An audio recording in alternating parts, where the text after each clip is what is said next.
right, everybody, welcome. We are back. I am also here. I am joined by David Craddock, the author of the book Long Live Mortal Kombat. He's joining us for Fight Night tonight, and extremely excited to have him come hang with us. We're going to go ahead and jump straight into the arcade, man, the virtual arcade.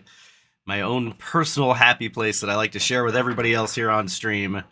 It is going to be a good time. David's joining me on behalf of Kombat4Rare, which is a great cause.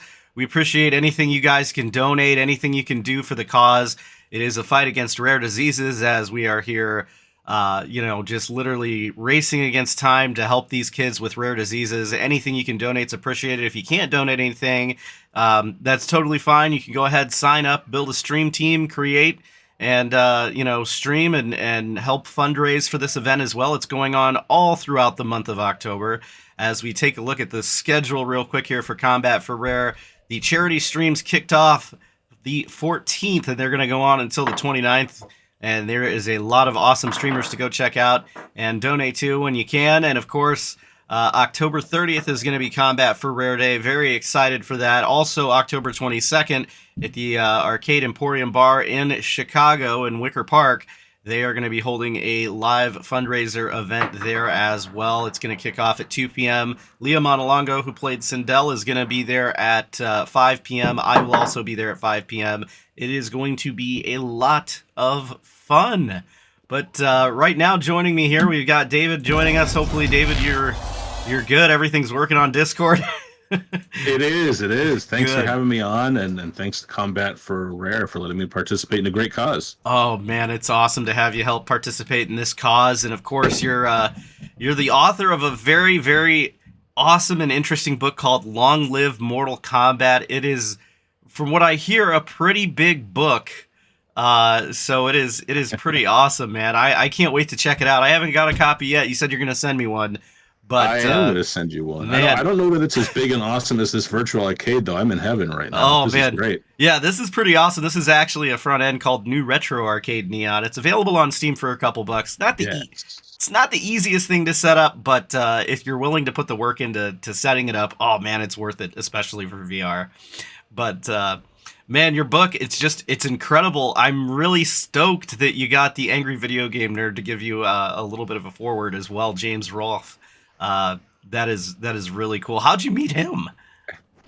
So that's a pretty good story. So another project I have on the fire is FPS first-person shooter, which is an upcoming documentary about air hockey. No, it's about first-person shooters, of course. And I interviewed James earlier this year about Doom, because if you watch the Angry Video Game Nerd, you know that he plays FPS games on and on, but he legitimately loves Doom, as do all people with great taste. So we talked about that. Yeah. And then we kind of hit it off, and I know he was a Mortal Kombat fan. I said, listen, I know you get pulled in a million different directions every second, but if you have time to read this book on Mortal Kombat I wrote, I'd be honored if you'd maybe endorse it or write it forward. And he got back to me in like a week or two. He flew through it, was like, how's this? And I was like, you could write like, this book is the fucking best, and like, you can write anything you want and I'll be happy with it. So That was cool. And then the cherry on top was, the second forward, which was by John Tobias. Yeah. So that was cool too. So what was it like? Like, how did you get John Tobias involved in that? Because he's got to be a little harder to reach, He is hard to reach, but I think he's kind of realized that I'm one of those journalists who just doesn't go away. I first reached out to him 3 years ago when I published just before. So I came up with this idea. I think a lot of us can relate to this. A lot of us who grew up in the 80s and 90s. As much as we loved arcades, we probably played games like Mortal Kombat and Street Fighter 2 more at home. Right. And I was always interested in home conversions, why they looked and sound different than the arcade source material, why they looked and sounded different than each other. And I set out to write Arcade Perfect to tell the story of several different conversions. And at the heart of that was really Mortal Kombat. I was always looking for an excuse to write something about Mortal Kombat. So I reached out to John Tobias. He answered some of my questions, and he even wrote an endorsement for the book. And then early last year, I said, hey, John, as you probably saw this coming, but I'm going to write a full series of books, actually, on Mortal Kombat. and I would love to interview you. And we've talked back and forth over the last 18 months. I interviewed John and about 59 other people, and this is just the first book in the series. And John had said, if your research is on point and everything seems accurate, I'd be happy to put my name on this. He read it, he really enjoyed it, and he signed off on it. And that day, he messaged me. He was like, "All right, I should have the forward to you today." And I was just at my computer, like refresh, waiting to see this forward.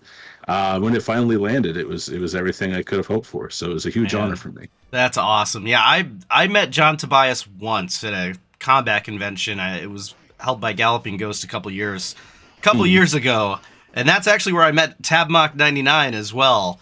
And yeah, John is just such a, amicable person. He's just super nice, and it was just fun to see him. But that's the only time we ever got to see him in person. Hopefully he can make it out to another event. I think he works for WB now, right? So I think he might be a little more limited on his ability to show up to events and things like that because of his job. But it would be cool to see John Tobias out in the wild again, for sure, doing something with fans, if able and allowed to, from the parent company. Of course, we know how that can work sometimes. But John Tobias is it was super cool to be able to chat with him when I did so many years ago, and it was just so great to meet him. So that was really cool, man. Well, yeah. And then I guess just kind of I got the Cybot, and then Monday Noob pitched in. He tweeted about my book, and my Twitter about melted down. So that was really cool. I saw that. Really cool. Yeah, that was really neat. Man, yeah, Ed Boon, the touch of Boon is what I like to call it. Whenever he retweets you. Yeah. He retweeted me once about the grid because I had managed to get it working on a Steam Deck. Nice. Yeah. Nice. So that was pretty cool. But yeah, man, Ed is awesome. So just so many cool things. You said there's more in the future for these books. So this isn't the only Long Live Mortal Kombat. There's going to be kind of like a couple of books you're releasing, it sounds like, for Mortal Kombat. Is that right? It's long live Mortal Kombat. Yeah. This will be a trilogy with each book covering a different era. So round one, got to stick with the fighting vernacular, right? It covers the arcade era, and I actually did get to talk to Drew Adkins and Paul Eicher about the games we're playing here now, Mortal Kombat 2 Plus and UMK 3 Plus. Oh, nice. And then books 2 and 3 will get into the 3D era and the modern era. So, I love the Plus games. Drew and Paul did such a fantastic job with these. They really did. They're just so much fun to play, and that's awesome that you put them in the book. I'm excited to check that out. And the 3D era stuff, are you going to cover even maybe some of the software or how they modeled some of those backgrounds or characters? Is that going to be stuff that you might cover? Yes. Okay, awesome. Definitely. Oh, so cool. each Long Live Mortal Kombat book, starting with this one, I wanted to do a few things. I've written several books about game development before, such as Stay While and Listen, about Blizzard, Rocket Jump, about id Software specifically, but just a lot of first-person shooter games, which is kind of what indirectly led to my involvement with this documentary. But I decided with Mortal Kombat, I usually wait for a hook or an angle, and I was trying to think, what do I really want to do with Mortal Kombat with Long Live MK that's different from books I've done before? And I thought, I always write about being in the trenches of development, but I rarely get to talk about what happens with fans once games kind of are shipped out to stores and hit the shelves or digital shelves these days. How do they change the lives of the people who interact with them? Right. And that's what I set out to do. So in each section of Long Live Mortal Kombat, round one is divided into 4 parts, one per game. I write about, the making of the arcade game, the making of the home versions, and then I talk to a lot of pros who break down the mechanics and explain the tiers. And then I get into really personal stories from fans about things like, how Mortal Kombat kind of helped them deal with abuse and trauma at home. Just a lot of really cool stories in there. Also breaking down hey, do violent video games really make people violent? And spoiler, the answer is no. That's always been a crock. So just a lot of interesting stories in there about how everything kind of brings us back to Mortal Kombat. Yeah, and Ryu Kang's in the chat. He wanted me to ask you about the Mortal Kombat movie. Is there something in the books that's going to cover that, or in your current books? Yes. Okay. Yes. So I wanted to tell select stories. I got to talk to Chris Casamassa, who played Scorpion in MK95, and Okay. told a really hilarious version of his casting story, which was great. He's in a casting call. He was there to be a background extra, and he was like, I really got to stand out from these guys. So he ended up doing a flying kick over the casting director's head, and they were like, you know what, you're not just a background extra. How'd you like to be this guy Scorpion? And he had played Mortal Kombat. His mains, in fact, were Scorpion and Raiden. Oh, So wow. he was pretty jazzed to get that role, and he was also George Clooney's stunt double Oh, wow. in Batman and Robin. So I wrote about what it was like for him to put on that bat suit, bat nipples and all, all the way. And so yeah, just really cool stories in there. It was great talking to Chris. Oh, that's awesome, man. That is so cool. Is there anything maybe with Mortal Kombat Conquest that you cover as well? That will be in book 2.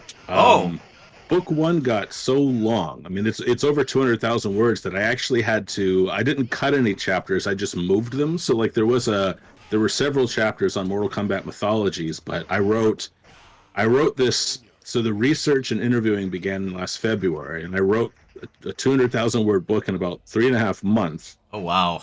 And just realized that if it got any bigger, I didn't know if printing costs were really going to even out right. So I self-published some books. I sell some. This one I decided to self-publish because I'm doing some fun stuff with the formatting. There's a special edition coming out next year. Ooh. And I just thought, okay, I got to save some stuff for book 2. So a lot of really cool mythology stories and information coming in Long Live MK Round 2. Oh, that's awesome. I'm really excited to see like all of the stuff that's going to be in those books.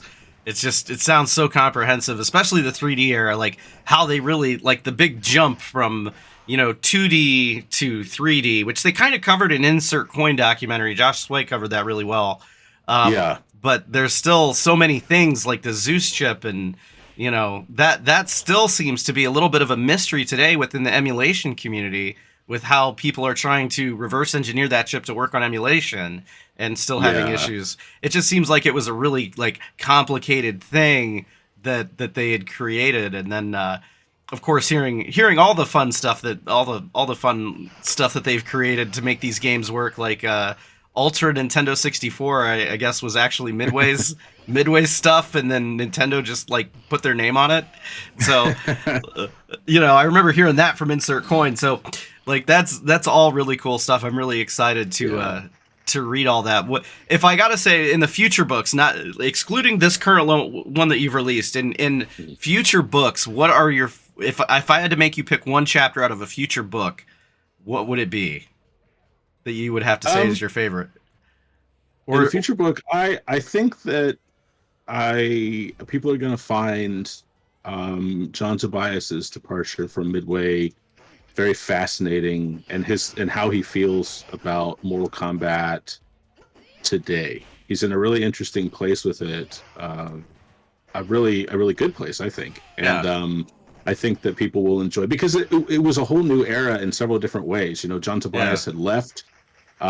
We got the noob without the Cybot, and it was also like I like a lot of fans. I have very fond memories of the 3D era, but those games were also really weird, like in a good way. Yeah. But I remember when Deadly Alliance came out, I was like, okay, I know that I'm seeing like Scorpion, Sub-Zero, Sonya, Quan Chi, but like in many ways, it didn't quite feel like Mortal Kombat at first. Now, Deception, it was a game I loved, but it was also like, it was this interesting time when every franchise was going 3D because that was the hot new thing. And I think Mortal Kombat made the transition better than others, but it was still a very different time and in a weird transition for MK. It really was, like, and you look at the gameplay as well, like the different fighting styles they had, and they only, I think in Deadly Alliance, if I recall, they only had one fatality per character. That was pretty interesting. There were like no actual stage fatalities in that version of the game, but in Deadly Alliance, but I think they had at least in the concept art, it looked like they had planned a couple, but they never actually made them. So yeah, there's a lot of things that just kind of felt, like you said, different, especially the characters looking a little more cartoony, and they kind of had promised that like clothes would rip and tear on the characters, and that wasn't actually a thing. I think the characters just got bruised up and bloodied but they did, you know, it was only their face texture, so, you know, their clothes didn't actually rip and tear. I think they had said that somewhere in an interview, that they were trying to do that, and then they never, like, went that far with, you know, doing that stuff. But, yeah, that's going to be an interesting... I'm gonna be really interested to read about the 3D chapter for sure. Now, the current... Oh, I'm sorry. Oh yeah, well, I was just going to say, like, there was so much going on behind the scenes. Like, not only was the entire industry kind of going through, they were really reinventing the wheel, because making 3D games, and I've done some. I'm a game developer, actually. I'm working on a game right now. Oh wow! And you're really reinventing the wheel, but it has polygons instead of pixels. Like, it's a weird thing. Yeah. Also, like, Midway was going through a transition where they were pulling out of the coin-op market, which was their bread and butter. You know, John Tobias was leaving. It really felt like, in a lot of ways, like everything was kind of against Deadly Alliance. Also, like, I love Mortal Kombat 4, but objectively, statistically, that game was sort of the nadir of the Mortal Kombat arcade games, where it sold a fraction of games that had come before it. So, like, Mortal Kombat was on ice for a while, and then, you know, the reception to games like Mythologies and Special Forces and MK Annihilation, it was just like Mortal Kombat was taking hit after hit after hit. And they needed a win, and I feel like Deadly Alliance was that win. Yeah. But then Deception came along, and that was like the ultimate MK3 to Deadly Alliance's MK3. It was like, okay, now we're cooking with gas. Like, this is clearly what they wanted to do the whole time. It felt like a more full-featured game. You know what I mean? So. Yeah, you know, Deception really, you know, I think fleshed out what I think they were trying to do with Deadly Alliance. Deadly Alliance really was you know, it did do well. I remember it doing fairly well. I mean, that was what our entire website was based off of, was mk5.org way back in the day. Right. So that's pretty cool. And the original art that they released for that ended up looking way different than the final product. I remember a promo shot of Scorpion and Jax, you know, and I think Jax was still in his MK3 kind of attire, you know. And they never really went that direction with the characters. I think they still use the background from that promo shot, the acid pool area, but they never really went forward and used that the character designs, which I thought was kind of interesting. But it was definitely unique. I really enjoyed Deadly Alliance. That was kind of when Mortal Kombat made the comeback, in my opinion, as well, because, you know, they had such bad luck with Annihilation. And I know when I interviewed the film actors, and Larry Kasanoff was interviewed as well, you know, and Larry Kasanoff said that they didn't have enough time to really even finish Annihilation with the effects. So, yeah, it's like, man, that would have been probably a lot better movie than it originally was if they would have at least gotten the special effects down a lot better. But, man... Yeah, it's I mean, I think that's what a lot of people don't realize, that, like, even big properties like Mortal Kombat, like, there are still deadlines, and you have to make some really, really hard choices about what you have to do, what you just need to do to get this thing out the door, whether it's finished or not, even if it's a big deal like a Mortal Kombat game or movie. Yeah, and the bigger the name, the more pressure, right? Like, you don't want to put something out the door and have it just, you know, be poo-poo, because that's going to hurt everything you build. So, you know, yeah, it's got to be stressful. Did you cover anything regarding Annihilation? I'm sure you maybe touched a little bit on it. Did you cover anything with Annihilation in the books or upcoming books? I touched a little bit on it in round 1. Also, what'll be out early next year, I'm writing a companion book to each Long Live Mortal Kombat book. It's called, the first one is called Cool Stuff, which is, you know, a little wink and a nod to one of the secret menus in the Super NES port of MK3. Yes. So Long Live Mortal Kombat 2's bonus book will be Cooler Stuff, but I don't think the third one will be called Scott Stuff, because my name isn't Scott, so that just wouldn't work. Obviously. Well, you know, Scott Howell might be okay with that, you know. He might be okay with that. But yeah, I'm probably going to include some bonus stuff in there. My speaking of hard decisions, I had to kind of say, okay, you know, I'm going to touch on I'm going to dig into the first movie. There are 2 chapters on the first movie in Long Live MK1. But then Annihilation, I'm going to get into the context of, like, kind of how it fit into what was happening with Mortal Kombat as a brand at that time. But I wanted to focus more on the games and the fans. Because the thing is, there's Mortal Kombat by that point was so big, you know, TV shows, movies, merchandise, that, like, the book would never end. I might still be writing it if I could cover everything in the depth I want to. You know what I mean? It's such a huge franchise, and so many characters and stories. So many games have released. I mean, it's incredible. It literally probably would take you forever to cover every single thing. You know, I mean, your current book is like I think we talked about it off stream. Your current book is 600 pages. I mean, that's a pretty big book. Yeah, it's really funny how how it worked out. It's almost this stair step pattern. Like the hardcover is about like 550, and this is just layout and font formatting and stuff. The paperback is 600 and change, and then the ebook is like 700. So people are like, how many pages? I'm like, it's 500 to 700 depending on which which edition you read. But, man. Good stuff. Good stuff. Oh yeah, man. So how do you sit down and like write a book like this? Like what's like you sit down and you write a huge book. I mean, this has got to be a long process. So like, what was the whole like when you started? Did you know it was going to be 600 pages, or was it like, okay, I'm just going to write and then wherever it goes, it goes? Definitely the latter. So with nonfiction, I outline as extensively as I can, just so I have a plan. Because also I'm writing about real people, real events, so I have to make sure I get it right. Right. The truth is out there, as the X-Files would say. And so what I do at the start was I jotted down a list of topics, kind of starting really broad and obvious. Like, okay, well, this is a series, so I think the first book, arcade games, MK1 through 4.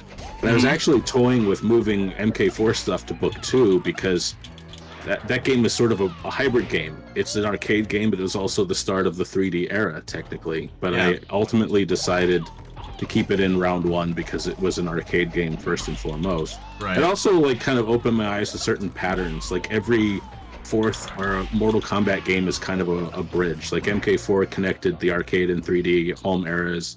And then Mortal Kombat 8 kind of returned, to 2D and paved the way for the reboot era, which I have to credit Yanni of the Realmcast for. He gave me the name. I was like, I don't know what to call this era. And he was like, the reboot era. And I was like, boom, the residuals are in the mail. Thank you.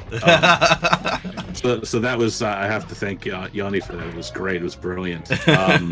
And then from there, like a lot of opportunities would come up. Like I started looking for fans, and I talked to enough international fans that I was like, you know what, I want to write a chapter about how this American-made game, kind of how it was received internationally, depending on like where you grew up and what the fandom was like there, and what fighting games were like there. So that's kind of how it happened. Like I knew that I was going to do MK1, 2, 3, and 4. And I knew there would be subsections to those. Like I wanted to write about Mortal Monday because no one had ever, for as impactful as Mortal Monday was, not just for Mortal Kombat, but for video game marketing. Yeah. No one had ever interviewed people about it. I talked to so many people from Acclaim, and the way every conversation was started, like, wow, no one's ever called me. And that was kind of surprising. Yeah, that was just surprising to hear. Like I studied marketing in school as well as creative writing and programming. I was kind of all over the map. So like I was super interested in how that campaign came to fruition. So I wrote about that and how Mortal Kombat 2 is different, and even talking about like what was life at Acclaim like after losing the Mortal Kombat license. And so really interesting stories and stuff came out of all that. That's interesting. Yeah, I think you interviewed James MK as well, who used to work for Acclaim. Yes. I'm really interested to read that chapter. I'm probably going to jump straight to that chapter and read it, because I think Acclaim is so fascinating with what they did with Mortal Monday. Like you said, I mean, you really want to know what made them tick, because even Ed Boon credits Acclaim for really like blowing Mortal Kombat up to the level that it became. Oh yeah, you have to. Like even I talked to the Acclaim team about that, and they were kind of very.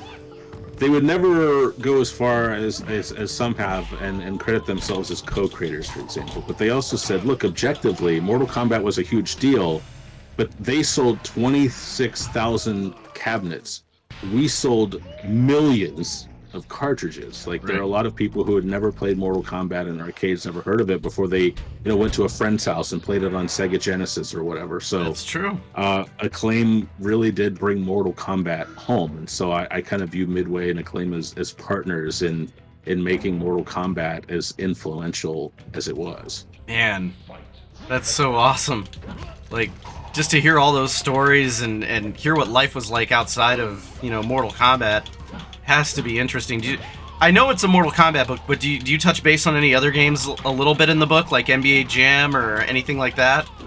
I do. So one of my favorite chapters actually is chapter 10, which is called Here Comes a New Challenger. You can probably guess what that has to do with, but I kind of give an abridged history of fighting games and then lead into the Street Fighter versus Mortal Kombat rivalry, which is kind of still going today, and which is maybe one of the only dream crossovers in video games that will likely never happen. Like, when you think about it, back in the 90s, people were saying, man, Mortal Kombat versus Street Fighter, Mario versus Sonic, we're never going to get those. And now you can do Mario versus Sonic in Smash Brothers, in sports games, spin-offs, stuff like that. But Mortal Kombat and Street Fighter, for a lot of reasons, will probably never happen. And so I just kind of break down, why do fans of each franchise kind of feel the way they feel, get into the nitty-gritty of that. And, there's some obvious stuff, like some people hate holding a block button.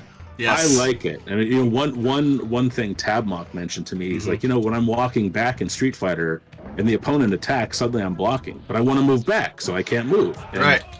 I kind of feel the same way. Like, I like holding a block button, so I have complete control over whether I'm moving or blocking, and just little nitty-gritty conversations like that I think fans will really enjoy kind of reliving and exploring.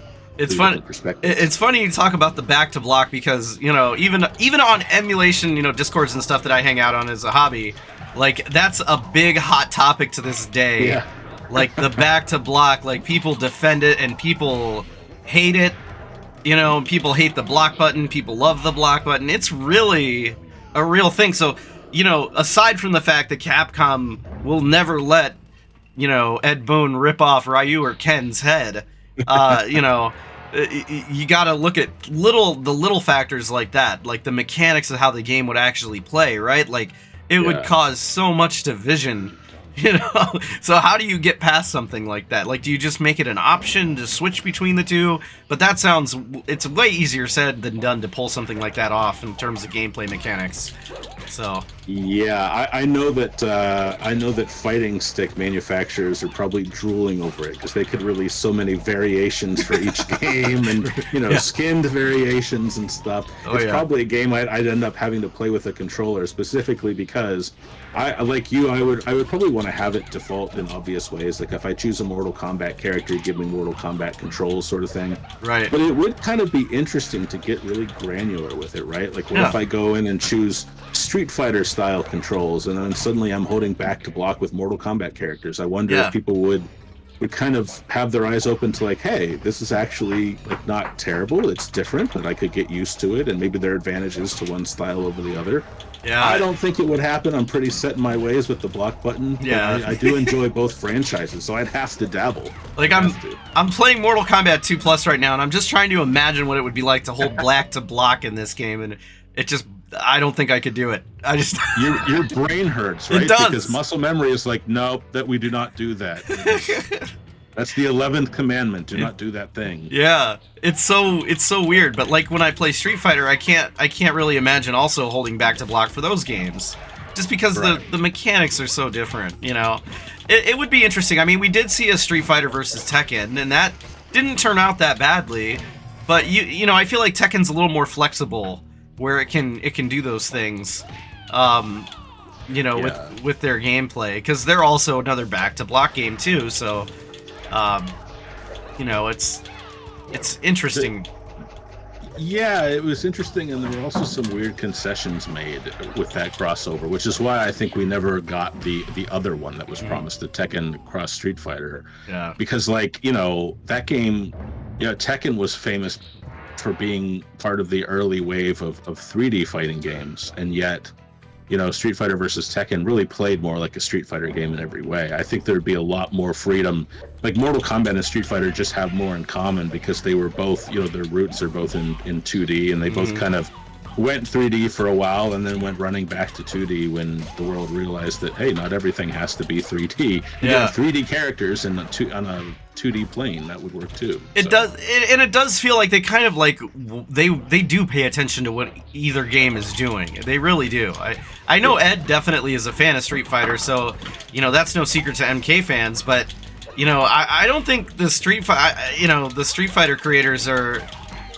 They're not as vocal, I think, about MK, but I feel like they definitely watch Mortal Kombat like a hawk, and then they're like, okay, this worked for their game, so we're gonna do a version of that, but make it like our own spin on how this is done. But it'll be interesting to see how Mortal Kombat's new game, whatever that is, and whenever that may be, it'll be interesting to see how they follow up with Street Fighter 6 with this whole online kind of play that they've got sorted out for Street Fighter 6. It looks really unique. Like, you can play the old Street Fighter games, I guess, in there. It looks crazy. And it's like, man, that would be cool for Mortal Kombat to have, but like, are they going to go that direction? Are they going to go more of a, Yeah. You just don't know. I mean, they're so creative at NetherRealm. You never know what they're going to come up with, but they do tend to put little nods here and there to their competition in their games a little bit from time to time. Oh yeah, and I feel like those franchises kind of have to respect each other. I mean, the interesting thing is that I think most diehard MK fans can agree that, like, back in the early 90s, Street Fighter 2 was a deeper game mechanically, but Mortal Kombat was deep in its own way. I mean, it invented juggle combos, which I thought took arguably at least as much skill as Street Fighters 2 and 3 and 1s. Oh yeah. But also, like, Mortal Kombat had lore, whereas Capcom was like, hey, watch the attract mode if you want to learn scintillating details like Ken's blood type. Like, ooh, like, but the biographies in Mortal Kombat's attract mode got really into story stuff, and that was really the edge that Mortal Kombat has always had. And also, I think as of like July 2021, Mortal Kombat is the best-selling franchise in the world. So it's almost like MMA and pro wrestling. Like, MMA cannot completely turn its nose up at what professional wrestling it does, because it makes so much damn money and it's so influential all over the place. You just have to pay attention to what it does because they're doing something right. Yeah, it's crazy. Oh man, here we go. This is what I was telling you about, David. This Ultimate MK3 Plus. This is good stuff. We're about to get into this, so I'm gonna let the AI kill me real quick. But this is the Towers of Doom.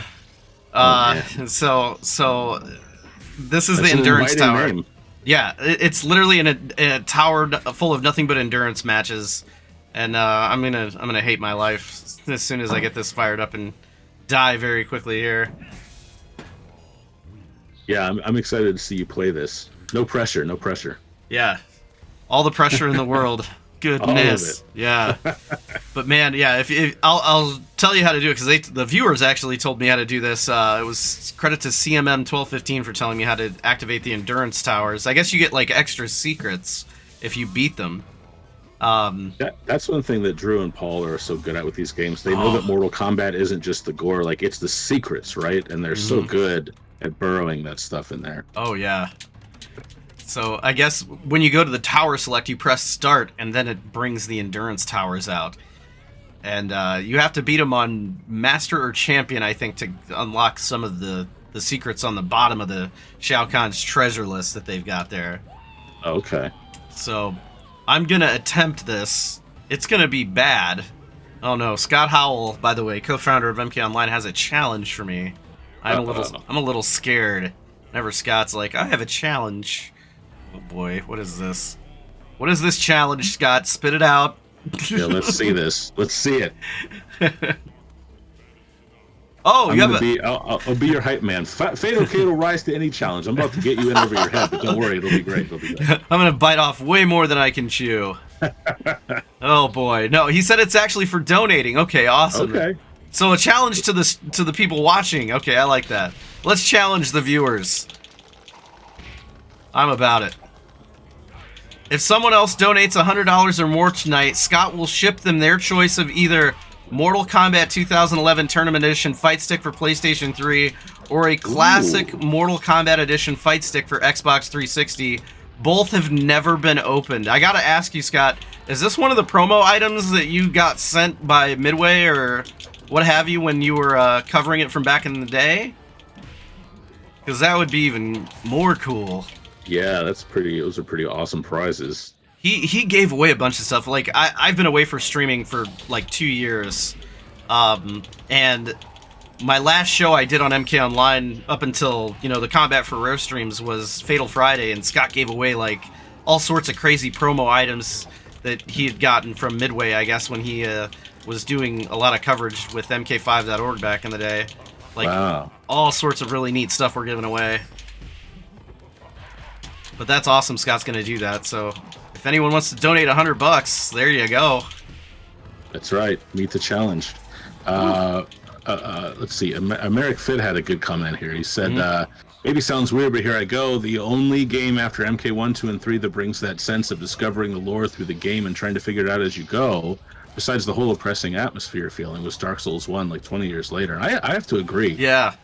That's something I really like. I love modern Mortal Kombat style of storytelling, the very cinematic, playing a movie type approach. But there was something really special about the arcade games, like, picking over backgrounds for Easter eggs, wondering what the endings meant and whether or not they'd come true in the next game. That was a really special part of the mythology back in the arcade days. Yeah, that was a lot of speculation, even for the 3D era too. I mean, there was a lot of speculation with that stuff, with that, like how the game actually ended, especially in Deadly Alliance, like we were talking about, because that's when they killed Liu Kang, and that was shocking. That was like the holy crap moment. Like, they killed Liu Kang right at the start. Like, you don't even get to play as Liu Kang. Like, he's dead. He's dead before you can even insert a coin. Like, that was huge. Yeah. I don't think they could have started off a new era of Mortal Kombat in any better way. That would be like Capcom killing Ryu in the intro, which is something they would just never do, for better or worse. Right. But Mortal Kombat, what I've always liked, I know that like as a fan, it's tough when your favorite character doesn't make it into the next game, but I've always respected Boone and Tobias for saying, like, it's not a given that your favorite characters will be there. Like, it's something to look forward to, discovering who's going to return, who might be there but might be hidden. Yeah, it's great.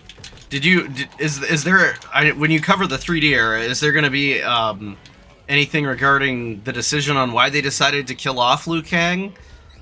Oh yeah. Yeah. Oh, awesome. I love to be kind of give readers a fly on the wall feeling for those moments, and I feel like you would have to explore that because it was such a big deal. Like, Liu Kang was always an interesting character to me. He was not the most popular Mortal Kombat character. Those are Scorpion and Sub-Zero, obviously, but he was still like the most pure character at that point in the story. Right. And then they just kill him in cold blood. Like, the champion is dead. It was shocking. Yeah. You used the perfect word. And so, I would definitely be writing about that. That was like definitely the moment too where the game felt really serious. Like, you're like, oh man, like all the stakes are on this one because like their best guy is gone. Yeah. Yeah. So, they really, it felt like they upped the stakes from a story perspective by doing that.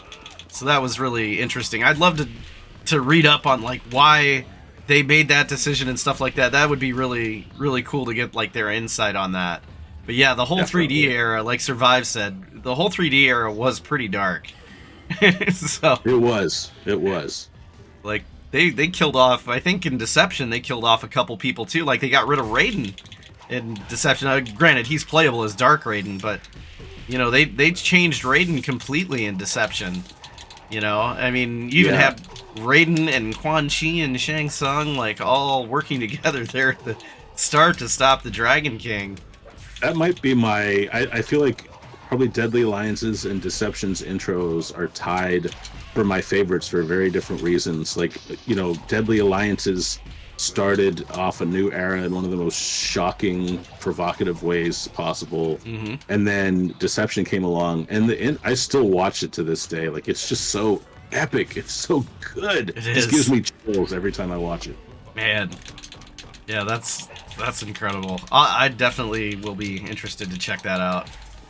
Man, it sounds like there's so many good things coming for the future of these books. It's I it's know. gotta be. I owe it all to Mortal Kombat for for doing awesome stuff, right? Now I have to live up to telling it in a way that is as exciting to fans as it was the first time they saw it. You know? Yeah. Well, it sounds like you're doing it justice. I mean, are these books already like physically written, or are you still actually writing some of them?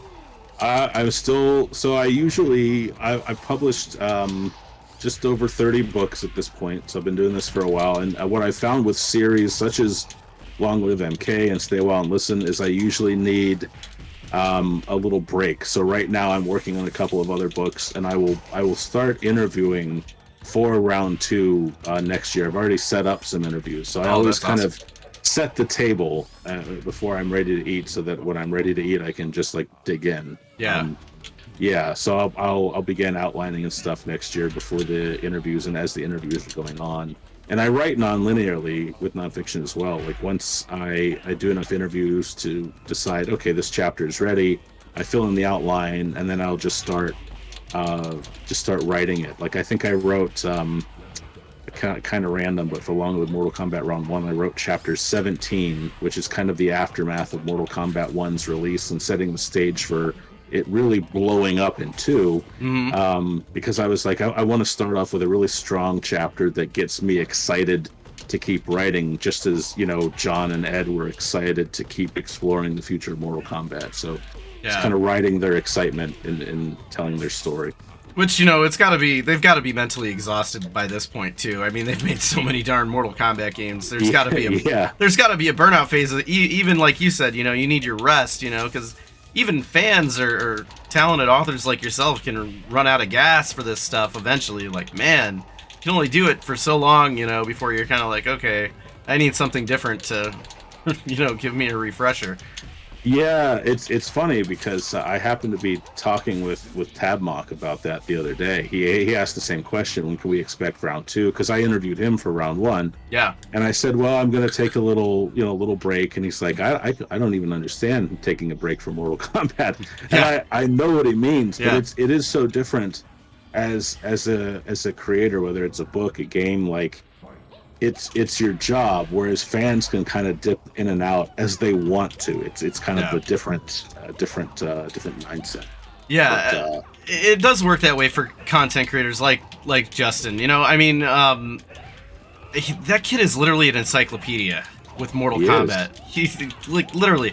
I don't know if you had ever seen it. There's a video out there. I think Total MK had done it, where it was me, Tabmock99, and we all went out and. We looked at all these iconic, like, Chicago landmarks that, you know, were involved with MK, and so, like, we had done that, and the whole thing was just so crazy, because I'm sitting there, and I'm a pretty big Mortal Kombat fan, right? But, like, these guys, like, especially if you get, like, Total and, because he's pretty knowledgeable, too, you get Total and, you know, Justin together, Luke and Justin, and they're just literally just rattling off crazy trivia of stuff I never even knew. Right. And I'm just like, where did you guys learn this? Like, what is this? Yeah, which is why I feel like I had to be really choosy about what I revealed in the book, because I'm like, there's a lot of really cool trivia out there, but you can't include everything because that slows down the pace of the story. So there's, you know, my book is just kind of the latest addition to Mortal Kombat history, but there's Mortal Kombat Online, which is an encyclopedia. You guys are doing great there. Yeah. You know, there's Tabmock's lore and history videos. There's so much out there that's just so fun to explore for fans. Well, if you ever wanted some fun stories regarding Mortal Kombat Online, I would have to recommend you talk to CC Shadow and Scott Howell, because they do have some pretty funny stories and some pretty cool stories regarding what they got to kind of witness at a lot of those E3s and stuff that they went to way back in the day, way before I was here. So yeah, I'll probably be hitting a lot of people up for rounds 2 and 3. Definitely you and the MKO crew, because that's one thing. I got a lot of fans who are interested in talking, and that's just as with sharing stories. I'm like, well, I can't talk to everybody for each book, so I'm going to be bringing in new quote unquote characters as time goes on, and also just following, like with James MK, I followed his story from working at Acclaim to kind of ruling the arcade roost to kind of falling out with MK4 and kind of just deciding maybe it's time to move on for a little while. Yeah. And that's a story arc in round 1. So I'll be talking to him for book 2, but it'll be kind of a completely different story. And then I'll be talking with other people who, were really involved with the 3D era. And then I think round 3, you can't ignore the competitive scene. Like, starting with 9, those games were actually made with competitive play in mind, whereas it was sort of an afterthought before that. Yeah, it really is, interesting how, and the fans too. I mean, you've got your esports fandom, and then you've got your older guys like me, that are like all about the lore and the story. We don't really, get too heavily into the esports stuff, though. We're starting to do that now with Fight Club. I don't know if you heard about Fight Club. Well, we don't talk about it. Yeah, that's the running joke, right? No, we developed something for esports called Fight Club. It's not widely, for whatever reason, it's not widely known yet. I'm not sure why not, because it is pretty cool. But we developed that for use for esports, and that was coded by CC Shadow, and a lot of ideas came from all three of us, me, CC Shadow, Scott Howell. Dark Bishop also helped with a lot of that as well. Getting it running and working on the back end of the site, and there are just a lot of cool things that went into play for that. And I'm hoping with the next NetherRealm game, people can see that and check it out. But if you ever get bored or you just want to check out what it is really, really unique. It's kind of like a stat tracker, but like stat tracker doesn't do it justice. It's way cooler than that. But right, I have explored it on the main page, but I haven't gotten to get too deep into it, so I'll have to kind of check that out. Well, a lot of the stuff for it is actually stream-based too, so since we're not really like running anything with a Fight Club stream at the moment, but when I was doing Fatal Friday, we actually could pull up someone's user profile from Fight Club, and it would pull up their stats, and if two people from Fight Club fought each other, we could actually put their it would actually show you who has the better chance of winning the match between the two players. Oh, that's cool. Yeah. That's awesome. Yeah, so I've never seen anything done like that before, and that was all CC Shadow's idea to implement that and do that, and he used a lot of math to achieve that, but it's crazy, man. Like, the things that CC Shadow can program, just it blows my mind. I mean, there's like, if you say like the craziest thing, he'll be like, "Oh, I can make that," and he goes out and he does it. He's just a Terminator with programming.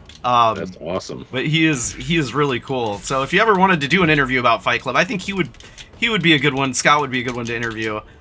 I'm probably a little too overly passionate, excited about the project. To really go into like the whole detail, because I have no idea how CC Shadow got the programming and all of that to work out, but it is a really fun, cool project. I'm really excited for what we're going to be doing with it with the next future games. So, we'll cool. Wait and see. But since our system can tell you who won a match, right? Like it can tell you like who won the match. All I'm gonna say is, imagine what you could do with a tournament bracket. Smash GG, you gotta, or Start.gg as it's called now, you have to update those brackets manually. What if you didn't have to?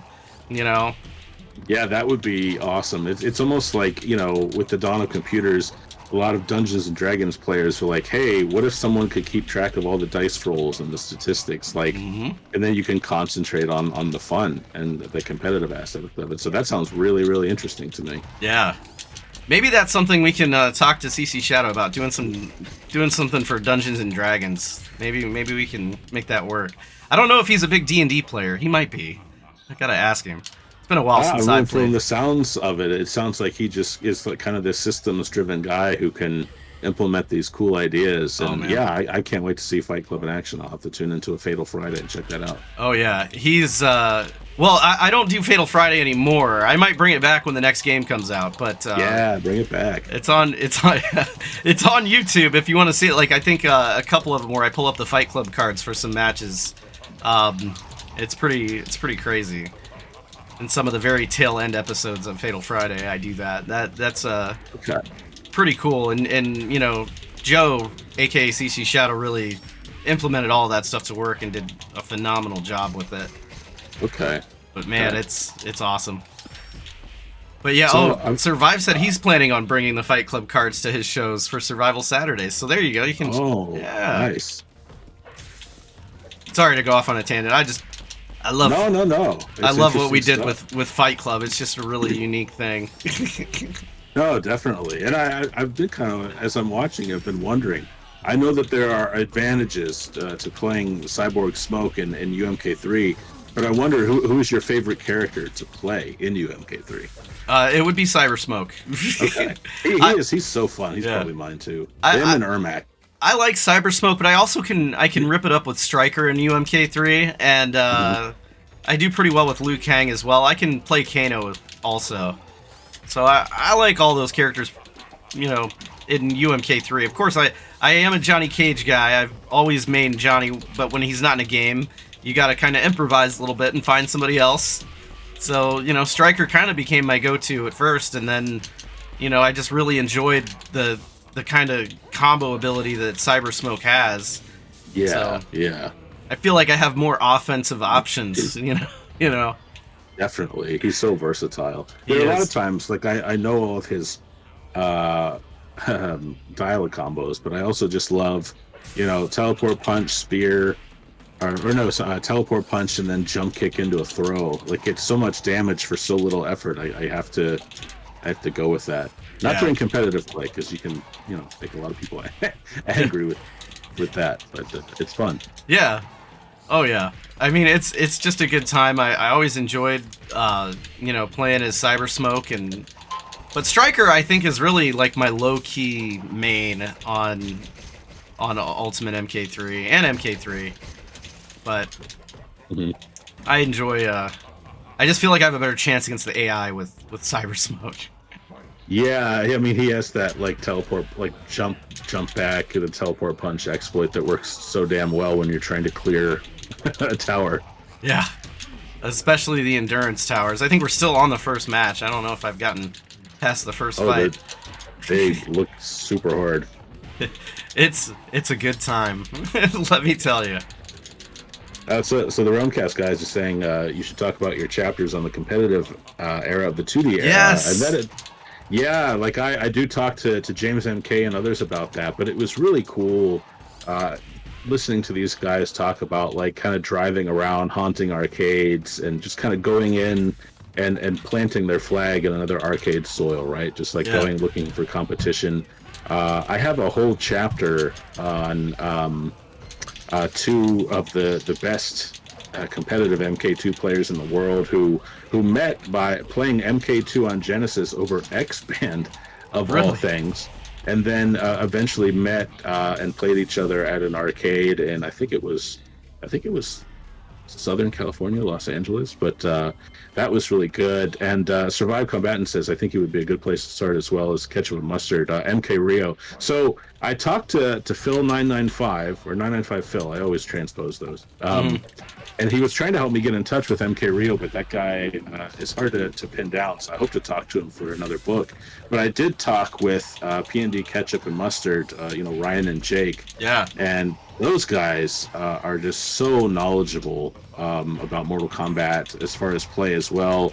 And they are, like you said, there are some people who are really into the lore, and then there are guys like Ryan and Jake who are really deep into the competitive scene. They've done commentary, they've, played on the pro scene, they've kind of done it all.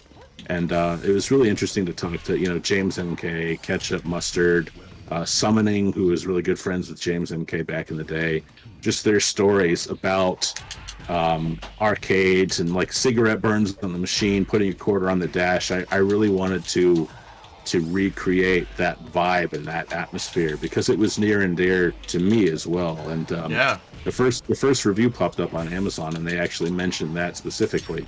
So I was glad that I kind of hit the mark there. That was important. Yeah, that's such a good part of the era was the arcades. I mean, I was obviously younger, but I still hung out in arcades, and yeah, man, I mean, it really was a special place, to be. And now, I mean, obviously the closest you're going to get to that now is probably by going to, a specialized arcade like Galloping Ghost or Prince Arcades. Yeah.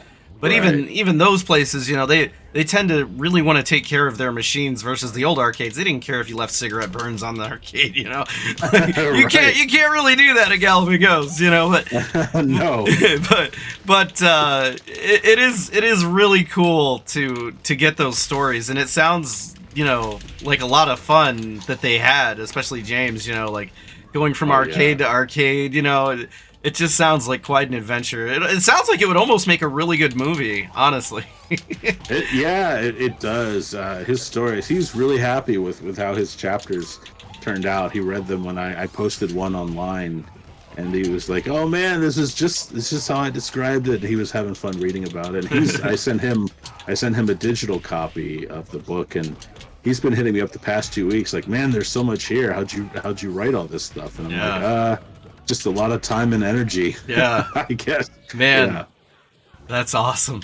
It has to be. But I mean, like, writing these books, I know you've got like your method for doing it, but man, it's just, they're so big. I can't imagine just sitting down and writing, you know, anything to that degree. It's got to be like, I mean, a full-time kind of thing to do that. It is. I am a full-time writer. I've been doing it for about 18 years. I alternate between, you know, I do books. It's been mostly books, but over the last year, I've worked in game development as a writer, narrative designer, off and on since 2008. I wrote several Marvel characters for Marvel Heroes Online. Oh, that's cool. Several years ago, and working on an unannounced game right now. So yeah, just writing books. Books are my passion. I'm a book guy first and foremost, but I just love to write. So, you know, I'm getting a taste of scripting and directing with this FPS documentary, and then with game stuff, I'm more involved.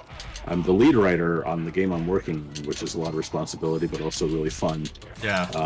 That's and then book stuff. There's always, you know, I've always got a novel and or nonfiction book on the fire going on.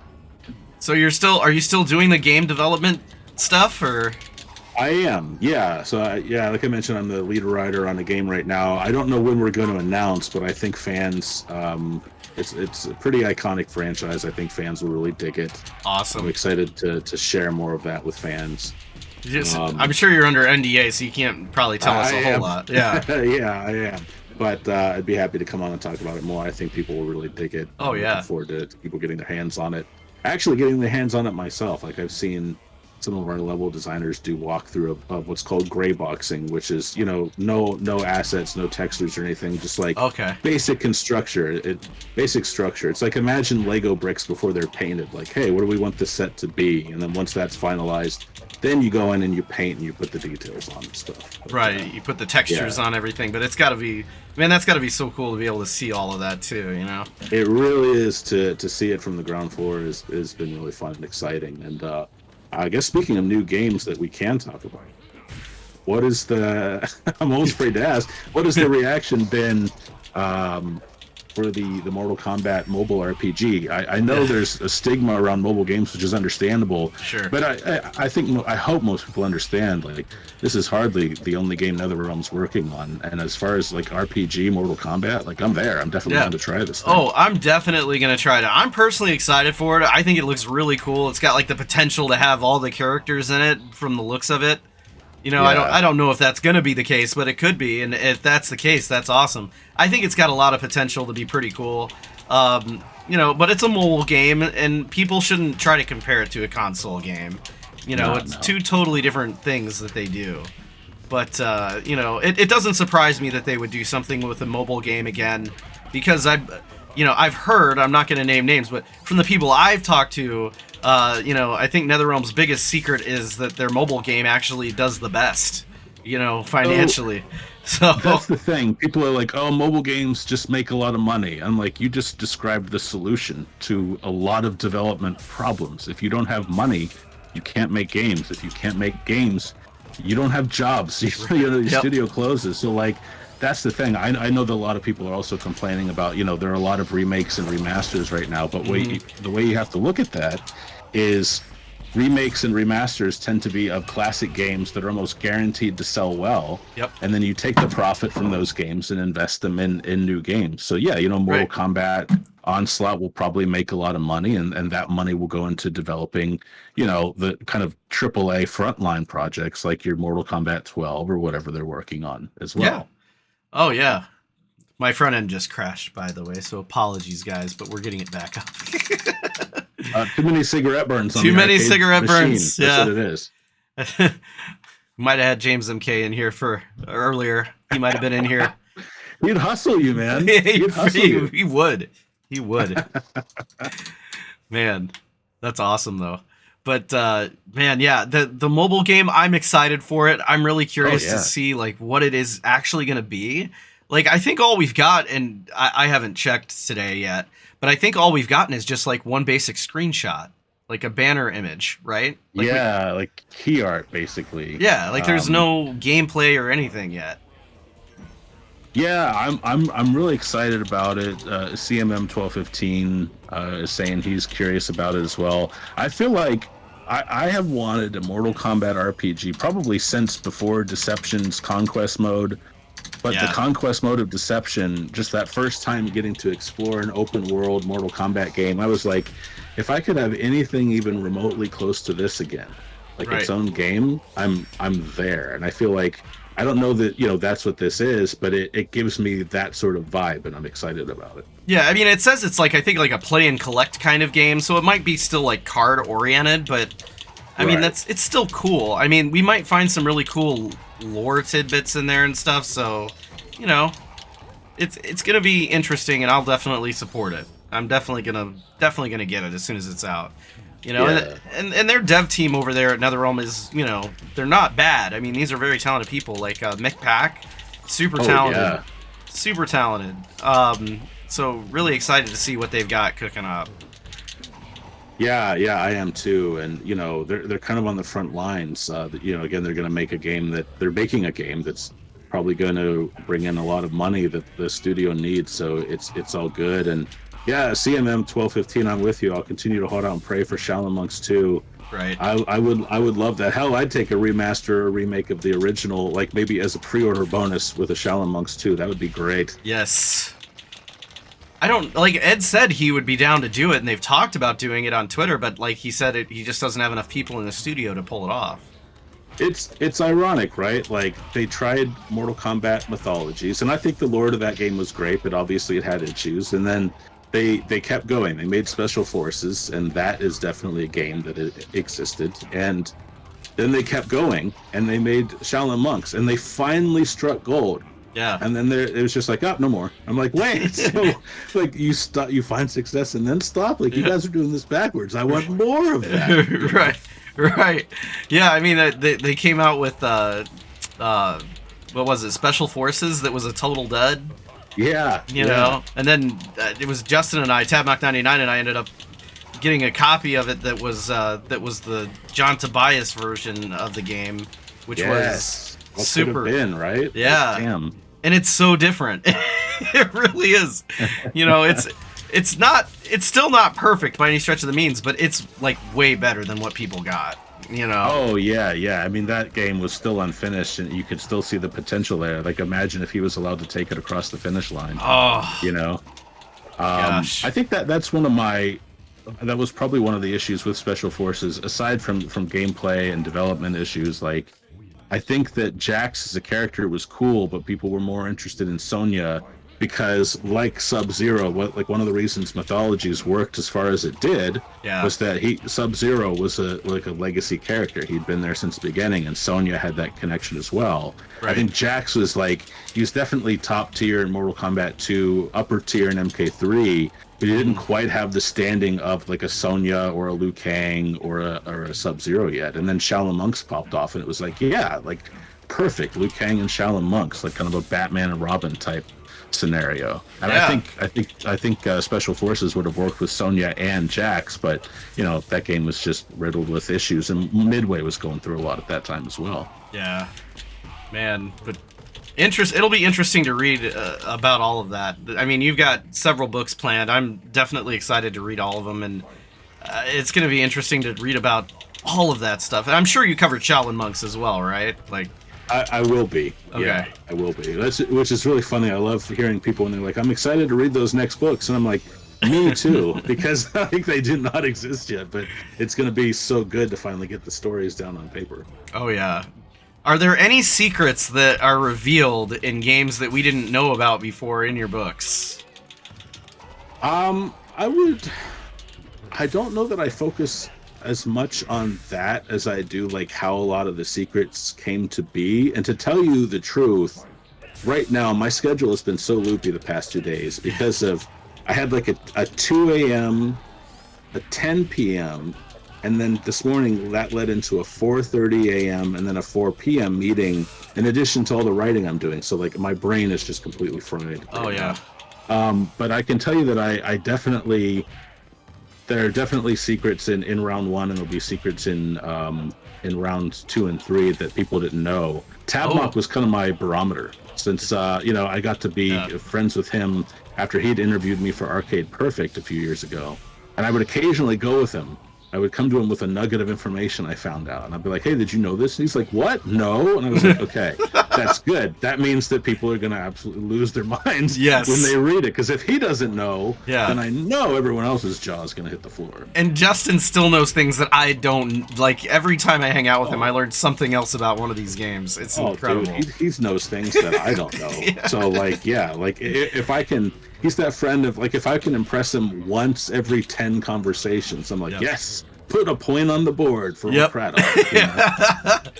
Well, I'm definitely interested to see that. And one thing I still swear by it, man. I feel like there's got to be added secrets in Mortal Kombat 4 that still are undiscovered. I feel like, because there's an EJB menu in every Mortal Kombat arcade game except Mortal Kombat 4. And I asked Josh Sway about it. I was like, is there an EJB menu? Do you think it's in there?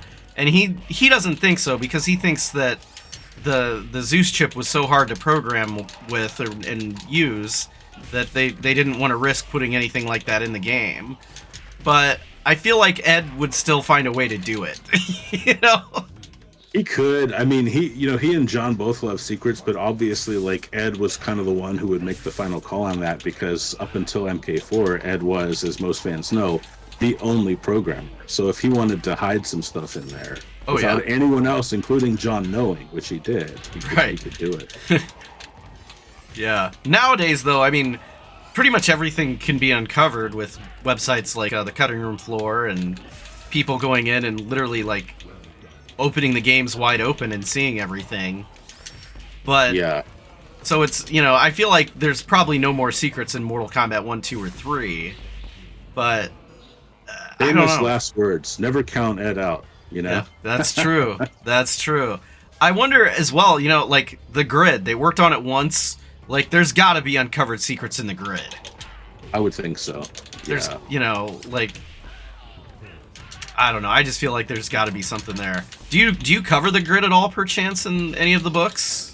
I mention it in the context of, so this was actually fascinating. Like, the reason Ed wanted to make the grid was he and John were both kind of feeling the burnout. The burnout for them on Mortal Kombat started during 3, because I write about Midway's grand plans for 3, and the schedule was just absolutely wild. But after 4, and then 4 not selling well, like, Ed was like, I really need a break. And Midway actually told him, like, well, we were going to suggest you take one because Mortal Kombat needs a break. It's just not, between the movies not hitting and then MK4 not selling that well and Mythology's not doing that well, it was like, we need to put this on ice for a while. Yeah. So that was his impetus to make the grid, to just do something different. And I'm hoping, for reasons I can't really talk about, I'm hoping to write a lot more about it in either Cool Stuff, the companion book to book 1, awesome, or Long Live MK book 2. Oh, that's so cool. Yeah, I'd love to learn a lot more about, like, what went into the grid. I know that a lot of talented people worked on it. Just, it's a game that I really just love. It's not Mortal Kombat. Yeah, it was super cool. It was super ambitious for its time. Oh, so good. Man, I hope we get I mean, have you gotten any hints that they maybe are interested in working on something with the grid in the future at NetherRealm? Well, if I had, I couldn't tell you. Right, right. But you never know. I think that game still means a lot to Ed, and I did get to see the development kit version at Galloping Ghost. I was there. My wife and I went last September. This is how sad I am. How much of a workaholic I am. We were there for 2 hours just so she could take picture because she's actually my wife Amy is doing the layout for Ultimate Long Live Mortal Kombat, which is the special edition coming out next year. Oh, that's so And cool. I didn't have time to play a single game. It was like strictly business. We were just looking at cabinets, taking pictures, and I didn't get to play a damn thing. Oh. So I have to go back Yeah. just to play. Like before it was all work, and then we need to be all play the next time we go. Well, next time you come back, man, I'll have to come out and say hi to you because I'm around that area, and we'll see. I would love that. See if we can get Scott Howell out here, and because he doesn't live too far from me either, and maybe we can get Tabmock to come out. We might have to make it a thing because Rich DeVizio was pretty bummed I didn't call him. I'm like, Rich, so it was our anniversary. It was the first weekend of September. We went to AEW All Out. Okay. And then we went to Galloping Ghost that Tuesday, and then my wife's cousin is Ingrid Michaelson, who's a musician, and she wrote the music for the theatrical. Not the theatrical, the theater adaptation of The Notebook. So we went to that play and then we drove home. Cool. Like it was a whirlwind thing. Yeah. So we were just there to it was our anniversary trip, but she knows she married her workaholic. So I was like, we got to go. We got to keep it scheduled. We got shit to do. Right.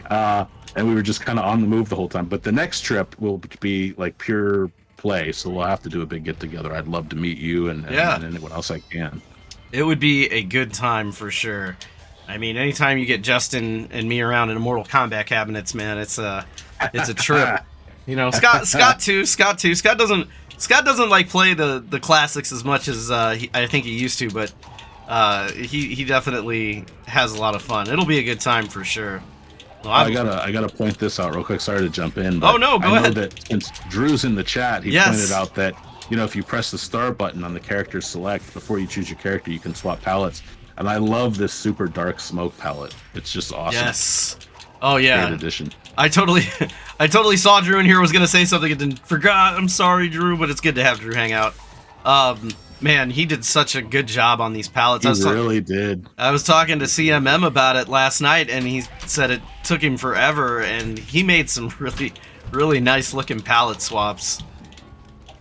Definitely. Yeah, you could tell he put so much love into this. I love the MK10 style brutalities and how he, drops some breadcrumbs for those every now and then, how to unlock them. I love his stream. Like, it was really cool talking to him about programming stuff. He gave me some images to use in Ultimate Long Live Mortal Kombat of his development environment. Just really cool stuff. Can't say enough good things about Drew and Paul. They are just absolutely a creative, awesome force with these Plus games. I'm really excited about what MK1 Plus is going to look like. Yeah. I haven't seen too much. I saw a couple YouTube videos, but it doesn't show a whole lot. So I'm just like, man, like, is there going to be a tag mode? Like, what do they got? What do they got cooking up for this? But they're keeping it pretty close to the vest, it seems like, for now. Which is pretty cool that we live in an age where Mortal Kombat 1 has a lot of secrets again. Yes. We're going back to our conversation earlier, right? Like, it's exciting stuff. It's nice to see it, have that back for sure. The whole secret, phase of the game where you don't know if it's really this is in there or not. I mean, the internet's always going to spoil that to some degree, but, I think Paul and Drew did the best they could with, keeping that mystery there. Definitely. Like, they really understand what makes a great Mortal Kombat game. And I like how Ed and his team at NetherRealm, and even still in Midway during the 3D era, kind of were always looking for ways to bury secrets as deeply as possible so that they were still fun to find. Like, I love the Crypt. It's one of my favorite additions in the 3D era. The Crypt is just, and now, like in Mortal Kombat 11, it's like this fully realized place you can run around and explore.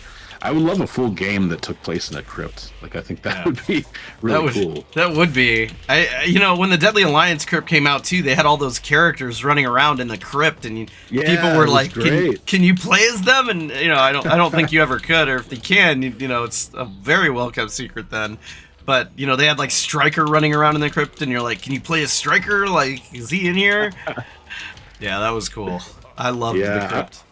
I always thought it'd be cool if they could make the crypt a stage, and if you maneuvered characters in such a way that you could like smash them through a crypt, it would actually open that secret in your crypt. I always thought that would be kind of cool. Oh yeah, get kind of meta with it, I guess. Yeah. I mean, I could talk about one of the failed ideas I had that will sadly never come to fruition for Mortal Kombat Online. Let's hear about it. Oh gosh, okay. Don't kill me, CC Shadow. Anyway, I had an idea. Speaking of the crypt, I was like, what if by playing Fight Club, like people could, or posting in the forums or doing an action on our website, we could design like a virtual crypt through our website, and people could unlock like, you know, cool new things for like avatars or whatever for the message board. And, you know, I think it all came down to, well, that would be a lot of work and nobody really hangs out on our forums anymore. So I was like, oh. What a cool idea, though. Yeah. What a cool idea. And it's something like that CC Shadow could totally do. Like, you know, but it would probably take a lot of work on his part too. I don't want to say totally do it and make it sound like it would be this easy thing. It would probably be a ton of work. I come up with all sorts of like crazy ideas like that too, but you know, that's the great thing about having somebody that is very, you know, fact-based in CC Shadow, and he kind of keeps me balanced, because I have some pretty wild ideas from time to time, and you know, Scott does too, and then you know, CC's kind of the one that really reels us in and says, okay, let's look at reality of the situation, you know. Ooh, yeah, no, I know. Well, but you need that guy, you know. I mean, that's what. Yeah, absolutely. He keeps us on track. Yeah, he really does. He's the definitely, you know, the credit to why, you know, MK Online is as successful as it is, because he does look at things from that perspective, and that's good. For sure. Well, man, this has been a lot of fun. I could only really stay an hour or so, but I've had a ton of fun chatting with you. Thanks for letting me piggyback. Dude, and, thank you for coming on, man. I mean, a big fan of your work, and you know, looking forward to everything that you've got going on and coming down the pipeline for these books. It's incredible. I mean, I'm extremely excited for it, and it's just awesome what you are putting together for the community, man. So it's good stuff. Just happy to have you here. I really appreciate that. I'm humbled by it. And honestly, like in Mortal Kombat community, I've met nothing but really kind and gracious people. So Long Live Mortal Kombat really has been, I started as a fan. I've been a fan since I was 10 years old and MK1 hit arcades. So this really is kind of my love letter about these games to the community. So I will send you a book, and I hope everyone who reads it really enjoys it. And if you want to check me out, everybody, follow me on Twitter at David L. Craddock, and go to longlivemortalkombat.com for information about the book. Yeah, good stuff. Well, I appreciate it, man. Thanks again for coming by, and whenever you're in Chicago, just hit me up on Twitter, since we follow each other, and we'll try to make something work out where I can get somebody to watch my kids and we can go up for a beer or two. You know, maybe I'll see if I can't get Scott to come with me, and maybe we can get Tabmock to jump in and hang out as well. That sounds great. Thanks again, man. It was great to meet you, and I will be talking to you again soon. All right, man. Take care. All right, later, everybody. Bye-bye.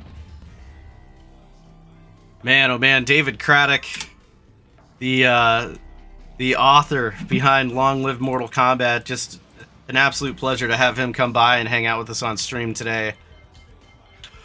Whew. You know, just obviously a workaholic, has a lot of cool things coming down the pipeline. You guys can check out the book, and of course follow him on Twitter. Just a lot of interesting things that are for sure coming down with more books. I'm really interested in the 3D era. Didn't realize he was going to be covering that as well. That's going to be a treat. So very excited for that. But it's going to be a lot of fun to dig into those books and read them. Can't wait for my copy, and it's gonna be awesome, man. Definitely a great interview, though. I tend to be a little more laid back for interviews, a little more chill. I don't really have a format. I just kind of shoot the breeze. But glad David tolerated that. I'm sure you might be a little more used to more of a formatted kind of interview. But definitely a lot of fun. We're playing the Towers of Doom right now. I get to struggle. Man, I'll tell you, last night I was struggling hard. You know, like, Katana is the bane of my existence. We are still in the Endurance Tower. Yes, we are, CM. We are still here. I made it past all the Endurance fights, only to get to Mataro, try to figure out how to clear the chat on Twitch, and totally forgot to continue. RIP. So all that work for naught. But we're gonna do it. We're gonna do it today. I'm a man on a mission. My goodness. But definitely some good stuff. Also, Scott Howell did say he was gonna... I believe Scott Howell said he's gonna send out a fight stick to whoever is the first to donate $100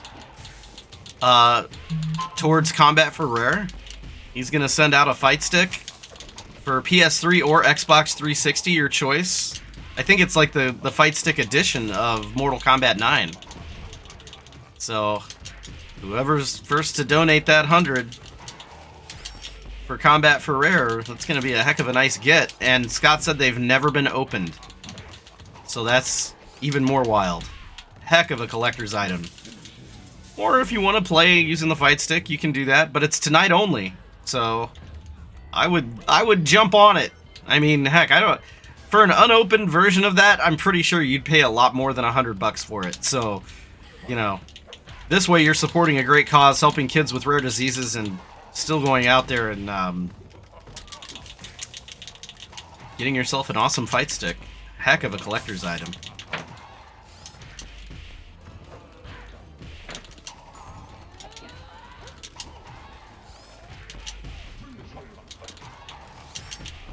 Challenge still stands so far.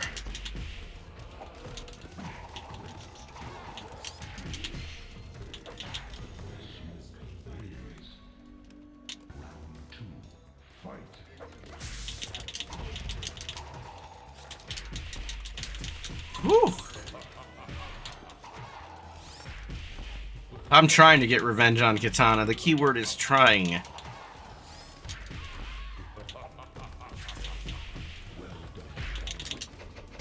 Oh. Oh my goodness. Jumanji XL, thank you for the follow.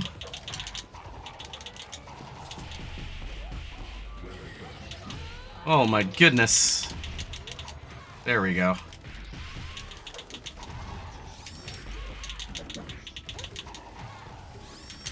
Oh, here we go. On to Katana.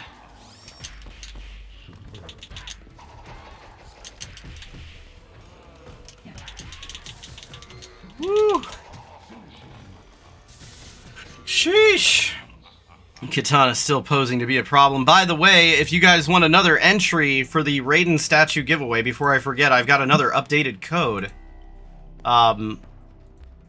Let me see if I can continue here, just for the sake of continuing. Let me put the game on pause here. I'm going to get you guys this code real quick here.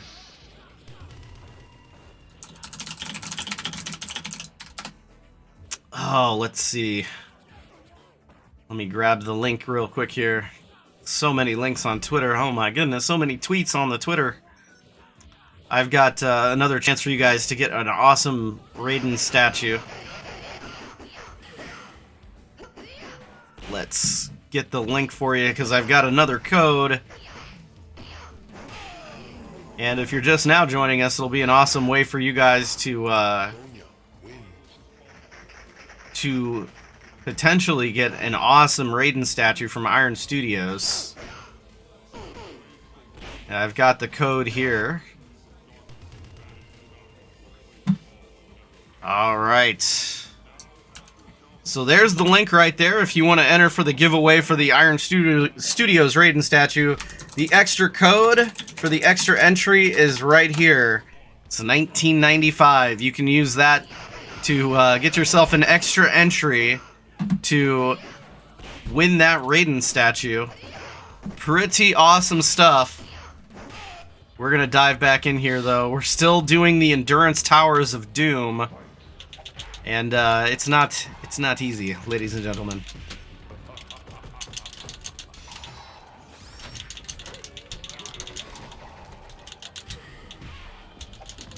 Oh.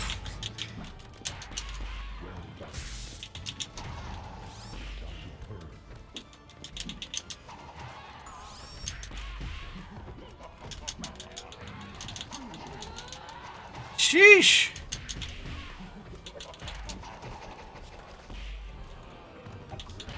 There we go. Katana and Jade. It's like one of the most difficult back-to-back fights you can have in this game. But I don't want to say that too loudly, because knowing my luck, I'll probably get like Katana, Jade, and Melina all back-to-back-to-back. Oh my goodness. Sheesh. This is tough.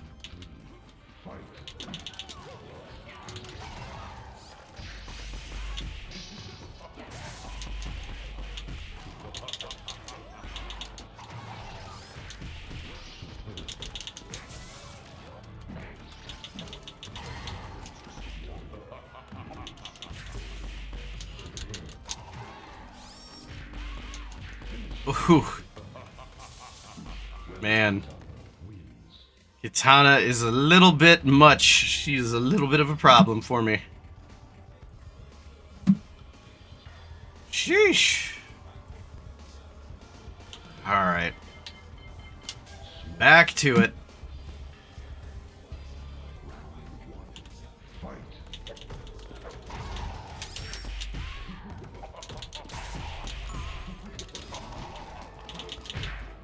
Uh-oh.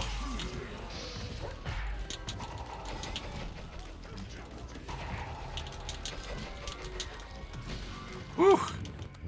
Man, oh man, oh man.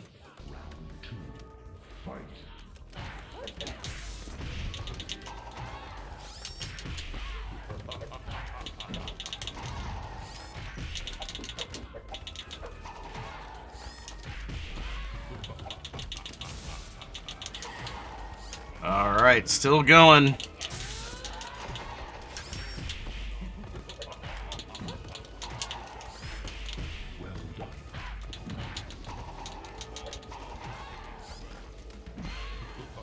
And we finally got past Katana. Thank the Lord. It's gonna be a long fight.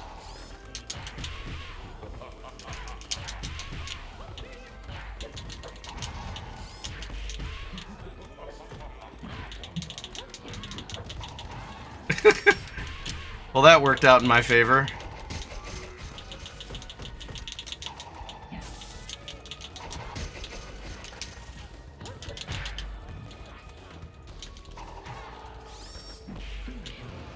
Yay, we finally did it.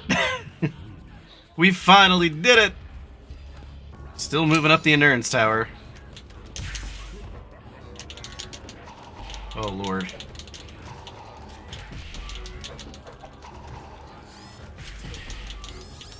Yeah, I'm afraid to pull off the extended dial-a combo because I keep getting interrupted.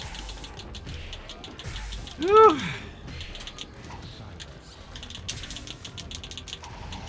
Oh no.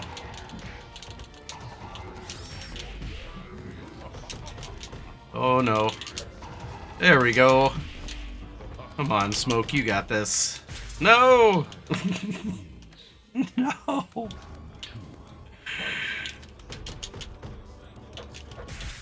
Holy. Oh boy. He's got the teleport uppercuts too, huh?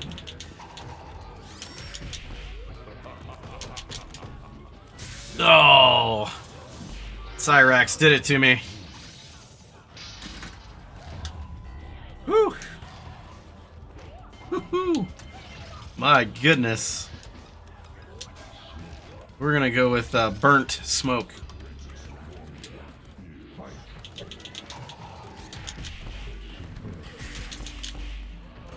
Oh, here we go.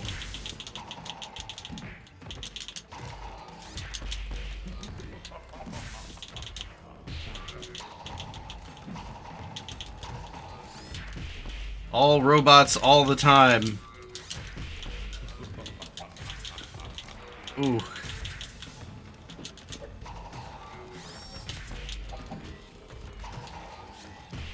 There we go. We did it! We got around.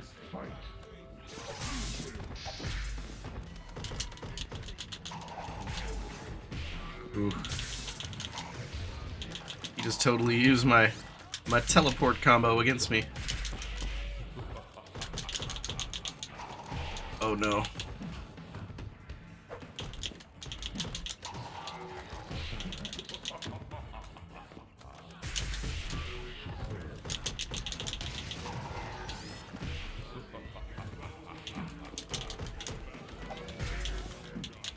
Ooh. Almost.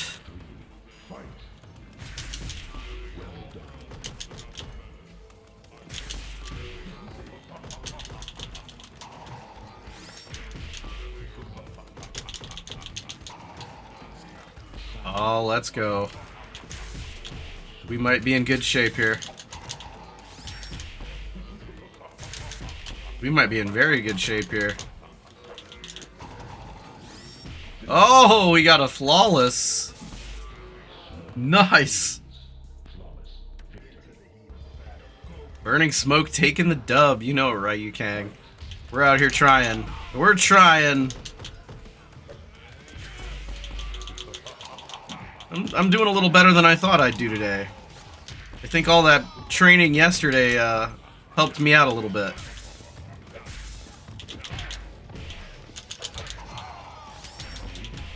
Oh no, not Melina. No. Melina's the bane of my existence.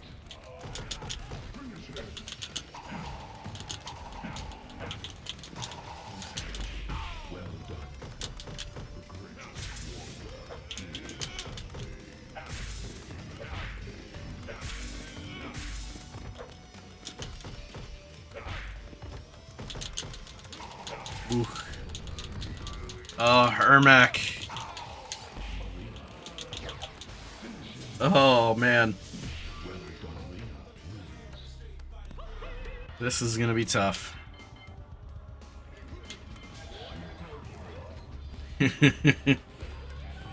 Yeah, oh.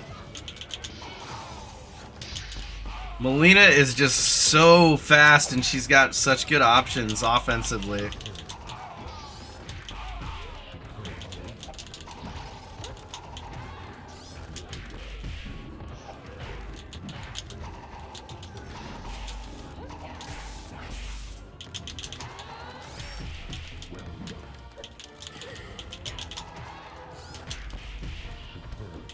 There we go. Whew.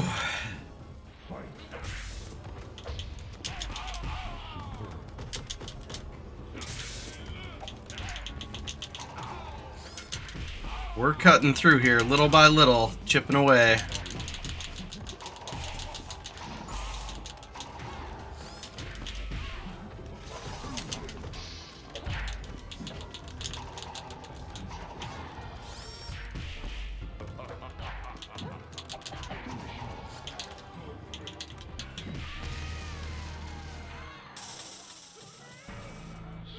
There we go. Okay, we're still going. Oh, all these endurance towers. It's just, it feels like it's never gonna end. Uh-oh, the Shiva Stomp's coming for me. Not the Shiva Stomp. No. Ugh. Oh my goodness.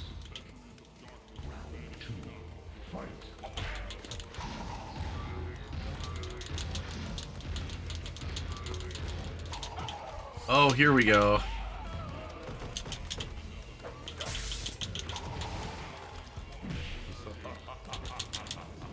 Oh my goodness.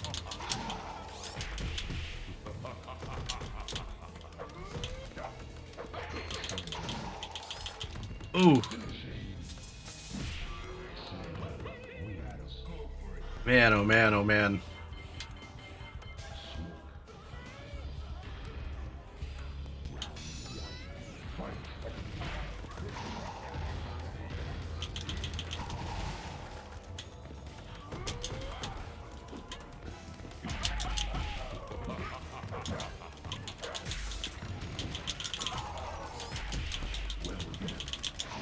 Oh no.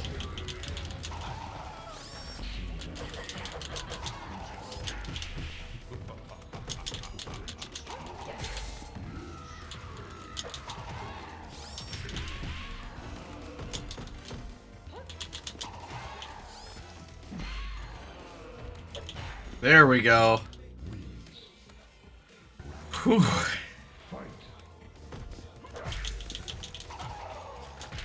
We're still going.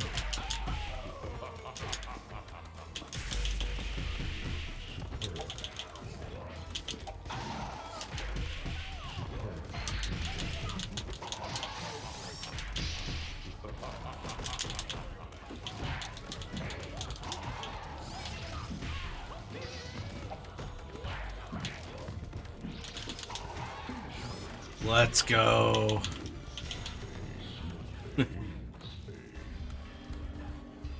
Another endurance match after this one? Oh my goodness.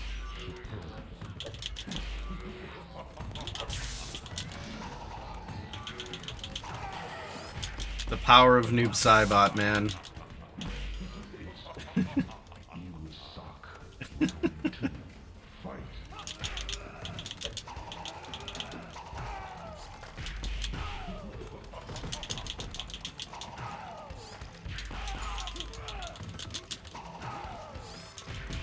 Oh, we're trying here. We just gotta get past Noob. If we can do that, we'll be alright. Ooh, I was lucky to get that off in time. I almost got caught.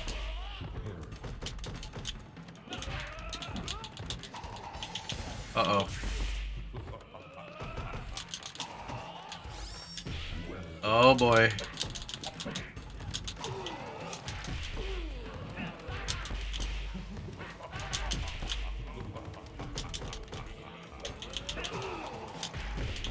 What? 4 ninjas? What? What? Oh my Lord, have mercy. I did not expect that. I did not expect that. Oh boy. 4.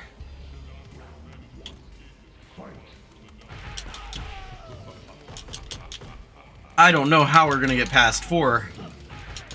We're gonna try though.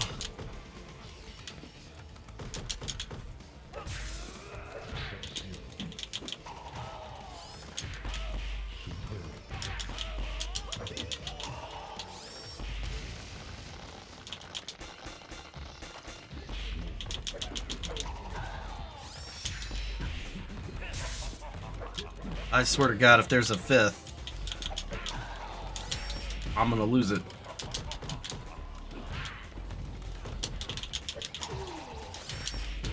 What? There's a 5th? Oh my gosh.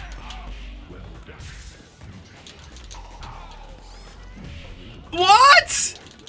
What? What? What? What is this? What? What?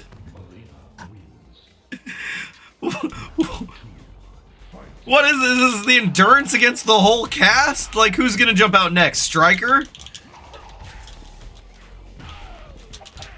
Jeez. Yeah. Ugh. Oh my goodness. Don't, yeah, I can't jinx myself. The game's clearly listening to me at this point. I feel like Drusus is hanging out behind my virtual arcade machine, like programming it, like, oh, let's add even more characters.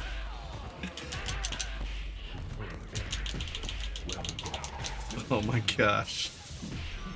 There's just gonna be bodies everywhere. Ugh. I'm a glutton for punishment. I can't believe I'm doing this.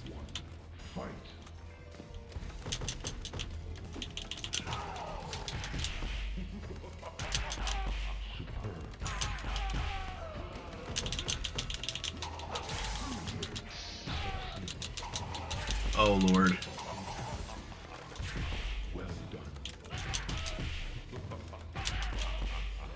Then we got Smoke. Then we got Ermac. Then we got Melina. Oh gosh. Like, hopefully that's the end of it. But I don't know if I'll ever find out at this rate.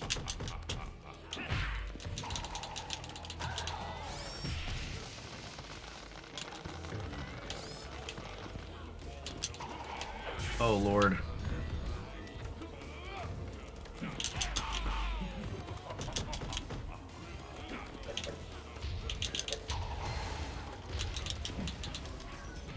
Ugh. Man.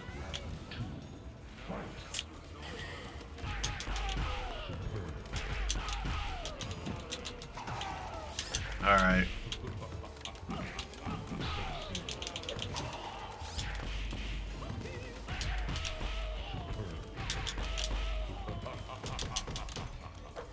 Oh no.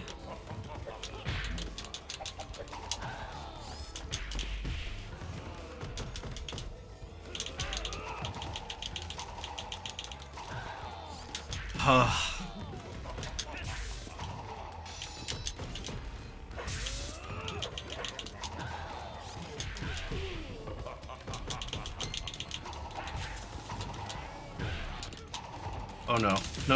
No. Oh. Don't say that. Don't say it's the whole cast. That's ridiculous. That is redonkulous.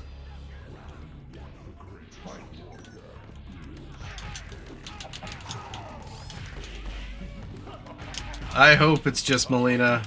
I swear if I see like Sindel or Stryker jump out after that, I'm gonna be like, I'm done.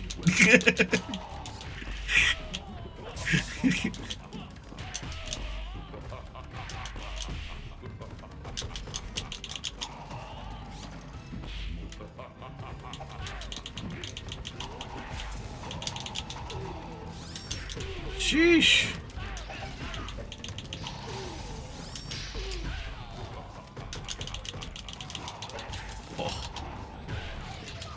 Oh no. No. Oh, there we go.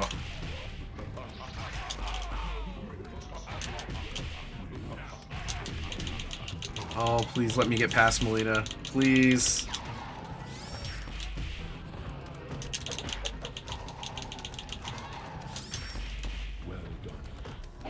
Oh, no. It is pretty cool, though, to see, like, all the bodies just laying on the ground, all the carnage.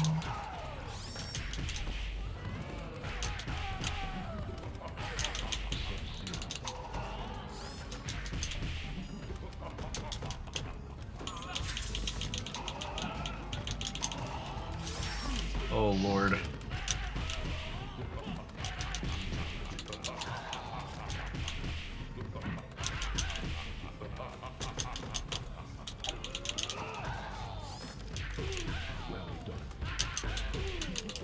Oh, here we go. Oh, there we go.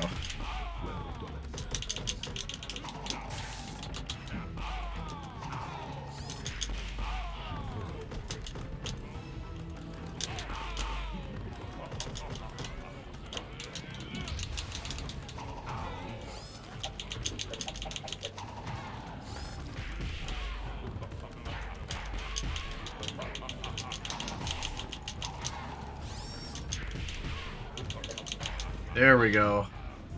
Finally, I got one round. All that for one round. Holy moly.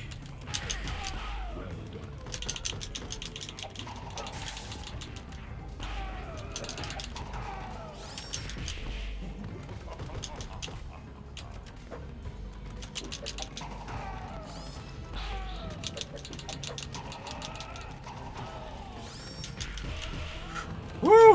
I am concentrating. Oh no. There we go.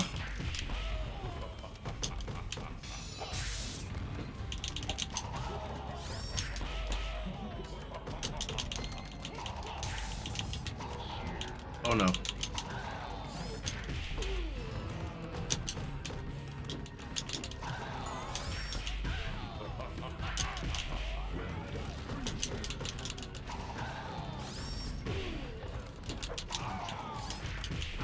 My goodness.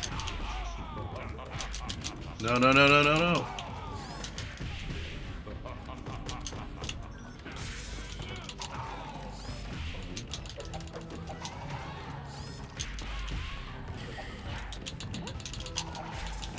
Oh no.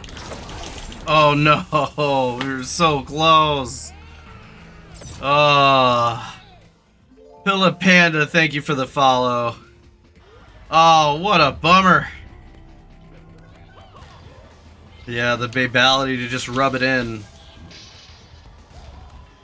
Goodness.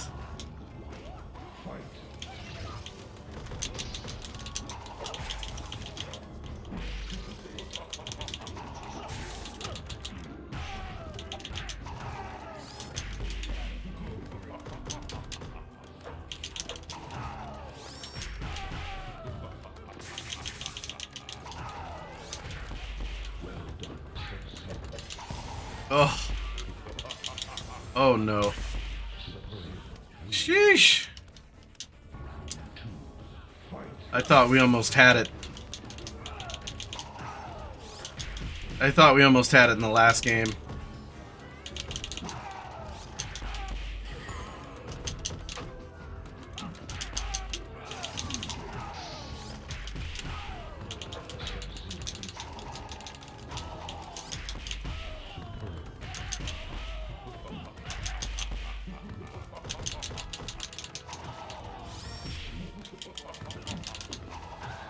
Oh, let's see if we can keep going. We got 2 down.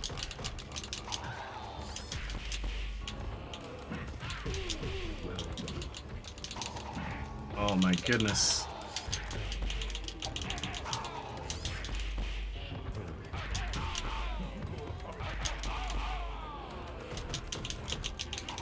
Uh-oh.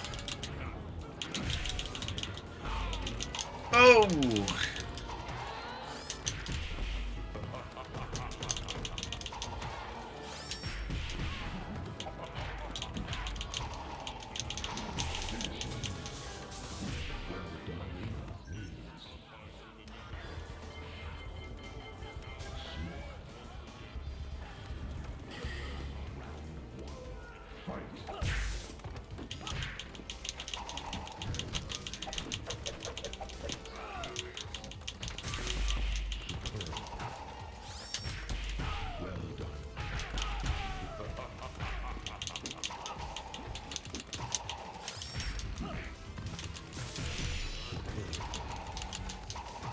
Ooh.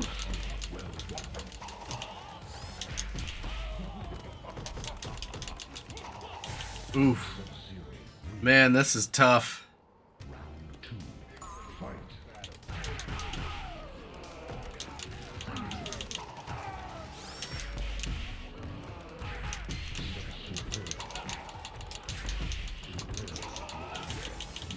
Oh no. Oh no. Oh. Oh my goodness. Sub-Zero is just... Yeah, I figured the rest should be pretty easy peasy if I can get past this. This is the true final boss of the tower, I feel like.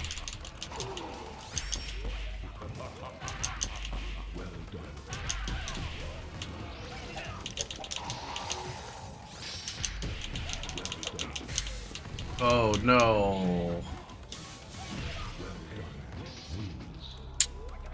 It's tough. But just know that if I do this, any one of you can, because I am not that great. I am a mid-level MK3 player at best.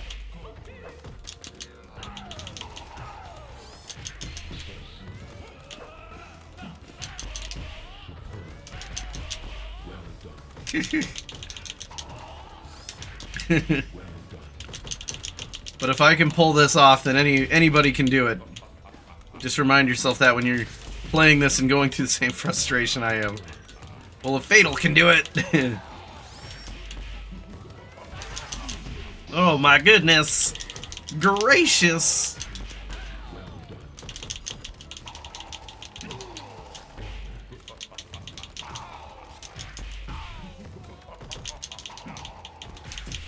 Ooh. Sheesh.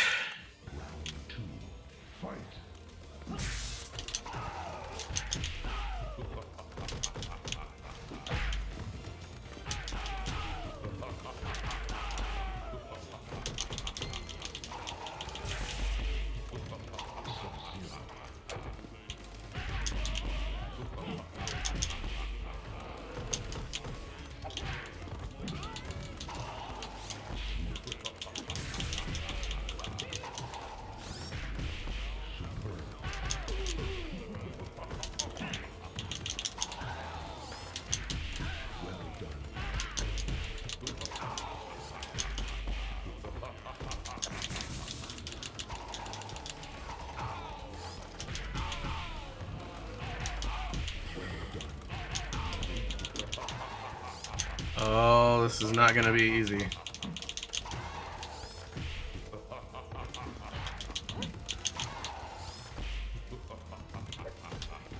No! Oh, it was so close. Oh. Painful. Painful. I'm gonna start calling this the Tower of Pain. I don't think Tower of Doom does it justice. It's the Tower of Pain.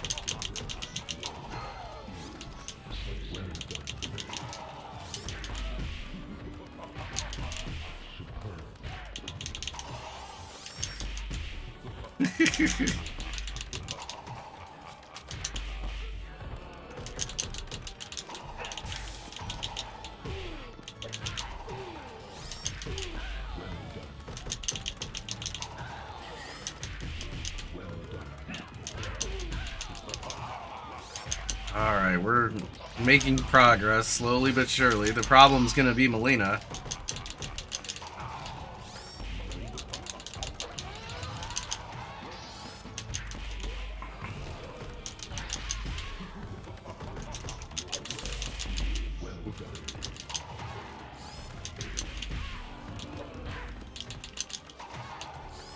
Got her!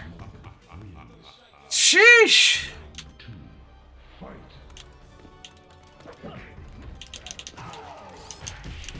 We got round one.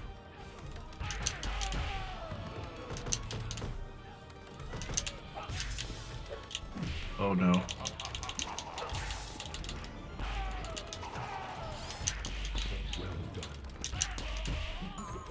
I like how the timer refreshes every time there's a new character.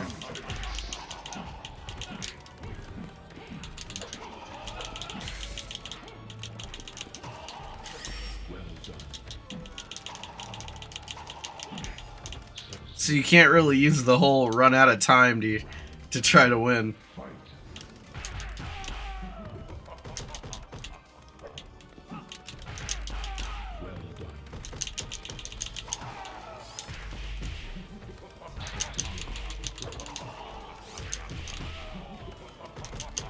I hope it's this round.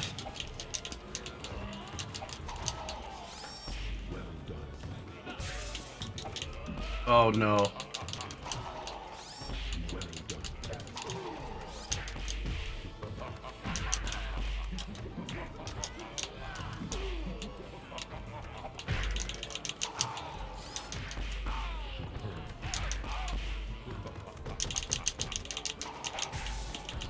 Oh no.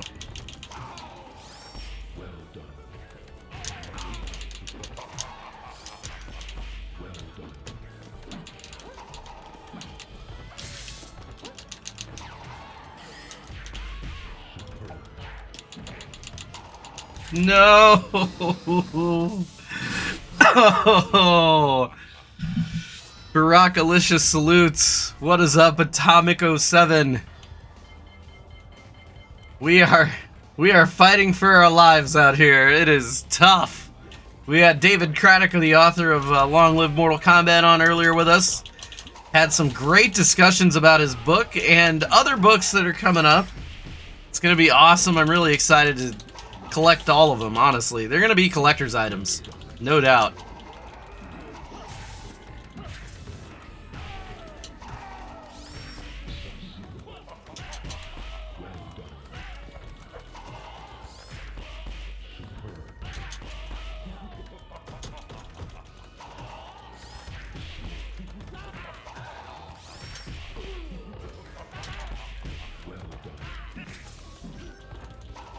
Oh.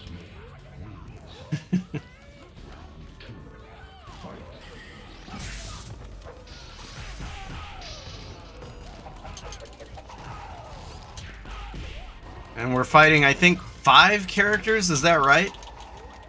In this endurance? It's an ungodly amount.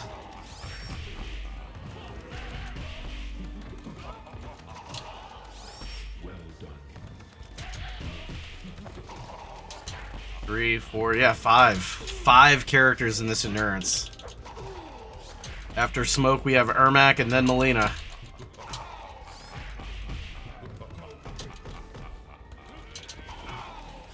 I like how you use the term unlucky.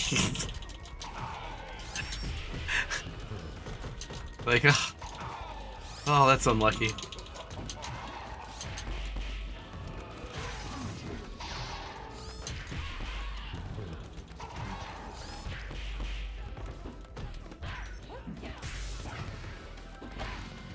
There we go. I'm trying to kill it. This isn't supposed to happen. I don't know if I think it is.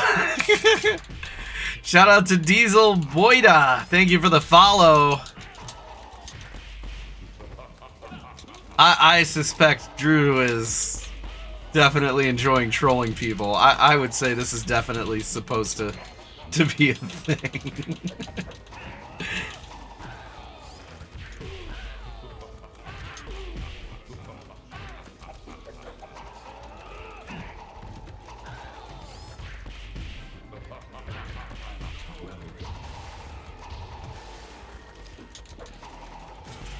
Oh no. Oh no. Oh no.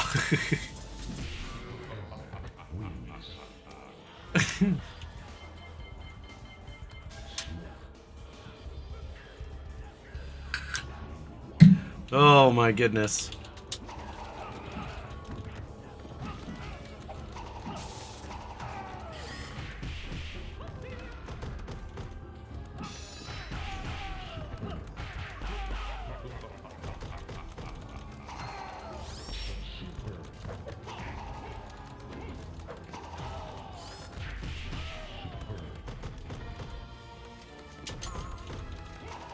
Uh-oh.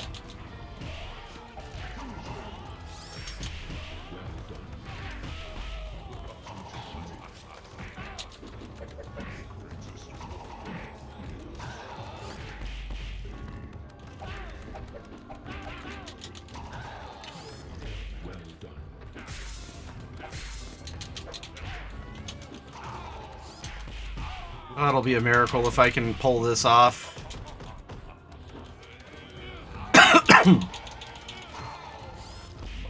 Well, I made it to Melina, but like I said, it'll have to take a miracle. Nothing short. Oof. Yeah, Ravenswood. Yeah, Ravenswood. That's the road I was trying to remember. It's been a minute. It's been a long minute. Yeah.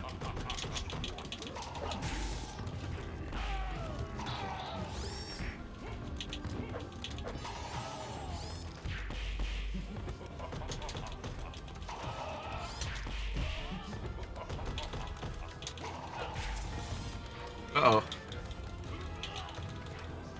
Oh no. This is painful. I'm gonna make Survive play this for Mortal Monday. He's gonna have to do the endurance towers. It's gonna be a thing.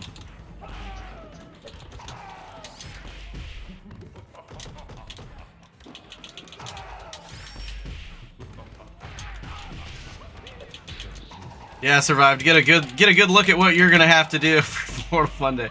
I'm gonna give you this game and make you play endurance towers just like this. You're gonna have to fight 5 combatants at a time, and to think, even after we clear this one, we still have another endurance match. And restart for another chance. I don't know. We've worked so hard. We've worked so hard. I feel like the pop-off would be insane if I managed to do it.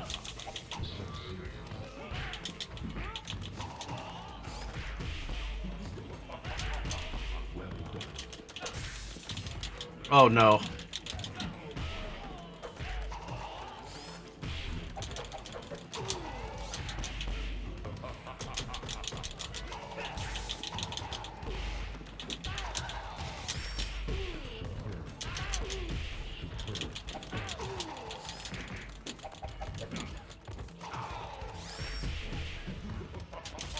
Oh. I'm not giving up on it yet. I'm not gonna give up on it yet, man. We're gonna go for broke here.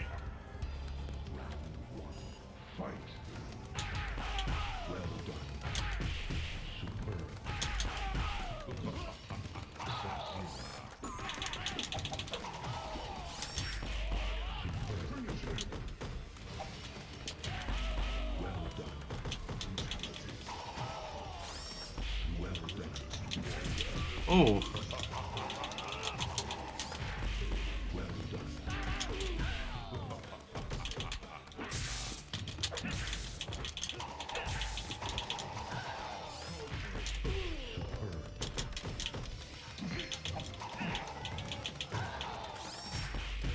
Ooh.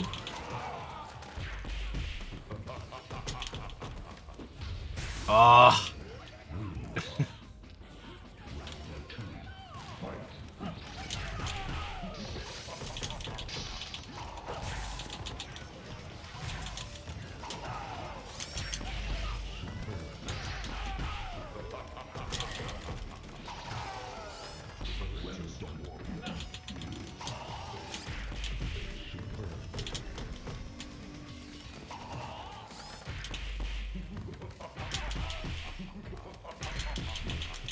You hear that laughing in the background? That's Drew laughing.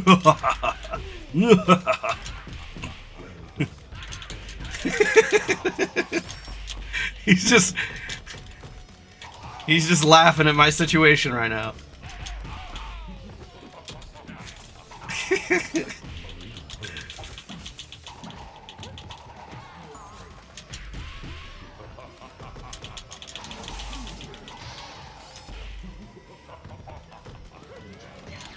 Oh no! Oh, oh, Melina. I'm so close.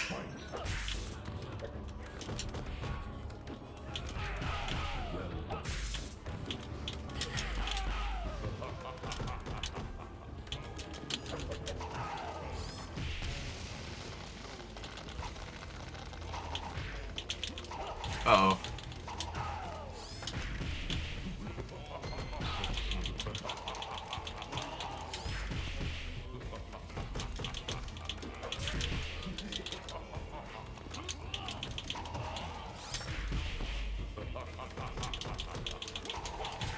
Woo.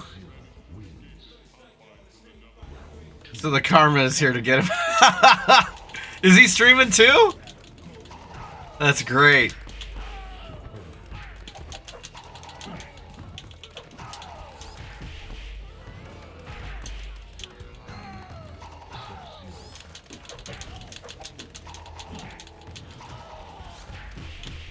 Oh yeah, I love smashing pumpkins.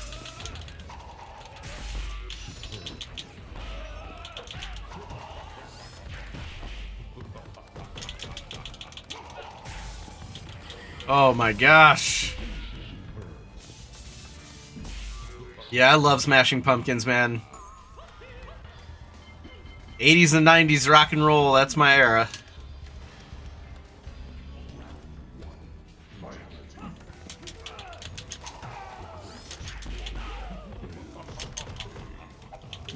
Oh my goodness. Oh my goodness. It hurts.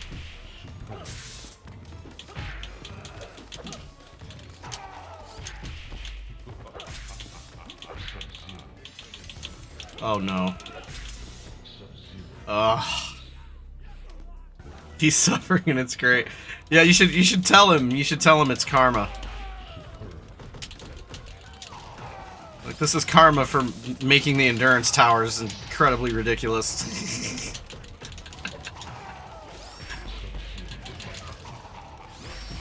Oh yeah, the arcade operators would love this.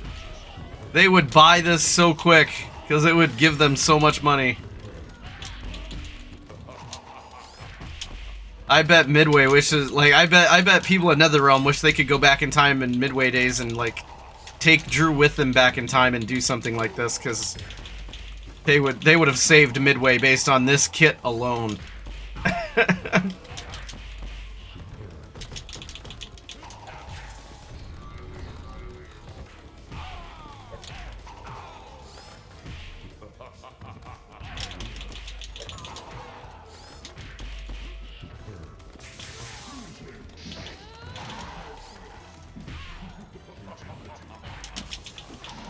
Oh.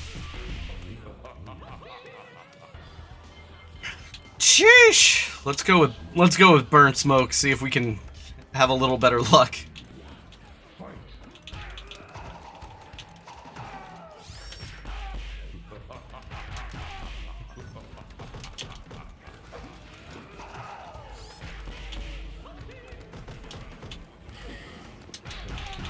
Oh. Oh no. There we go. Oh no.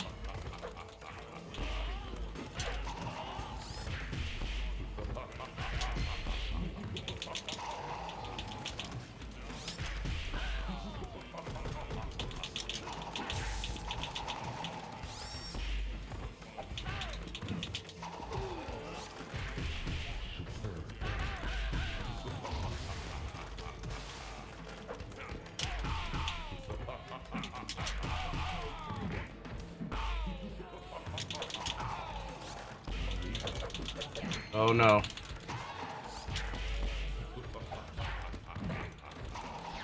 Oh, I gotta time that better. I gotta time that better. Her hitbox is so small though.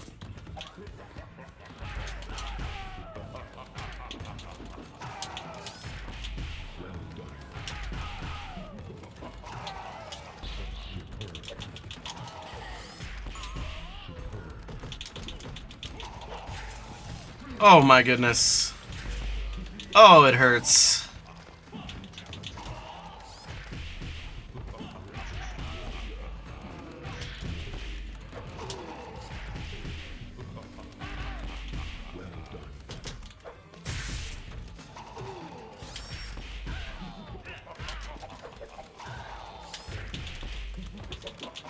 Oh.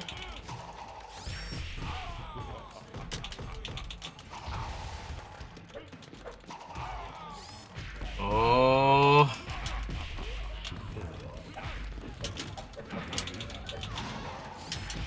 Oh, we almost got it. No! Not again! Oh. Genesis, MK2, and PS1 Mortal Kombat Trilogy were my favorite games, but back then I never had a player's guide, so I never got beyond the medium level difficulty. Me too. Me too.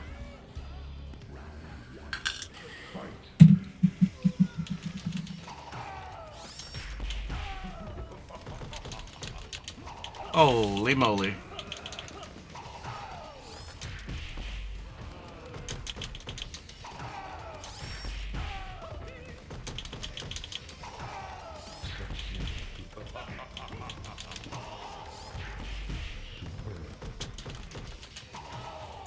Oh my goodness, I am trying so hard. Woo! There goes Sub-Zero. Now on to Smoke, then Ermac, then Melina. Piece of cake, right? Wrong.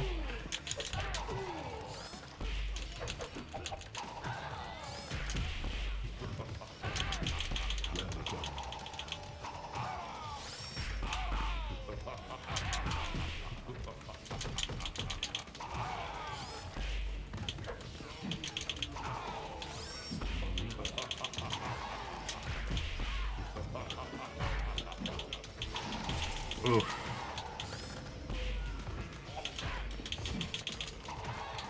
Yay, we got around. This is a actual release for MAME. It's the actual arcade game, but it's modified. So it's not like Mugen, it's the actual arcade game, but they actually hacked the ROM chips in it to have a bunch of cool stuff in there. It's a really tedious, really cool process they did, and Drusus and Paul are the two creators behind this and Mortal Kombat 2 Plus. Did a phenomenal job with it.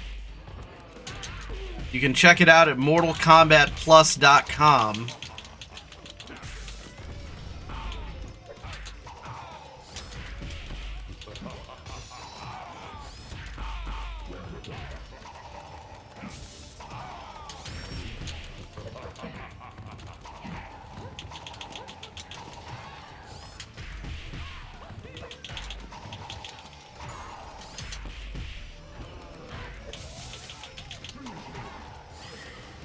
Oh, come on. Yes! We did it! We did it! I almost dropped my controller. I'm so excited. Ah! We finally did it! We beat 5 fighters! Oh, I hope we don't get any more craziness.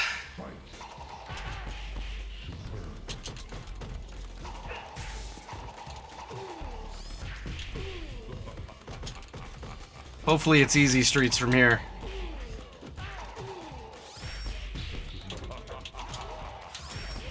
I know. I'm saying hopefully. I'm stressing the word hopefully.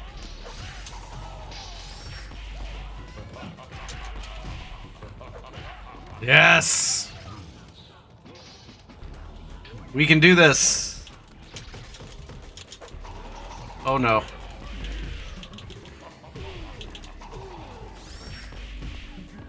Oh, I'm definitely not a pro, Phantom.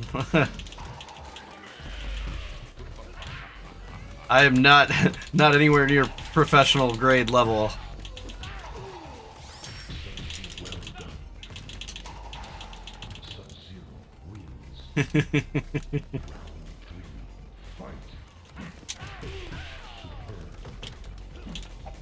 Oh no. Here we go.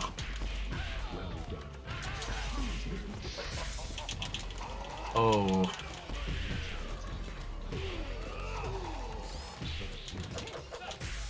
That's all right. We can get past these two for sure.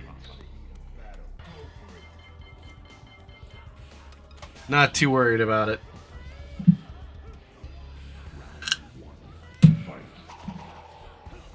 I think that's pretty cool. That is a pretty spicy way to finish the towers.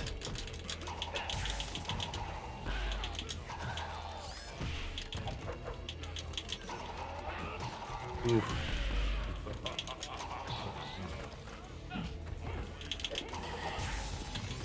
Oh no.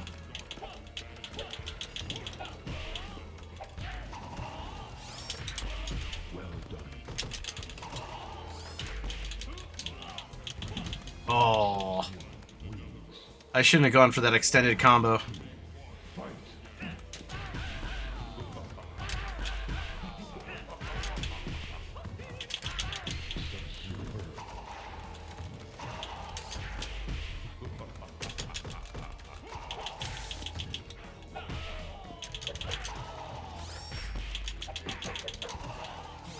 There we go.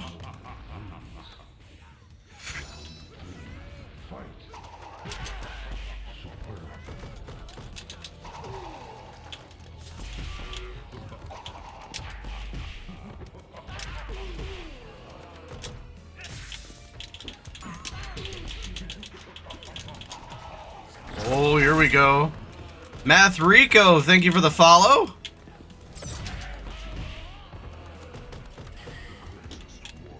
Uh-oh. Come on, you can do this. Uh-oh. Oh, let's go. Whew, almost there.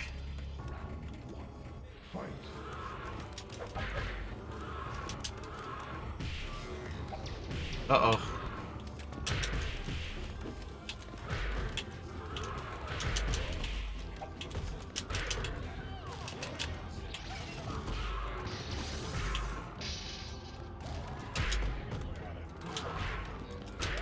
Uh-oh. Oh, almost. Yep, just the bosses, and I don't struggle too much against Mataro. It's just all about getting a little lucky to some degree with him not shooting a million of those things off from his tail, and then you're usually pretty good.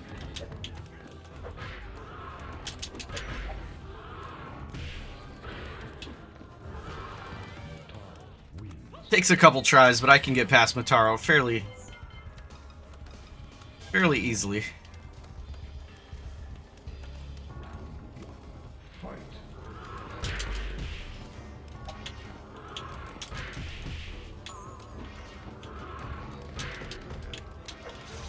Uh-oh, uh-oh, uh-oh, like that's the worst.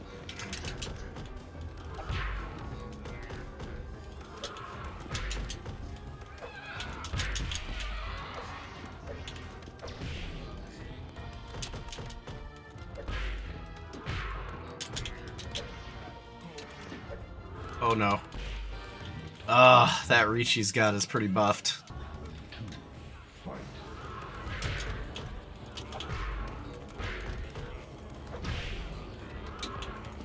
Oh no.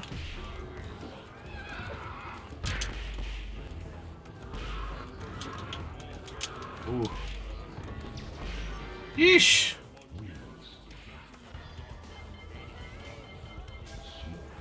Alright, let's try it again.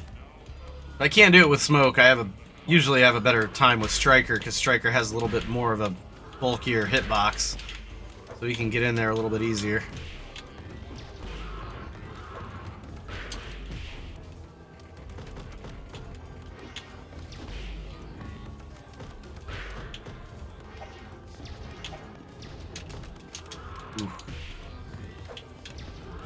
Ooh.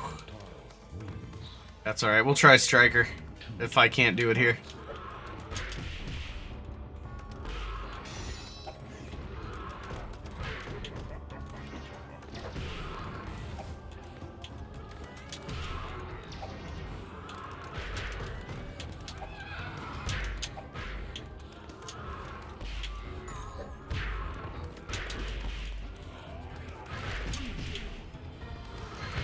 There we go.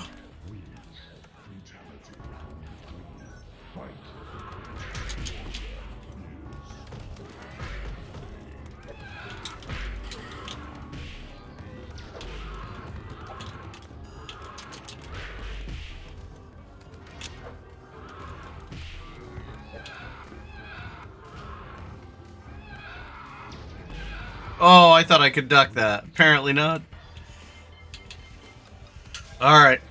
Calling upon the powers of Pedro. Pedro Striker.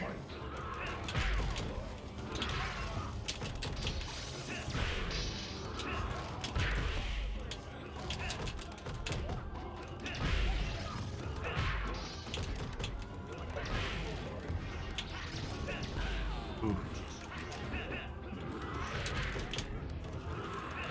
There we go. He will destroy Mataro with his farts. He could.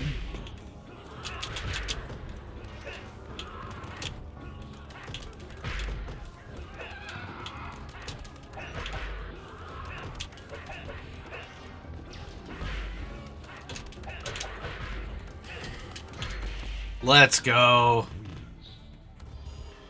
Can we beat it with Striker?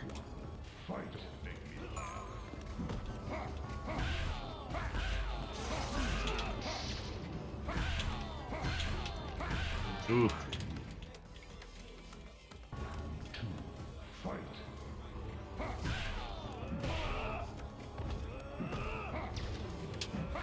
Ooh. Here we go. Here we go.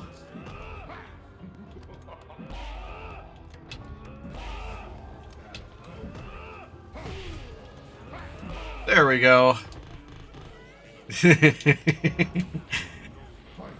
How very Pedro of him to do, to steal Smoke's glory.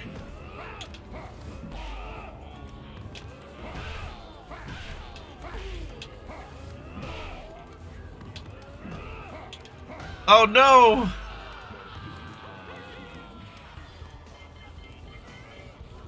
We'll go back to Smoke. He's a little smaller. Give Smoke a chance to claim his glory here.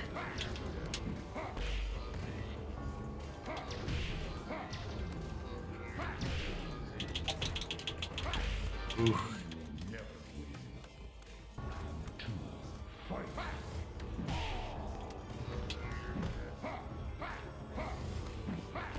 Ooh.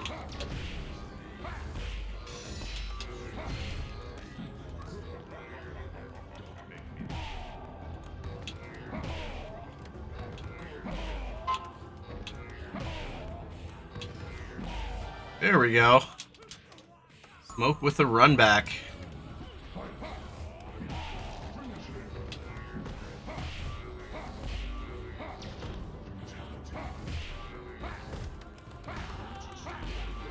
Ooh. Almost. Takes a couple tries, but once I get back into that pattern, I'm usually pretty solid. He did pull a con.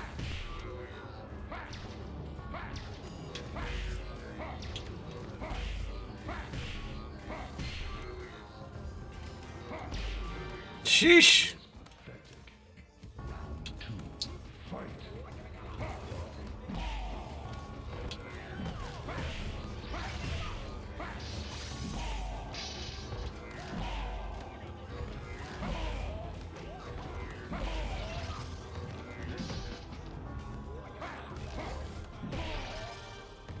There we go.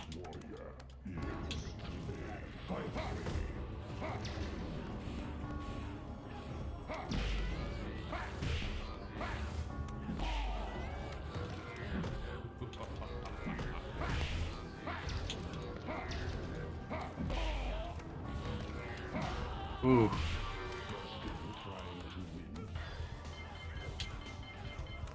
Goodness.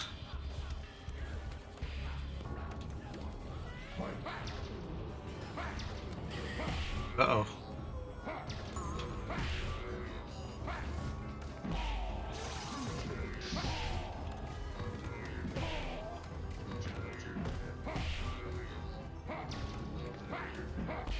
Ooh.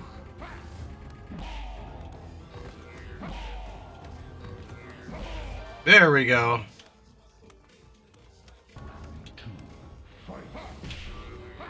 Now, CMM, you're gonna have to tell me what's the best treasure I can get.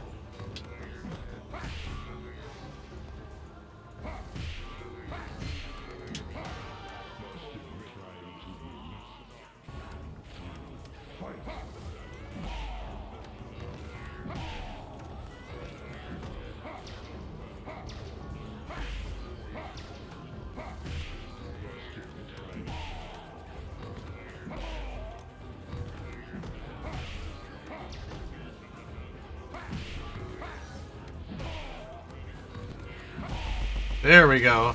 Pick any of the ones on the bottom except the second from the left. Why? What's the second from the left? Now you're making me want to pick it.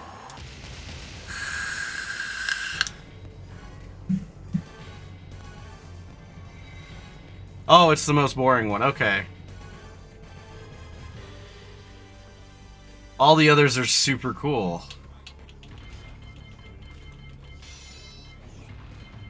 So, like, this would be cool, the mystery mark. That's a pretty safe bet.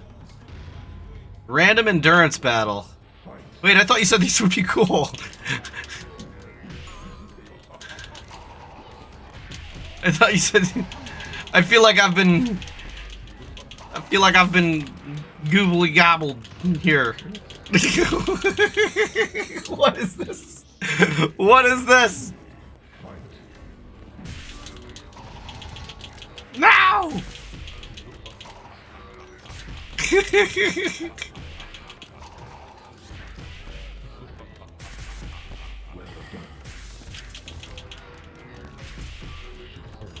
Oh gosh. I don't know, it doesn't feel pretty cool. It didn't feel pretty cool, it just felt like I got my ass kicked.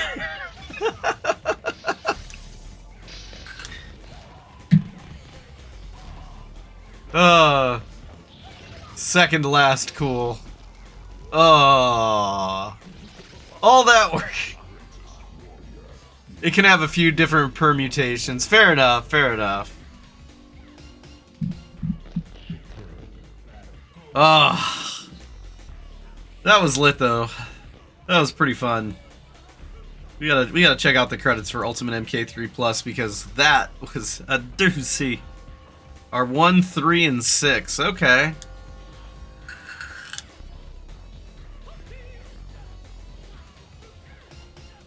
Where do we go from here now? I don't know. We can do so many things. Also, for those of you that don't know, Scott Howell said he's gonna give away a fight stick for Mortal Kombat 9, PS3 or Xbox 360, your choice. Whoever donates $100 to Kombat4Rare first. So, no one has stepped up and donated yet, but if anyone donates $100, Scott is gonna send them a fight stick of their choice from the PS3 or Xbox 360, unopened MK9 fight stick.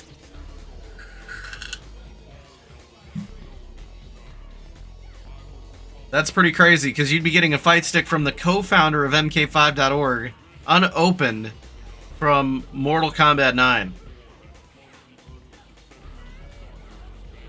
That's a pretty nice prize.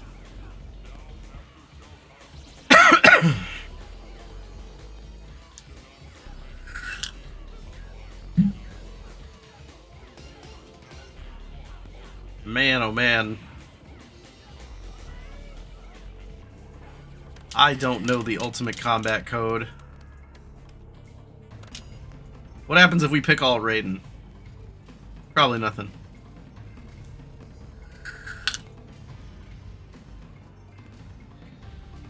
Whew.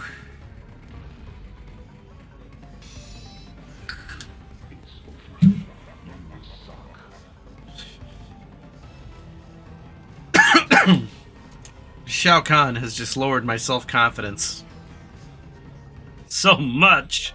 Ultimate MK3 Plus, though, it is absolutely crazy. I guess we can do MK2 Plus a little bit. We can do some MK2 Plus. Or we can play any of these other games that you guys see here in the arcade. There's a lot of them. I'll give you guys the tour again so you can see what is available to play. Nothing is off limits, except for the grid. We're trying to get $1,000 raised for Kombat4Rare. If we get $1,000 raised, I will play the grid.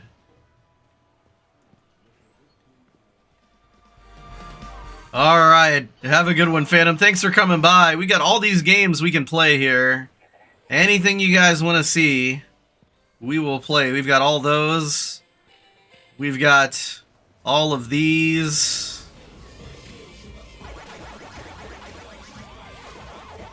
We've got all of those. We've got all this, all that. We can do them all. We can play anything you guys want me to play. We can do Killer Instinct as well. Killer Instinct 2. We did a little KI2 yesterday. That was fun. We did some Primal Rage yesterday as well. That's pretty cool. Even did Street Fighter the movie yesterday. That was a cheesy good time. KI1, your wish is my command. We can absolutely do Killer Instinct 1. Oh, it's so perfect. Oh, such a cool looking cabinet. Alright, here we go. Killer Instinct number 1.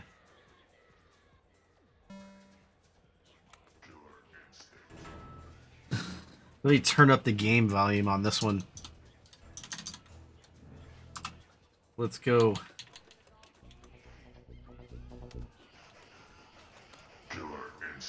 There we go.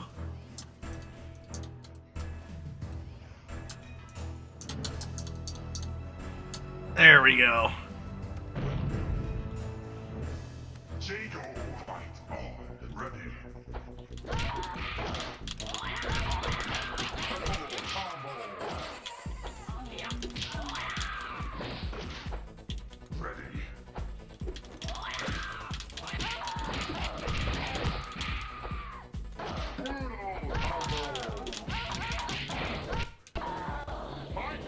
Oh! Nice. Let's go.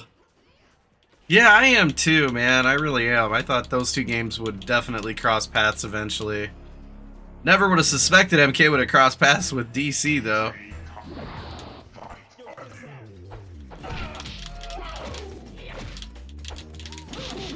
Ooh.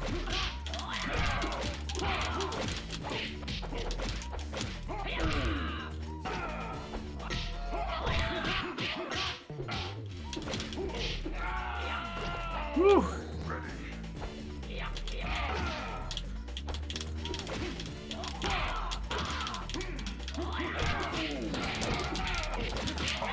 Whew.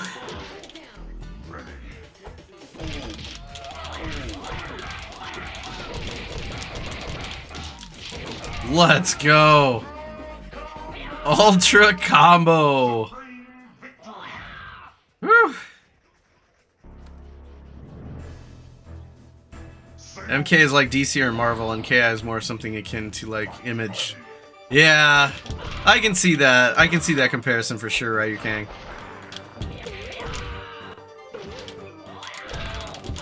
Oh!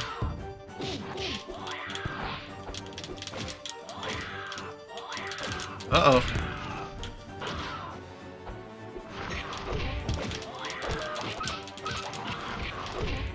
Ooh.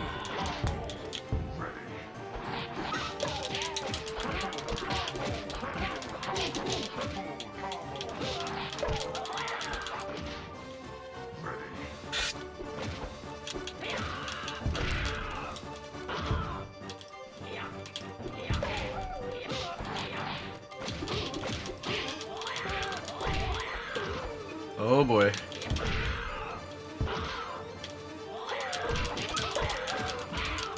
Oh.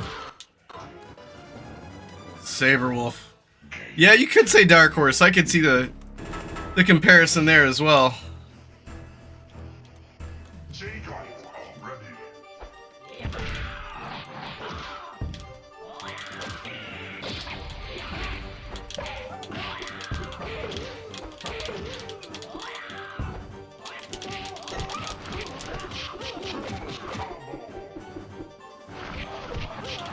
Sheesh!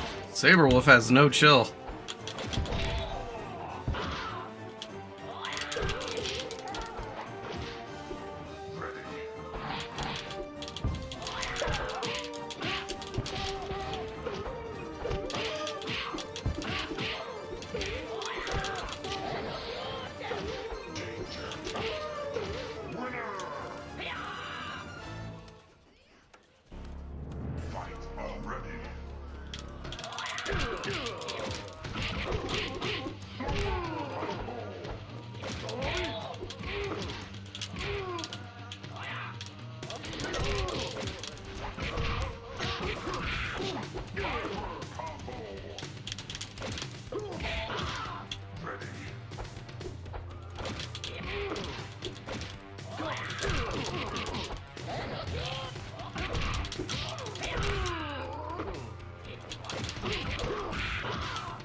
Oh my goodness.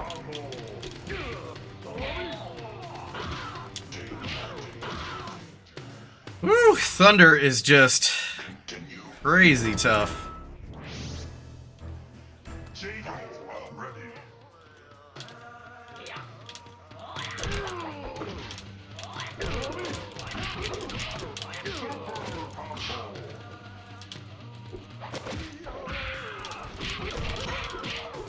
Ooh.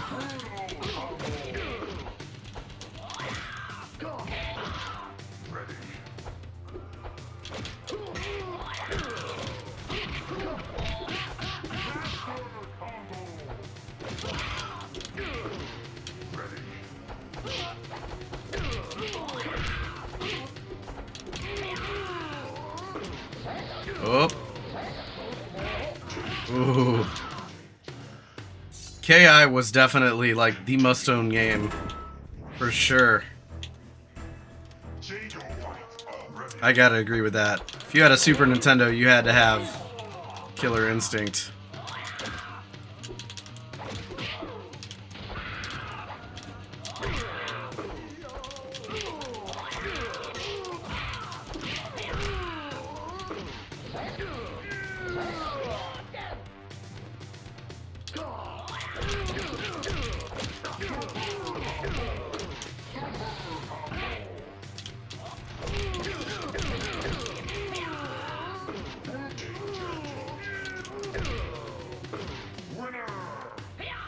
There we go.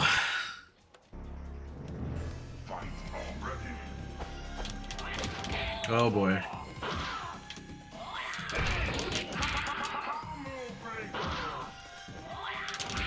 Ooh. I always found Killer Instinct 1 to be like way harder.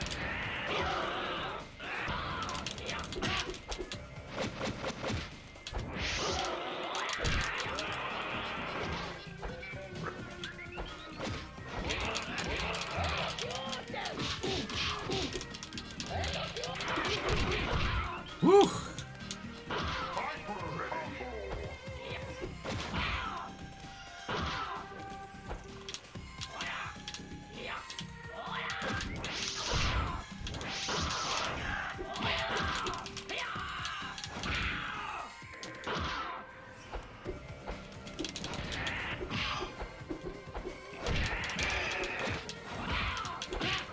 Oh, my goodness.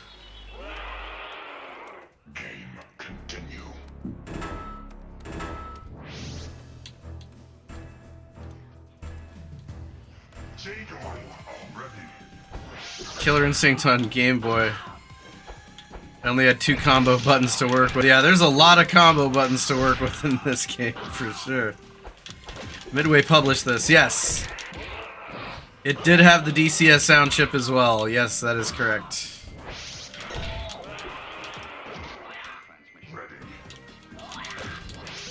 Ooh.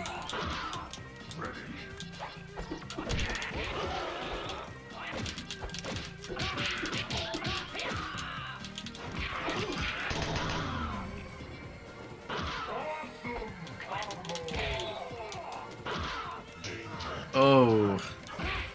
My goodness. Continue.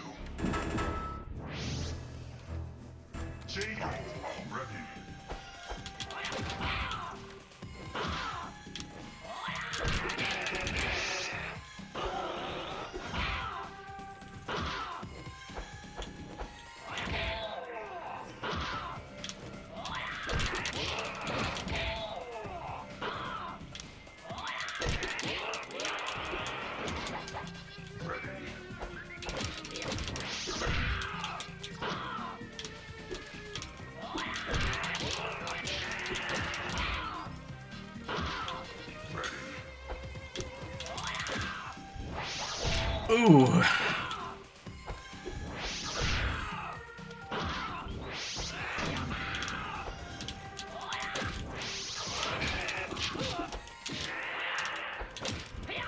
Woo. Yeah, it is tough. And Glacius is definitely difficult.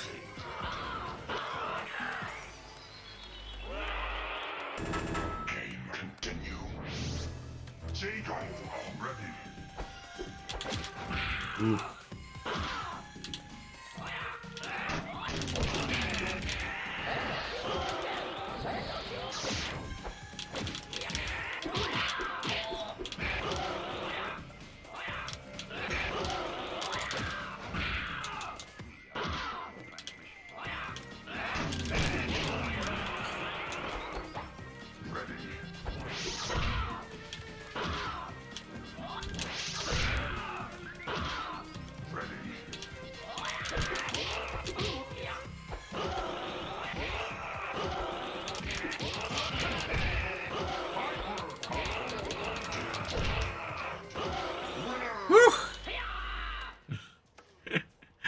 Oh, KI, man, it's fun. I'm not very good at it either.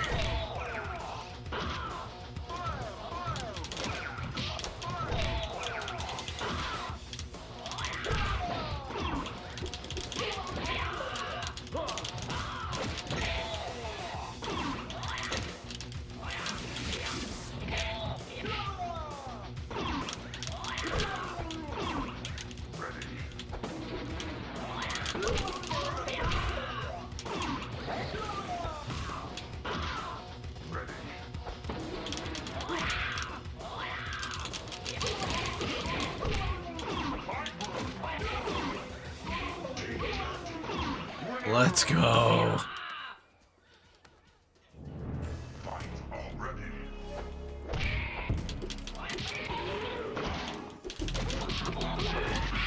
Uh-oh.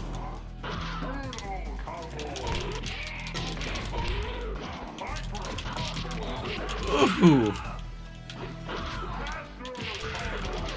Oh.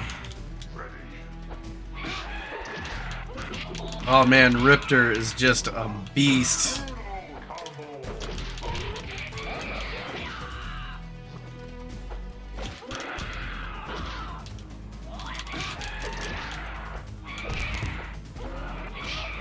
Oh.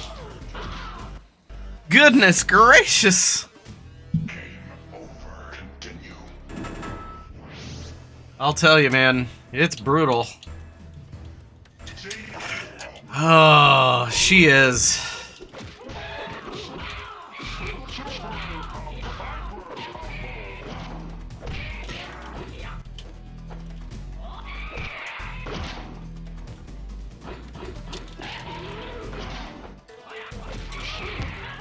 Ooh.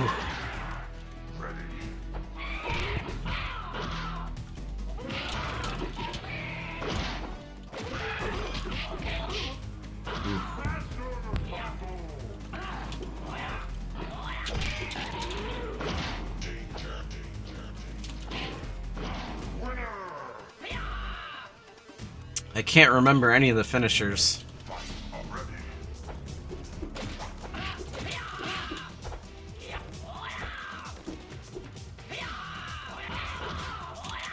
Uh-oh. Uh-oh. Uh-oh.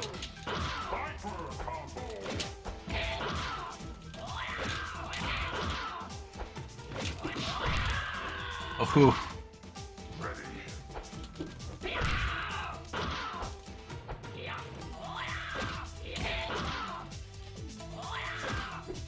Ooh. I'm trying to find an opening here and he just keeps countering.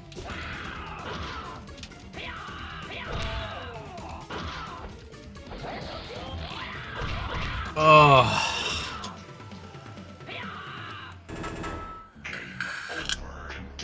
All right.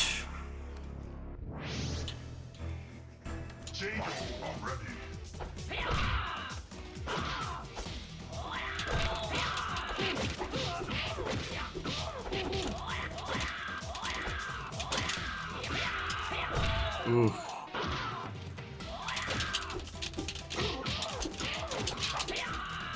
Uh-oh.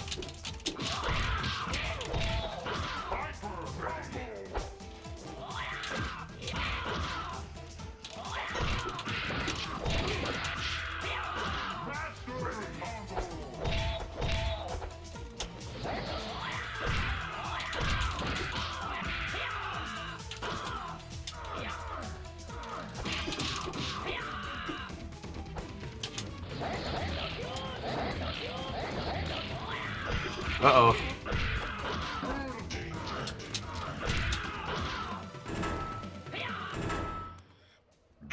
Sheesh.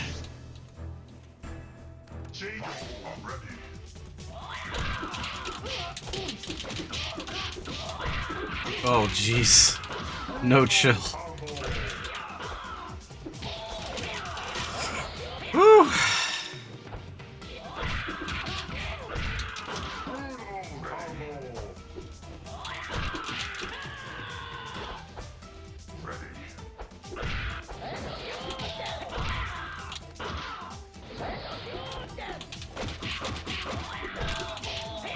Ooh.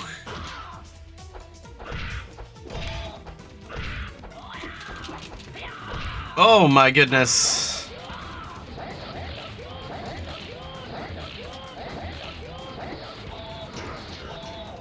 Oh my goodness.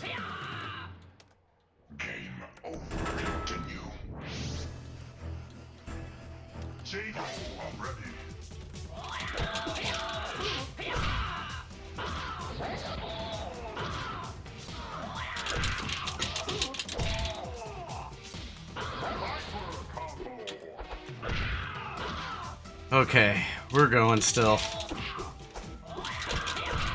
We're still trying here.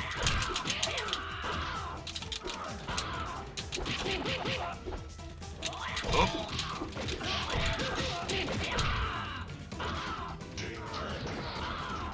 All right, finally. We're moving on.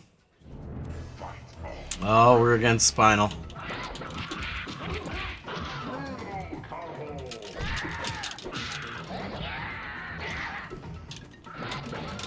Uh-oh, uh-oh, uh-oh.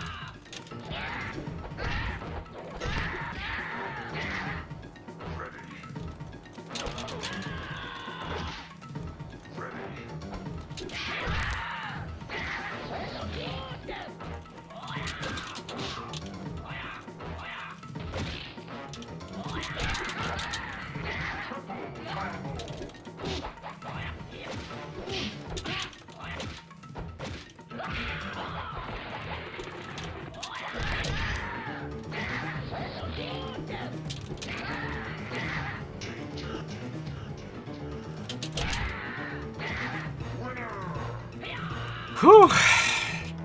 Still going.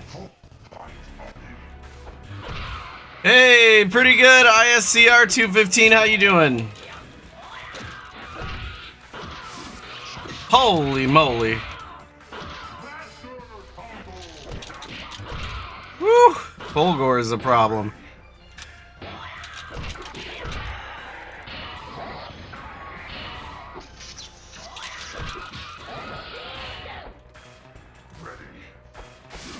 Good deal. Chilling is what it's all about on a Wednesday evening.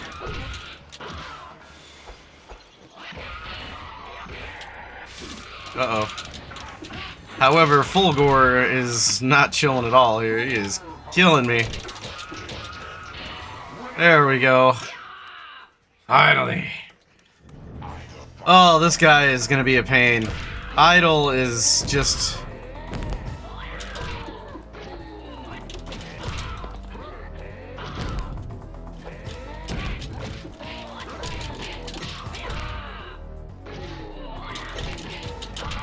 Ooh, he broke that combo.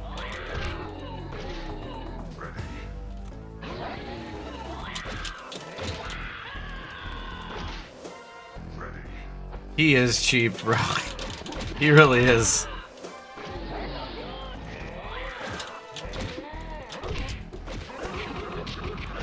Jeez. Look at that, he just builds his health right back up.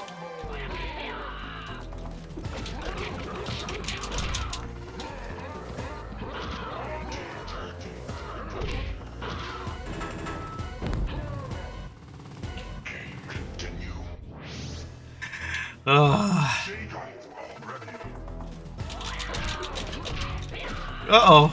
Uh-oh. Uh-oh. No, no, no, no, no. Oh.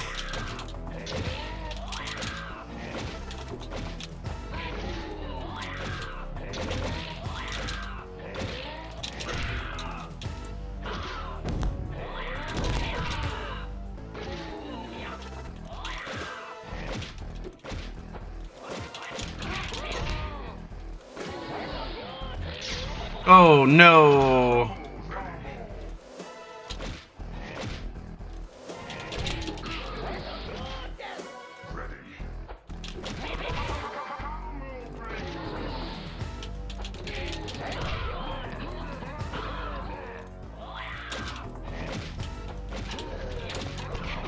Oh, no. Yeah.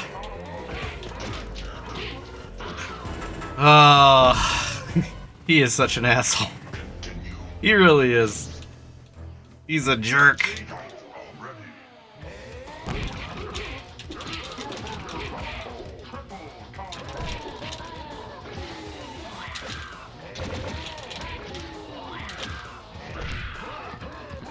Look at that. Just builds all that health right back up.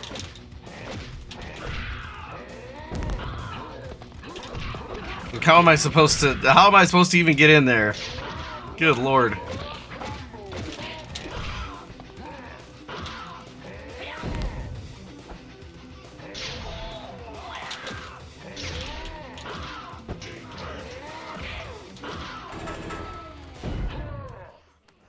Yeesh.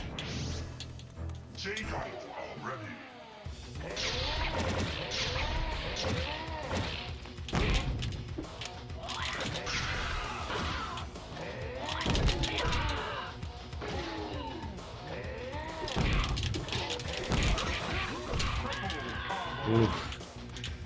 Yeah, the Game Boy soundtrack had a pretty good conversion for the music.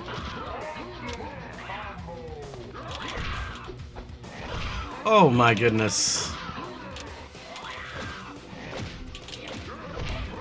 What? Oh! Alright, I give up. Idle's too much for me. Idle is too much for me. Good lord. What else do we got though? I mean, we got so many games, it's pretty crazy. You had an asshole in this Revenge of the Sith looking stage. You can do nightmares for kids. Asshole Idle is. Yeah. I'll let Idle have the dub on this one though. I don't feel very good about my capabilities on Killer Instinct, I'm gonna be honest. Whew. What do I have? I mean, I've got the Game Boy version of Mortal Kombat Tournament Edition. If it appeared on standard Game Boy, this is probably how it would look.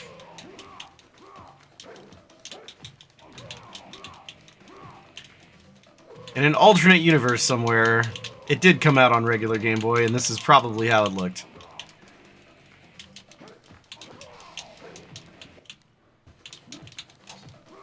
Whew. Yeah, MK Tournament Edition is pretty cool. They actually did put a lot of neat stuff in here. I think somebody posted that they had a Spy Hunter level in here to tie in with their Spy Hunter games at Midway.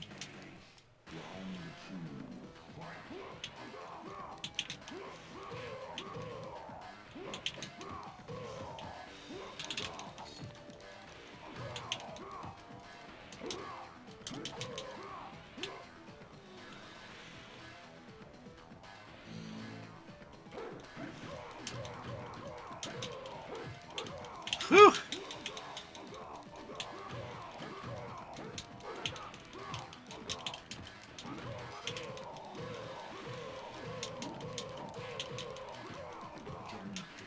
There we go. But yeah, I've got all sorts of cool stuff. All sorts of cool stuff in this arcade. You guys want to do a little San Francisco Rush? You remember back in the 90s, like, you know, you'd go to Walmart and you would see San Francisco Rush? Every time I went to Walmart, man, all I saw was this game, like, sitting right there in the entry doors as soon as you would enter. It's one of those things where you'd always have to be like, I need a quarter, I gotta play some Rush.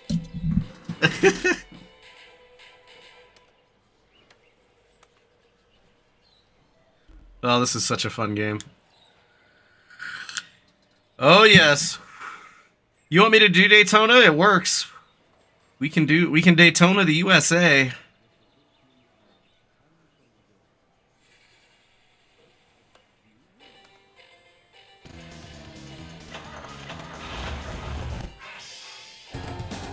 Oh, I do too.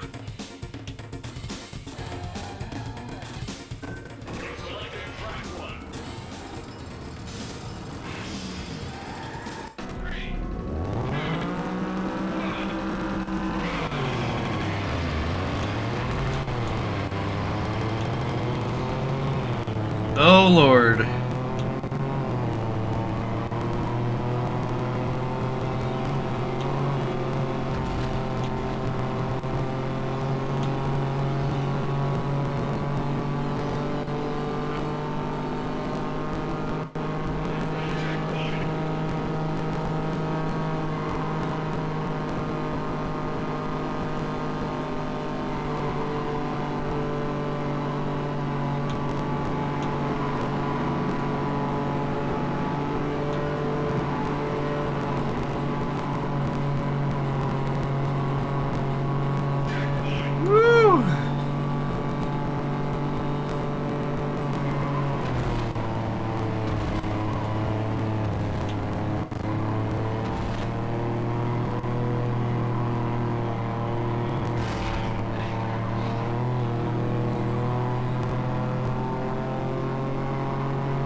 This game is like so 90s.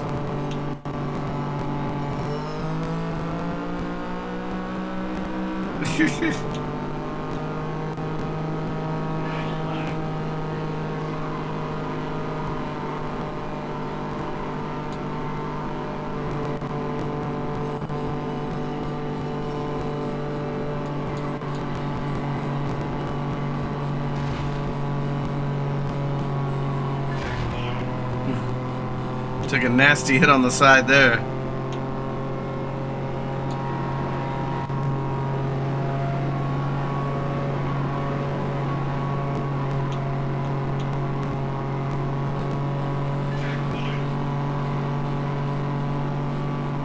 Oh, come on, we can do it. Woo.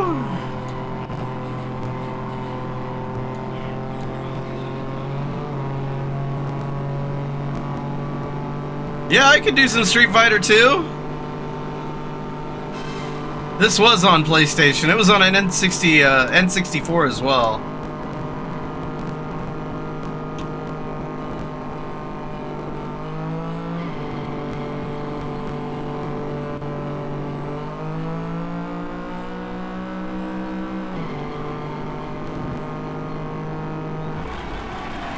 Hey, we got first place.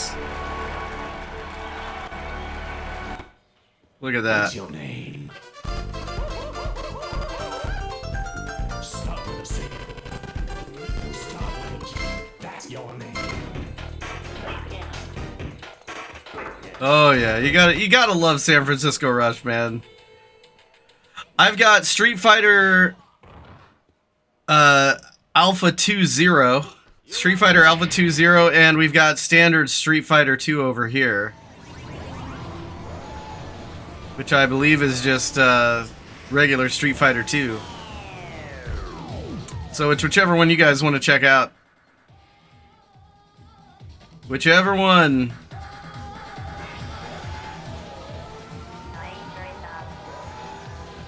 Yeah, this is the World Warrior. Either way, there's no block button. But we can do Alpha 2-0 if you guys want as well. Work our way up to Alpha 2. Okay, your wish is my command.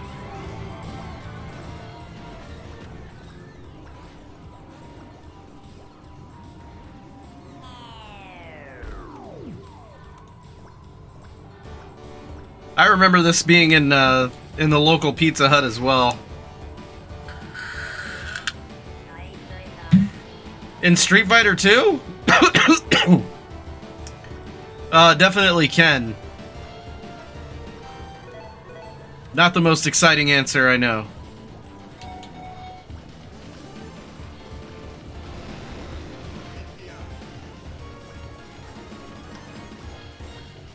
Yes, it was the same one that had Mortal Kombat. But I think they were there at different times. I think they had this game... Or no, wait, this game wasn't at the pizza place. This game was at the bowling alley. My apologies. I saw this game at the bowling alley in the hometown where I am from.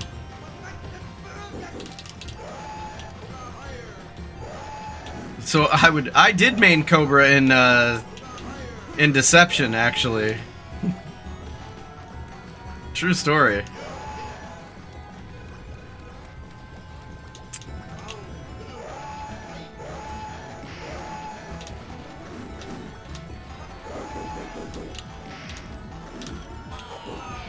Ooh.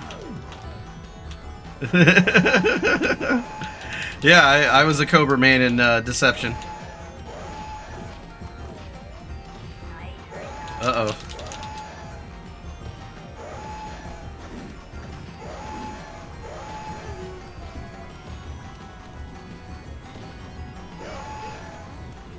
Yes.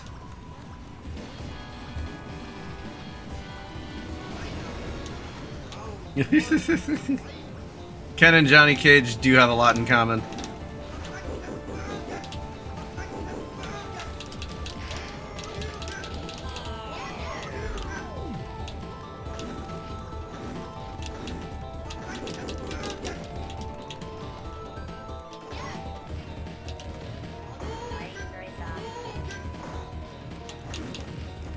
Ooh.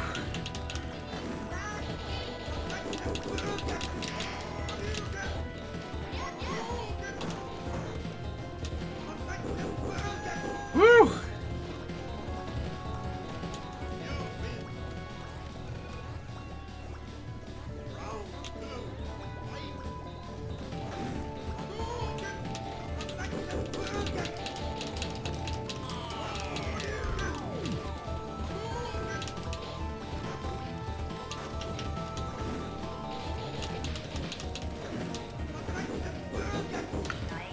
Whew.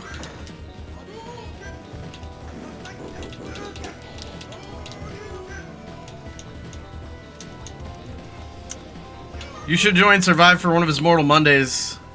Oh yeah, dude, the first time I met Survived was actually on his Mortal Monday show on his YouTube channel, way before he started working for us. I was on there with Tabmock99. If you ever look at if you ever look at like Survived Combat's old content, it's really good stuff. It's top tier.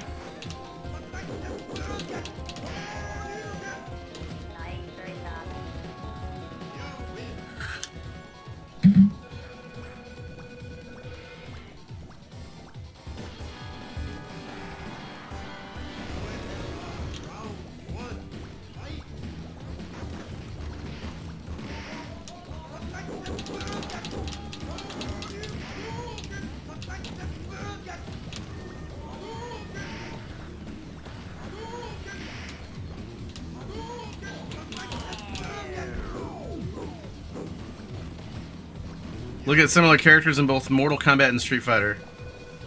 Interesting. Yeah, that would be pretty cool. I'd be down for it.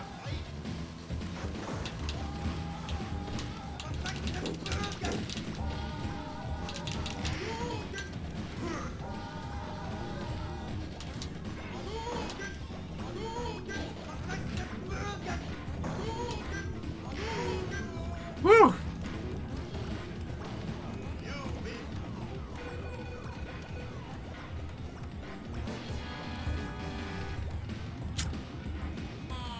Oh, here we go.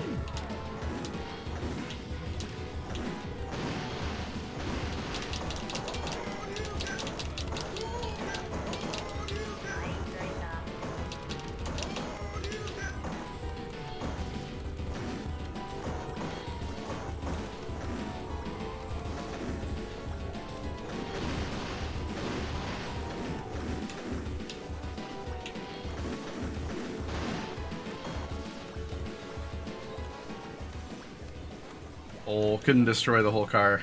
I've never been good at that minigame.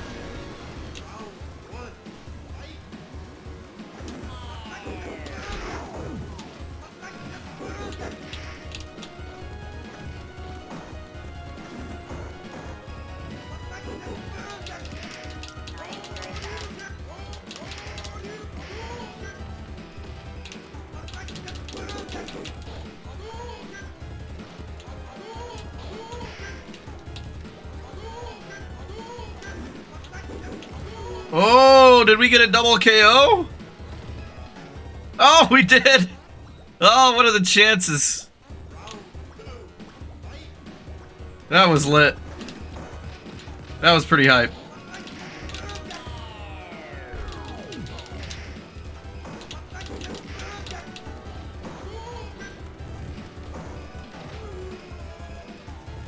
Against Ryu too, yeah.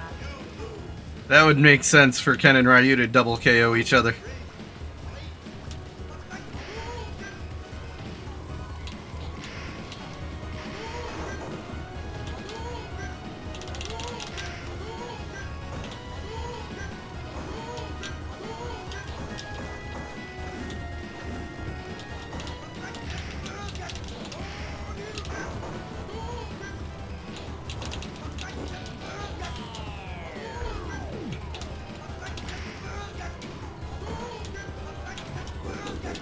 Ooh. Brutal.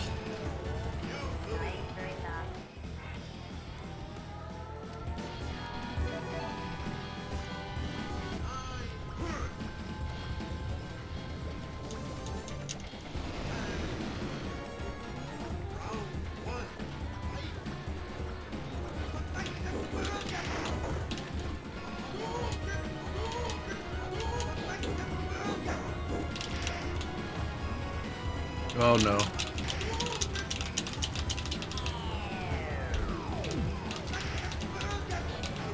Ooh.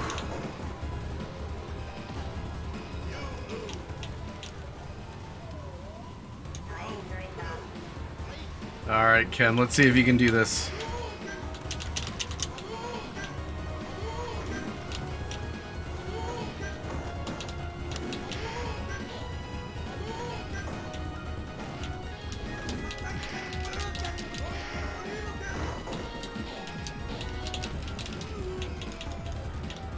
The arcade software I'm using is called New Retro Arcade Neon. It's on the Steam store.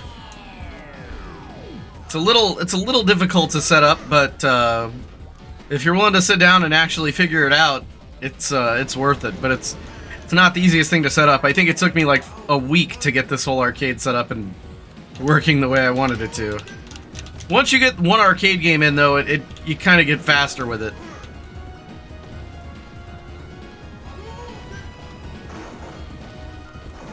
But I'm also pretty MAME stupid, so it might not be as bad for other people to figure out.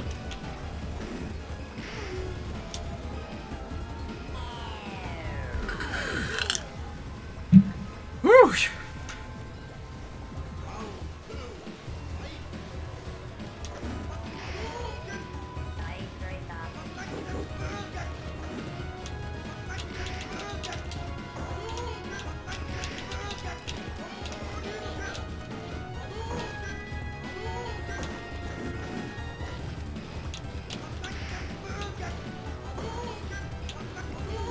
Ooh.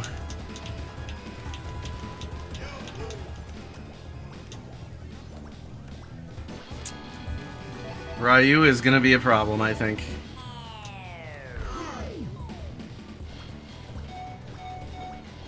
Wonder if I'll have better luck being Ryu versus Ryu. Oh no, it's gonna make me fight Ken! Oh, what are the chances?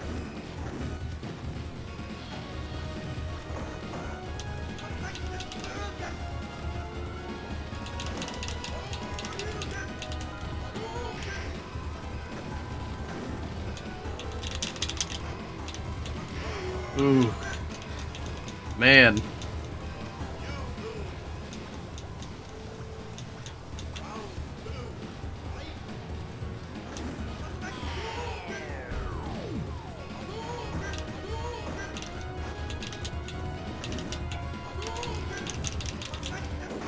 Oh. Woo.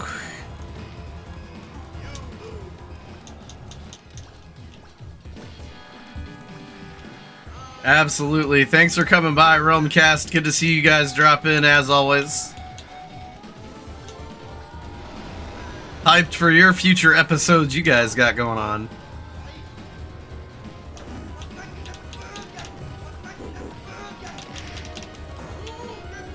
Whew. Oh my goodness. Oh. Ryu is just too much for me.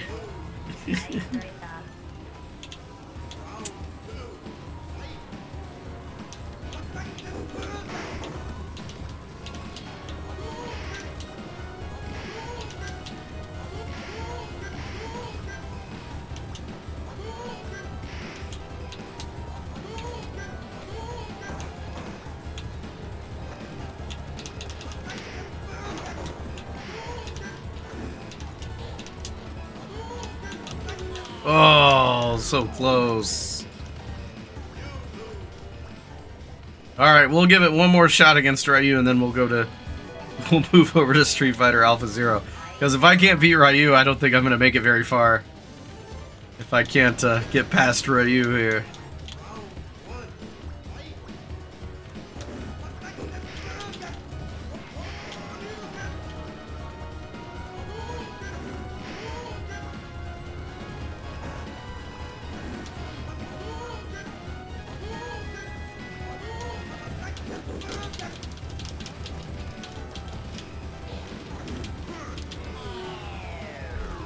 Oof.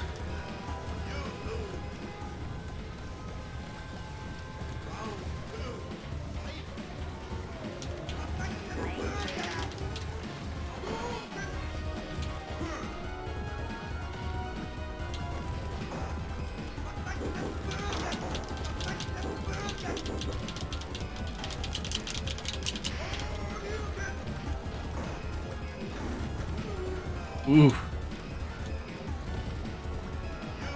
All right, I gave it a fair shot here.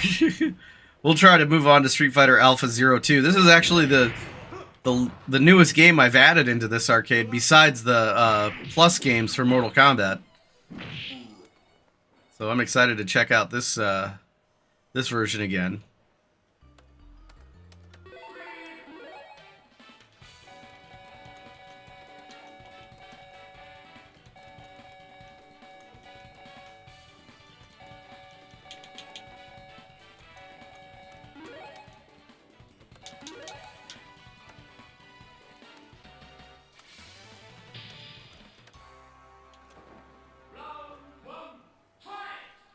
Yes, I got Alpha 2, man.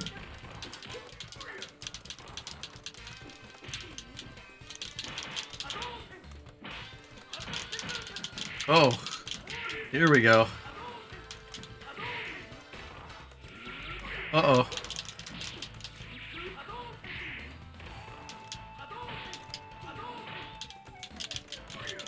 Uh-oh. Oh.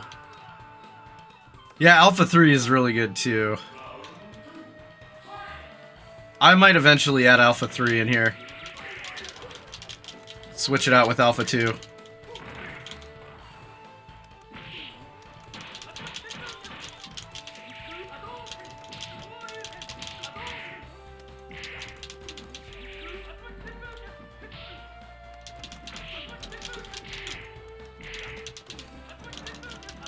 Oh.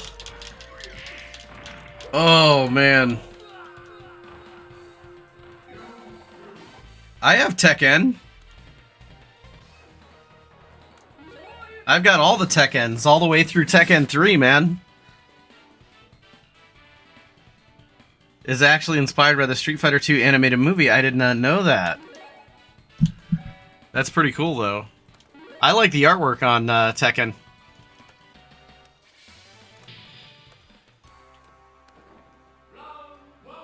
Or not Tekken, I mean Alpha 2. My brain is just not functioning today, guys. I'm sorry. No, I like the artwork on this version of Street Fighter. I think it's really cool.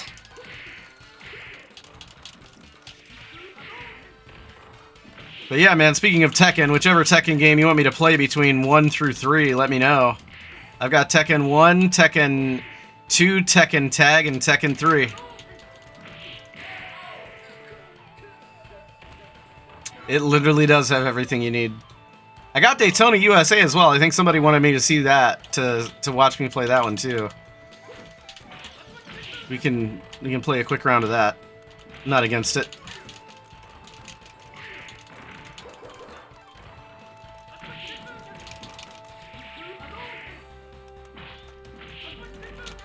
Uh-oh. Uh-oh. Ooh. Man, I got blown up. And influenced later games in the series. That's pretty cool.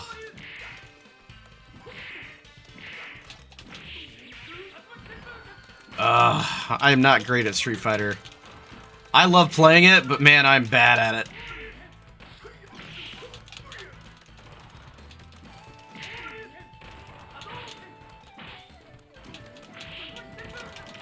Uh-oh. As you can tell, I'm horrible. I would live in that arcade. Daytona too? Oh yeah, I got Daytona USA. We can take a look at Daytona USA. I'm not against it.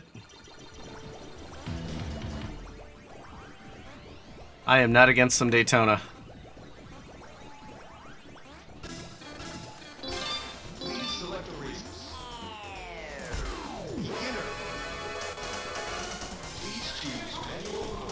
Yeah, that is true. It's always cool when that happens, seeing things influence the actual games.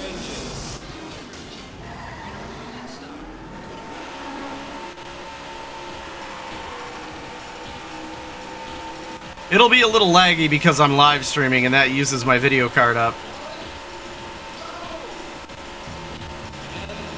But when I'm not live streaming, this runs perfectly.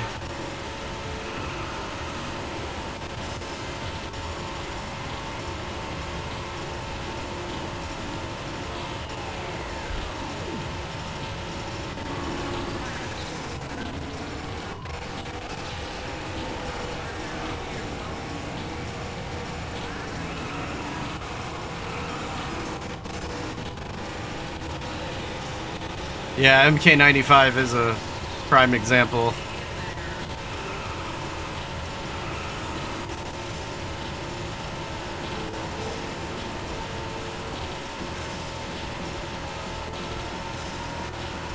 Man, I don't know how I get out of the house. I don't, honestly.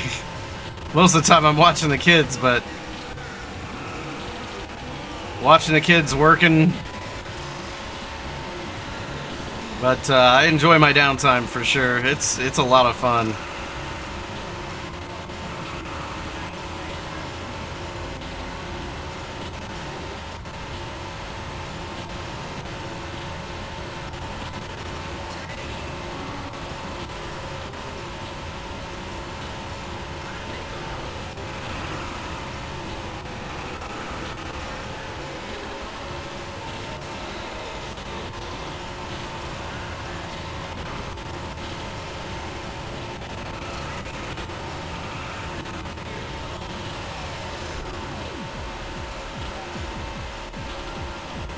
Uh-oh.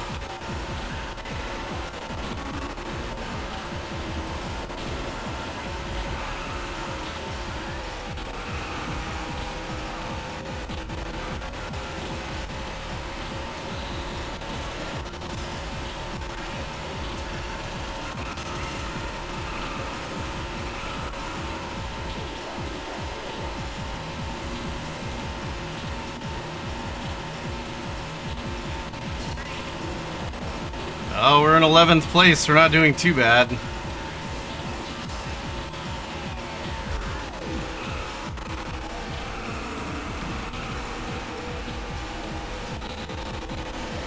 Yeah, 94, this game looked really impressive. The emulation isn't perfect yet for MAME, but they're getting there. Little by little. MAME is doing impressive things, all the developers there.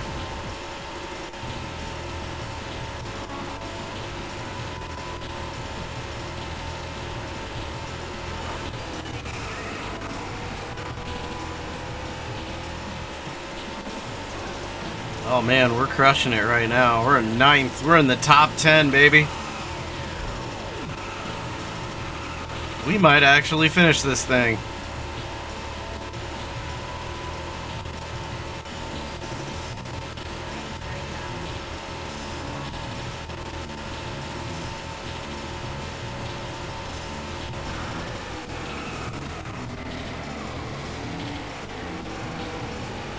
Seventh, 6th, maybe? Oh no, 6th place is still up here. Final lap. Can we work our way into the top 5? I don't know. We're gonna try to.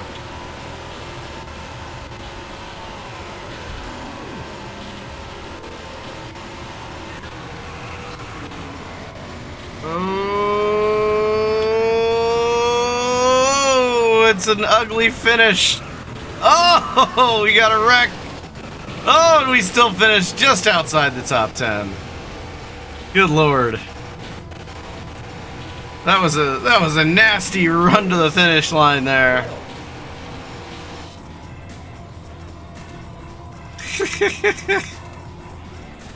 Oh, you gotta love it. But yes, we also have Tekken. I got Tekken 3, Tekken 2, Tekken Tag, and Tekken 1. Whatever you want to see, we can play. I'm open to jam on whatever.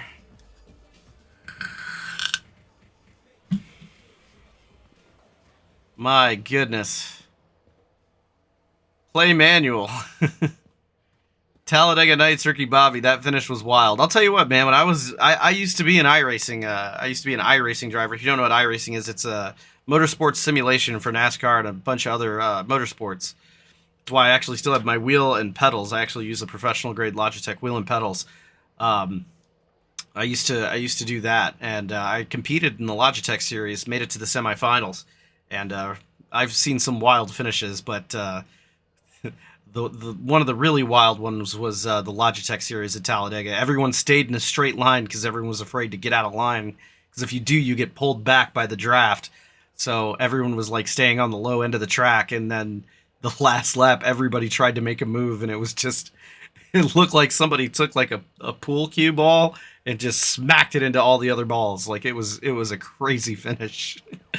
I believe I finished like 6th place in that race out of like 30 drivers across the United States and Canada.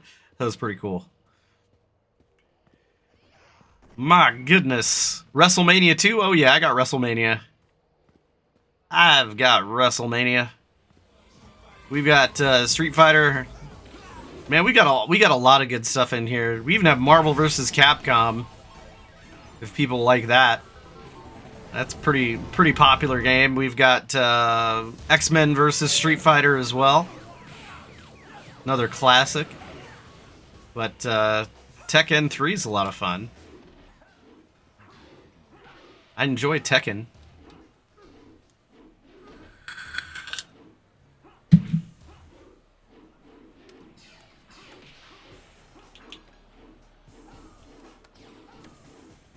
Well, let me see if I can't turn the audio up on this game real quick here. Let's go to game options. Doop. If you ever wanted to see the arcade menus, well, now you can. You change the hit color. Oh, I don't think... maybe you can't. Maybe you can. Maybe I spoke too soon. That's alright.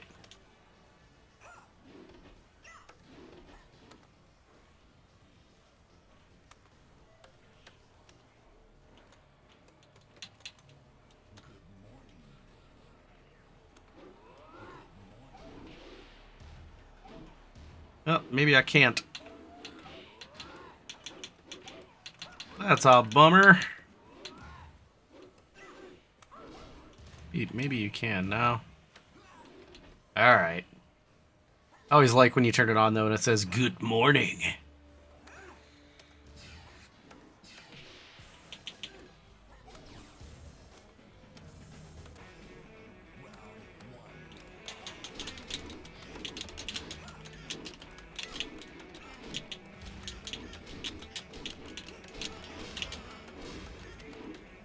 Whew.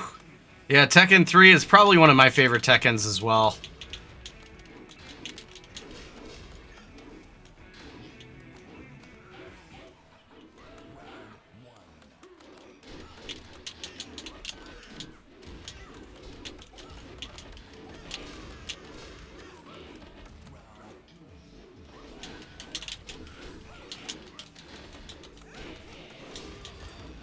Whew. Oh, we're still rolling. Holy moly. Uh-oh.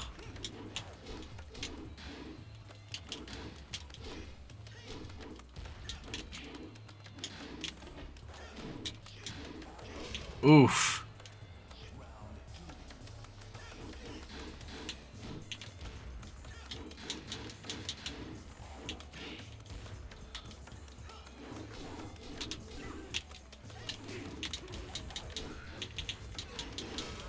The hit damage is nasty on this game. Yes, it is.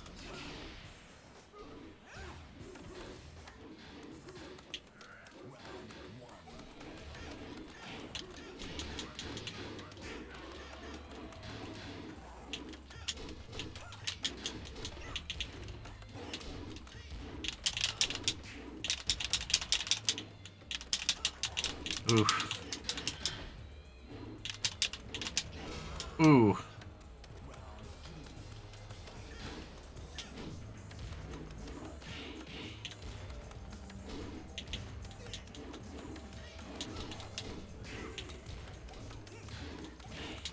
Ooh. The counters.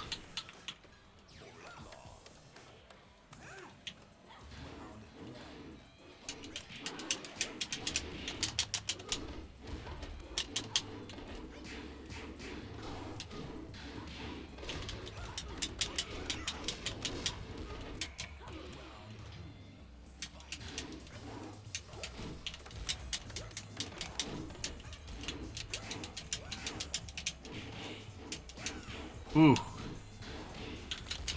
Ugh.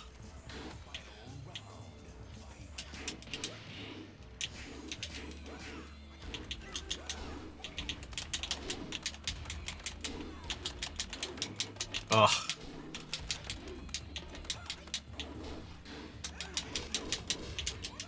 There we go.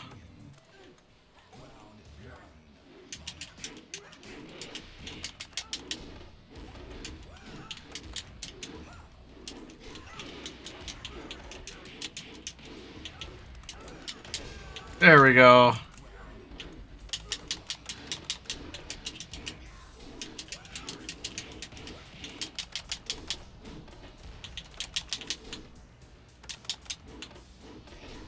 Uh-oh.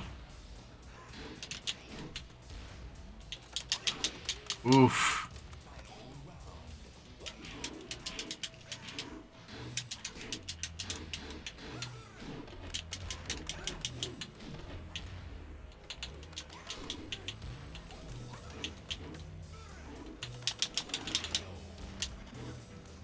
There we go. Up, here we go, against Eddie.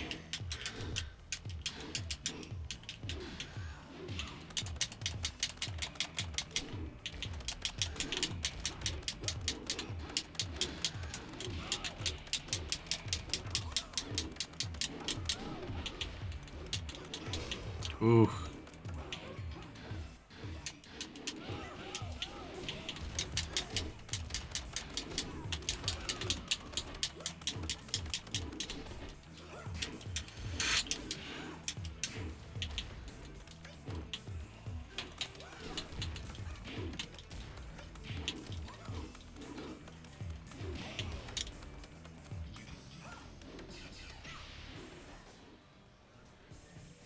Let's go back to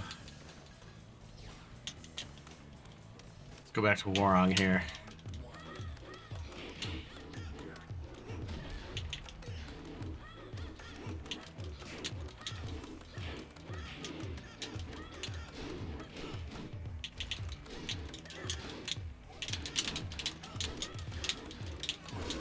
Ooh. Right in the face.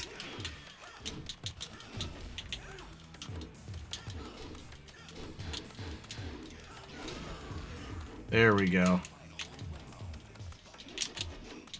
Uh-oh.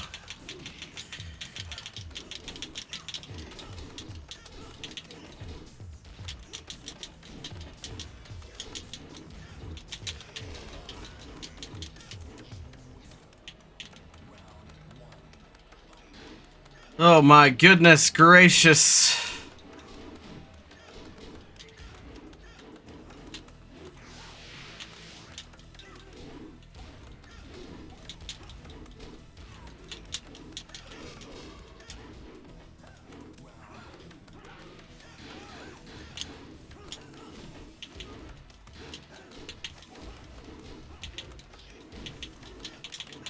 Uh-oh. Oh, Yoshimitsu. There we go.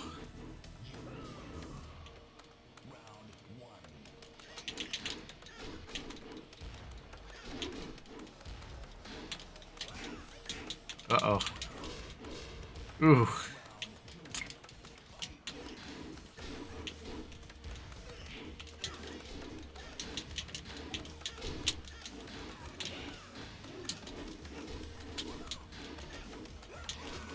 Ooh.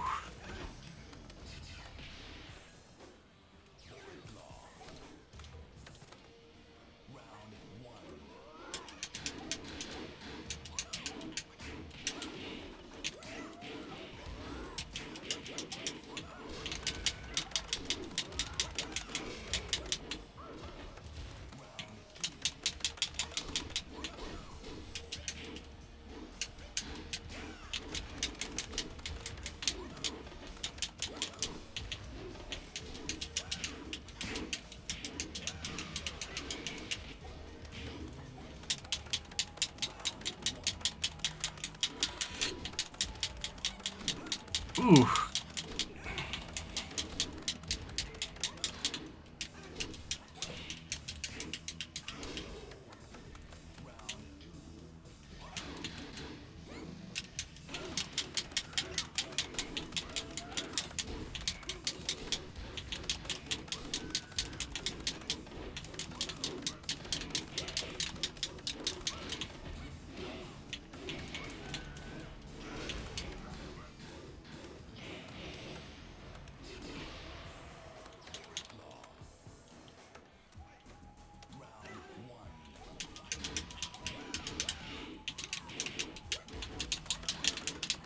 Ooh.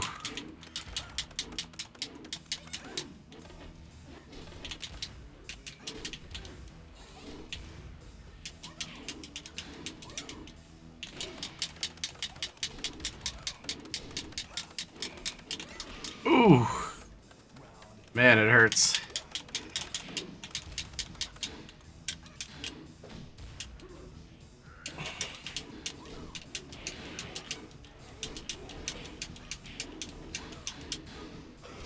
Ooh.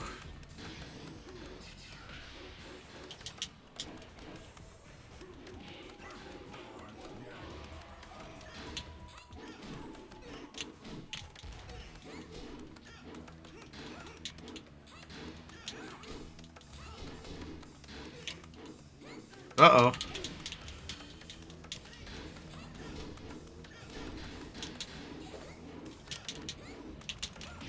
Oof.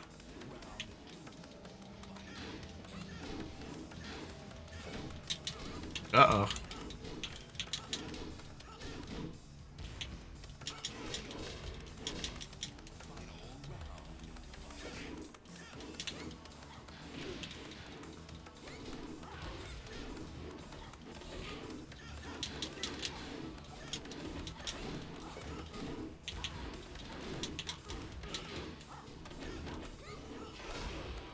Woo! Here we go, on to Heihachi.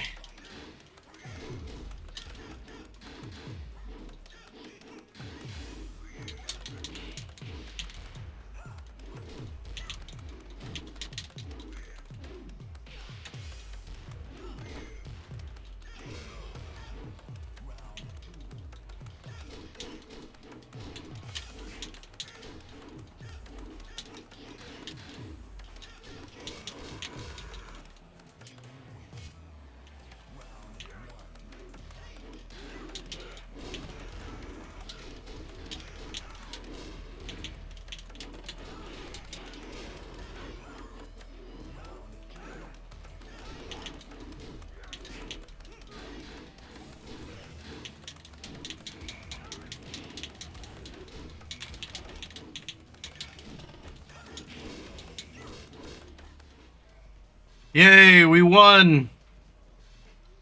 Beat it in 7 minutes and 35 seconds. Yeah, it does seem much easier than Street Fighter.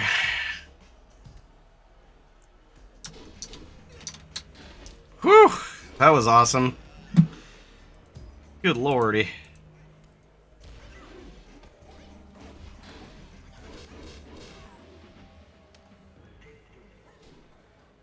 Well, right now we are having a ball. We got Tekken. We've got lots of good games. So many cool things to check out. Even skee ball. We can do the skee ball. Hey, we got 50 points. 90 points. 140 points. 190 points. Oh my goodness, we're killing it on skee ball right now. Almost into the big one. Oh, not quite. Oh, we settled for what, like 290? That's still a record. I'll take it. I'll take it. We'll try some basketball. Hopefully I'm not hot trash at this. Oh my goodness. Oh my goodness. Uh-oh. Oh, look at that shot. Uh-oh. I'm losing my balls. My balls are everywhere. Holy. What do I got? What is my score at? You guys remember that game, Hot Shot Basketball? You know what I'm talking about? Like, it's like a little toy you'd bought, and it like had the little basketball thing you'd like fling the basketball into. If you're a 90s kid, you know Hot Shot Basketball.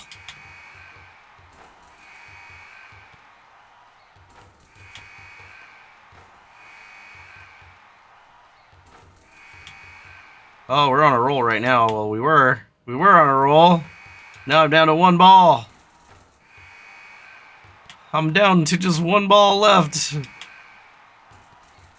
Holy. At the buzzer. Good lord. Now I'm gonna find basketballs probably like everywhere. Yeah. Like now we've got one over here. Yeet! I love how it's just like real life too, because you ever played this in real life, like the basketballs go everywhere. Oh, trust me, we've played a ton of Mortal Kombat. We've got a ton of Mortal Kombat. Good lordy. Yeah, the carpet's pretty dope. Yeah, we've got a ton of Mortal Kombat, if that's what you want to see. I mean, we've been playing it all night. We've got Mortal Kombat 2 Plus, Mortal Kombat 1. We've got Ultimate Mortal Kombat 3 Plus, the Plus version of UMK3, which we beat, which was a huge pain. Shout out to the Druzes for that version of the game. We've got Mortal Kombat 4. Maybe we'll play some MK1. I don't think we've dived into MK1 yet tonight. It's kind of a tradition that we jump into Mortal Kombat 1.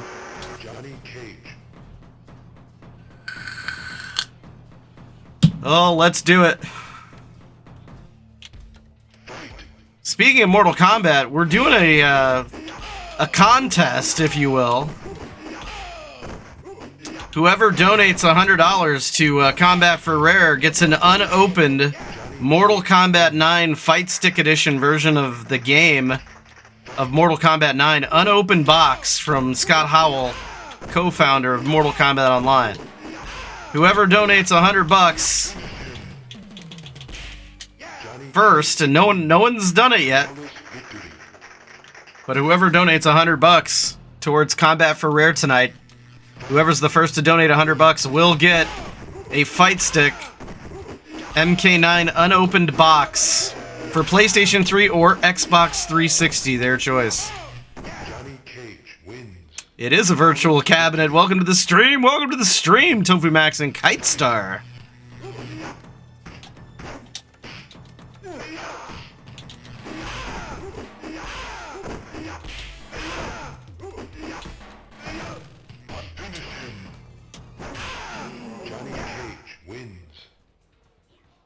Yeah, it's a little tough to play MK9 online right now, but that's a huge collector's item to have an unopened version of the Fight Stick Edition. I'll tell you what, it goes for more than $100 on eBay, more than likely, if it's an unopened box.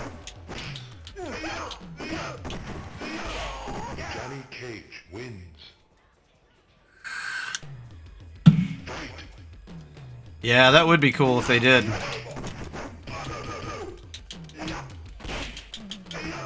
Uh-oh. Ooh.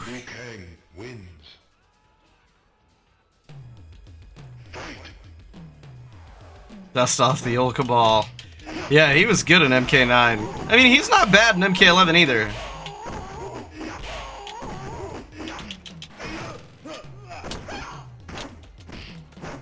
Uh-oh.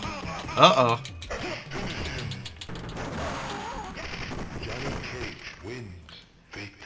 Top 1. Yeah, he was pretty tough in MK9. He might have been slightly broken. This is new Retro Arcade Neon. It is available on Steam. It's not the easiest front end to set up, I will tell you that, but it is pretty dope.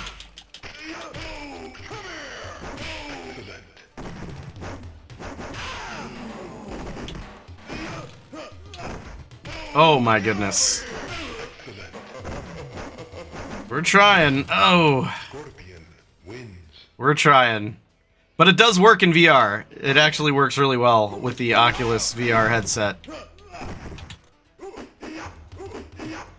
Oh my goodness. There we go.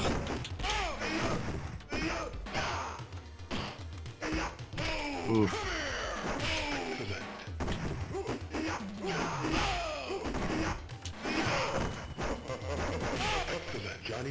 Woo!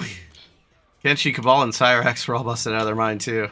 Yeah, Sonya was right behind him, I agree. They were tough in MK9. Whew.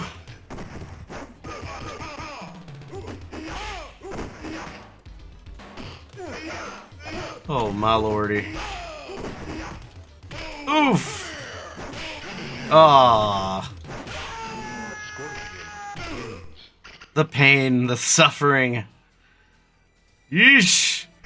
We can play a little more of Mortal Kombat 2 Plus. This is really good. It's a MAME hack. Really, really well done. I don't like calling it a hack. It's really more of a MAME enhancement. But it is so much fun.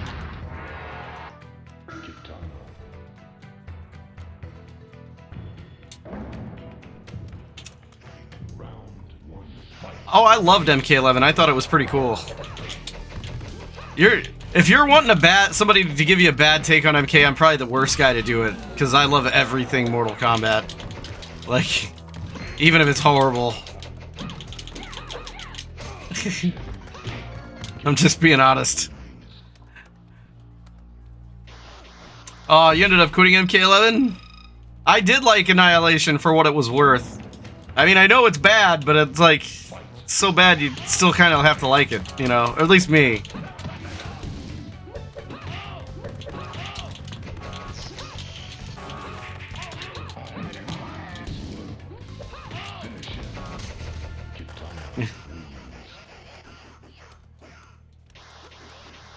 Yeah, this is so much fun. The survivor mode is so much fun. Oh, dude, if you play MK11, you guys gotta check out Fight Club. You gotta try to get some Fight Club matches in.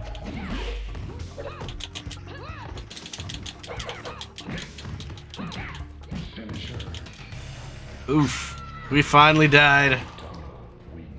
Throw out so much from the previous game when they make the new one. Yeah, I agree. Like, every game that comes out, like, they seem to, like, almost rebuild everything all new again, which is cool, but at the same time, it's like, sheesh. Let's see, we've got Ultimate MK3. We can. I'm afraid to go to UMK3 Plus again, though. Good lord, that was tough.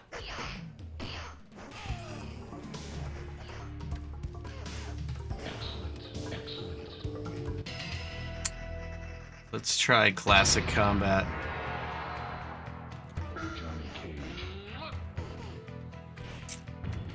Yeah. Every game is built different. It's pretty crazy.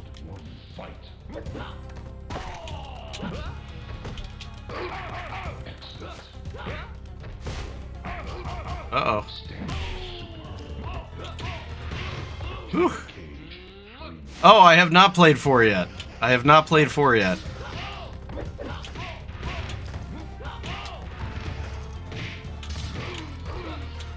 Ooh. Ooh.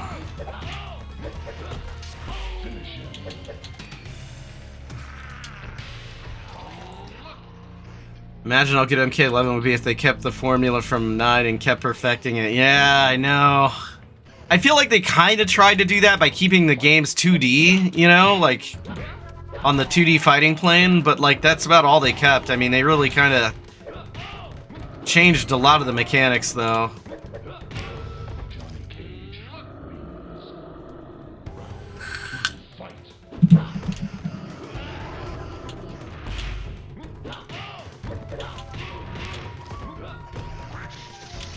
Uh-oh.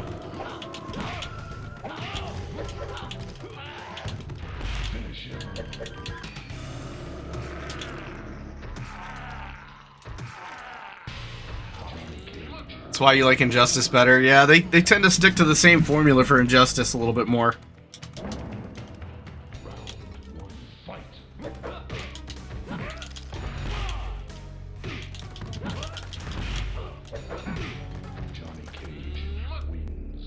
Whew.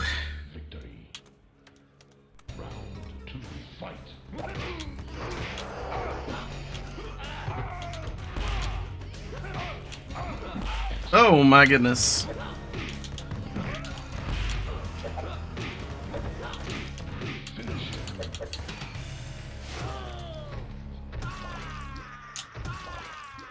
Yeah, Injustice 2 is really good. Shao Kahn run? I don't know. I don't know.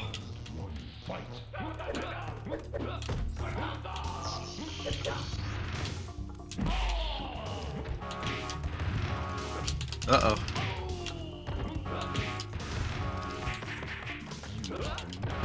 There we go. There we go. Speaking of, since we're fighting against Raiden, there is a Kombat4Rare giveaway that's happening soon. You guys can get some entries in to win a Raiden statue from Iron Studios. It's pretty awesome. I'll post the link to it here. It's right here.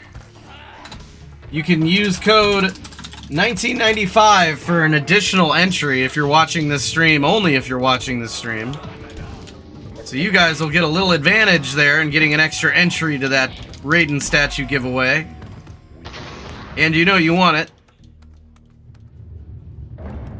That is a very nice Raiden statue.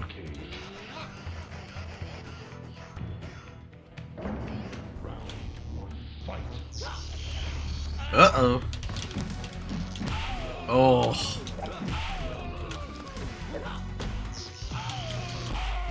Oof. I got lit up.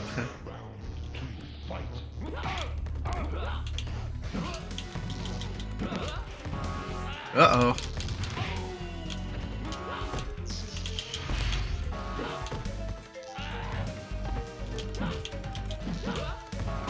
There we go.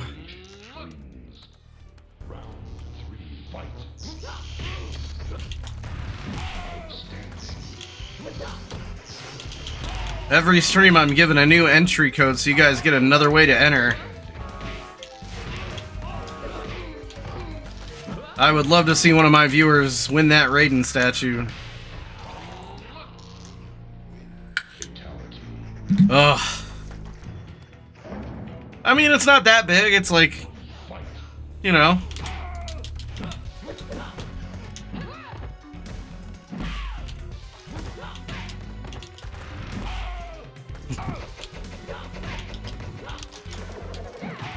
Oof. Oh my goodness. But we're out here fighting against rare diseases and fundraising for it. For Kombat4Rare.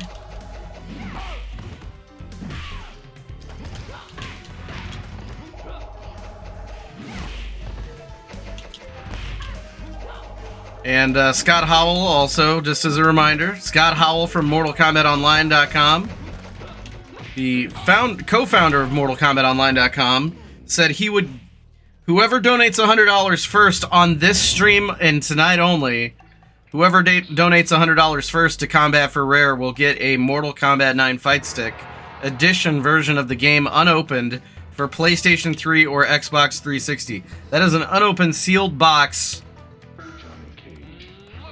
That is a pretty crazy deal. No one has thrown $100 out yet. But whoever does, they're gonna get that. Scott will send it to you.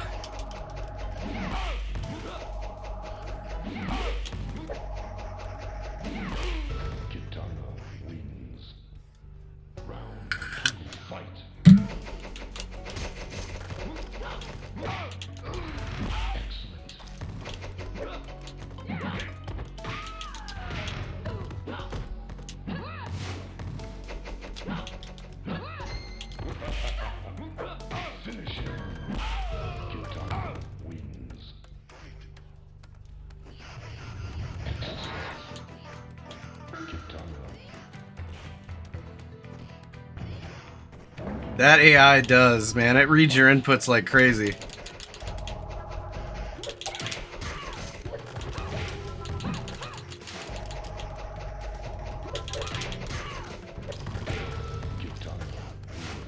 But we got ahead of the game on that one.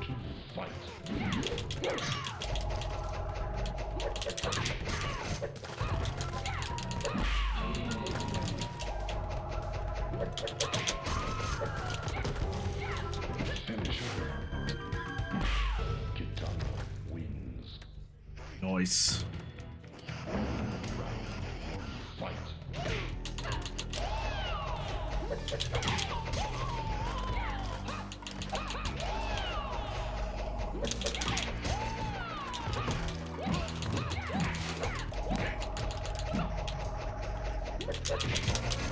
Oh my goodness.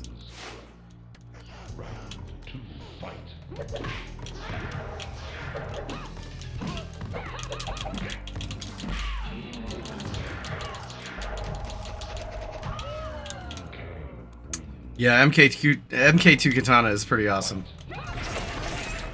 Oh my goodness. Thank you for the follow, Raging Tiger.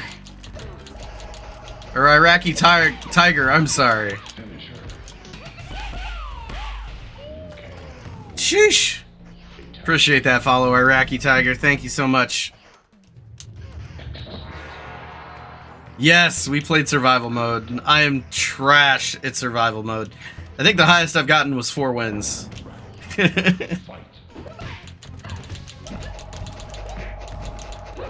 Oof.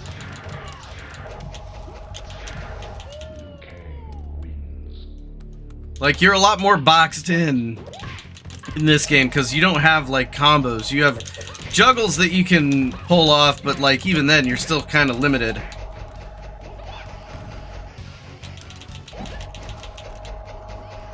You've really got to do a good job of faking out the AI.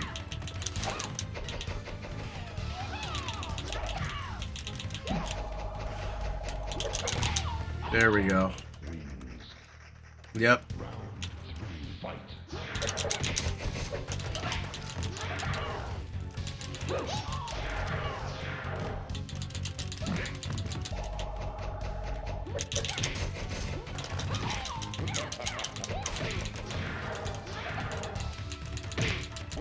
Ooh. Ouch.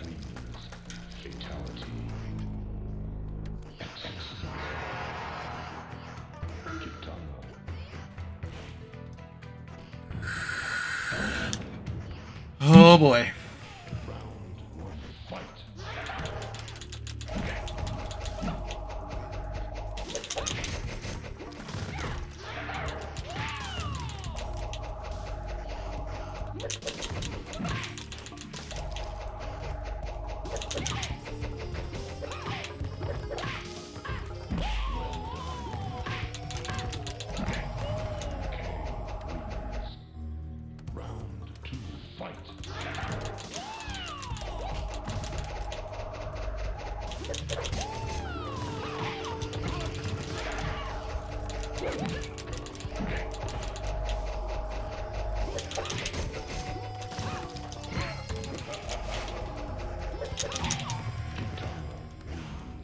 Whew.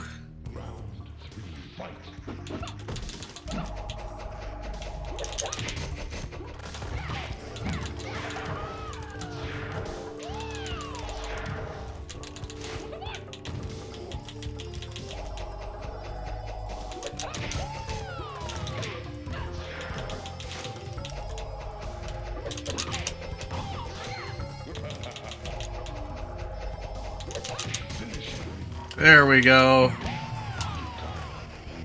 Yeah, it literally is. Yeah, Mortal Kombat 2.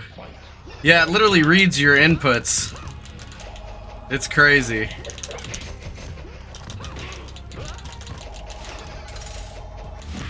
It's like, oh, you're doing this? Okay, I'm gonna do that.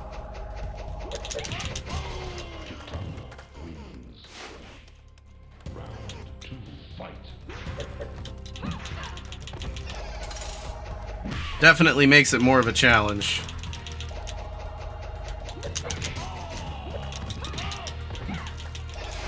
Oof.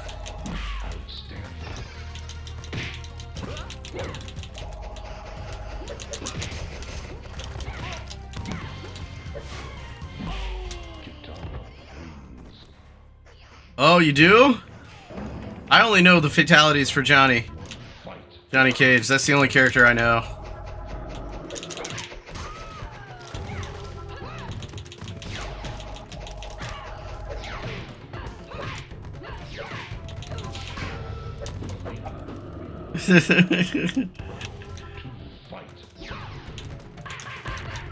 I think Johnny has like a hidden third fatality in this version of the game, but I don't know it. I think Paul tried to tell it to me once, but I forgot what it is.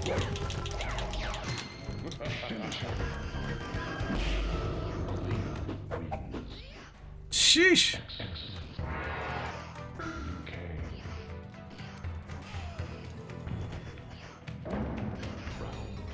Do the dragon. Okay, yeah, we'll try to do the dragon. Uh-oh. If I can beat Melina, that's the big if. Might not be able to beat Melina, though, that's the problem.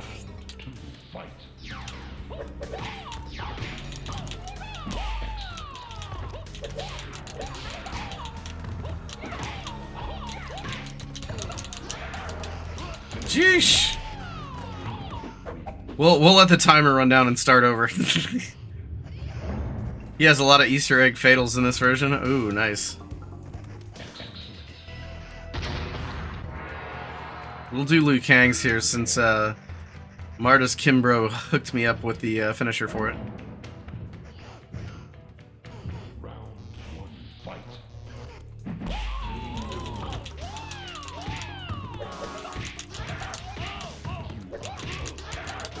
That was a nice little juggle.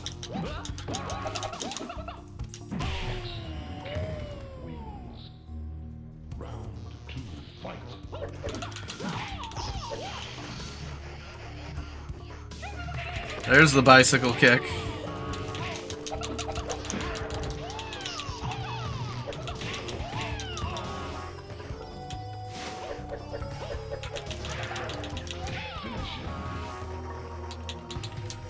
Oh, I screwed it up. Do I have to be close when I do the dragon fatality, or do I have to be like a sweep distance? I forget. That was a crazy juggle.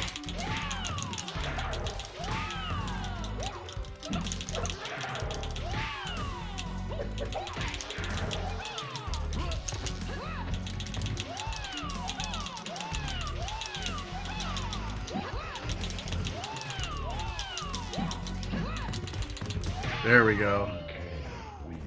Okay, I have to be close to do it.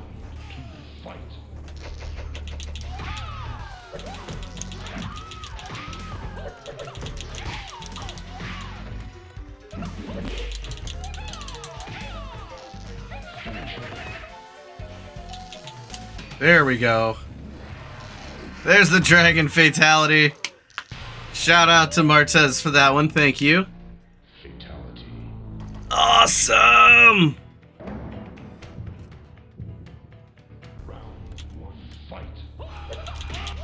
It was close. You have to be close to do it.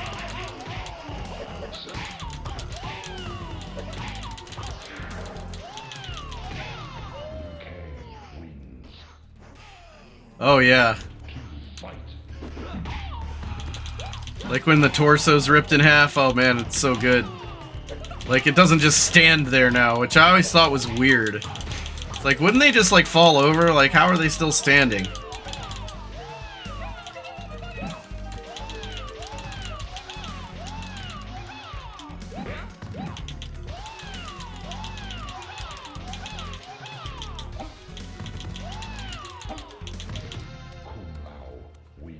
Hold block. Oh, yeah, yeah, yeah. There's an Easter egg with that one, too. I'm gonna try to pull off.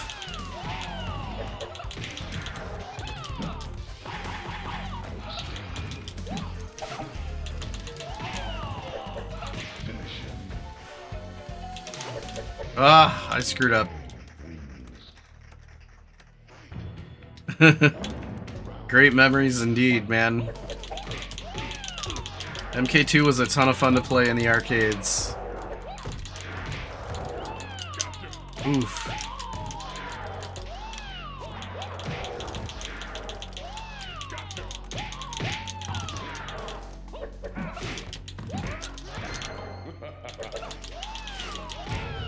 Whew.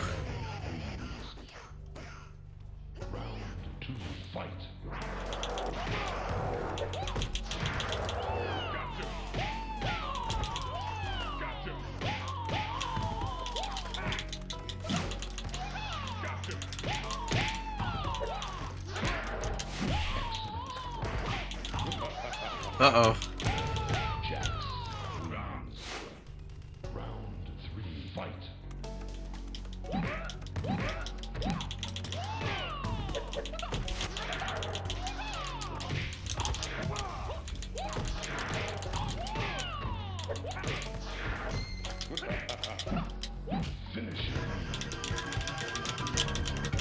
Ah, I couldn't do it. Yeah, I didn't know that Ed did the voice for Jax's Gotcha.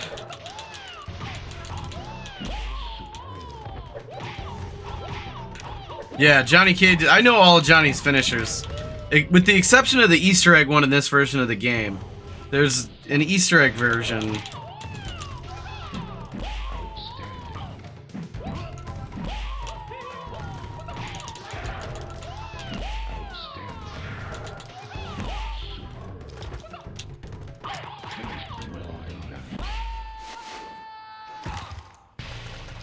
Oof.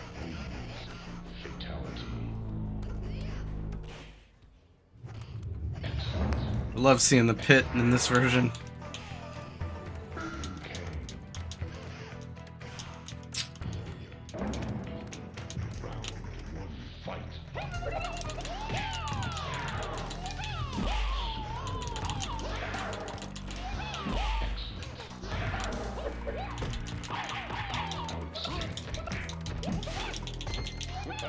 Oof.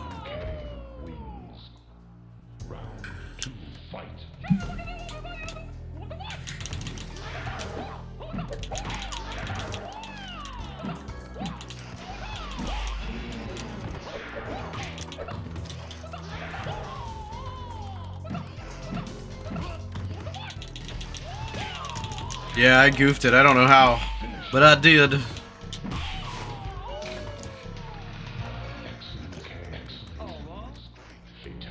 Yep, Scorpion. Usually I hold block down, up, and do it that way. Oh.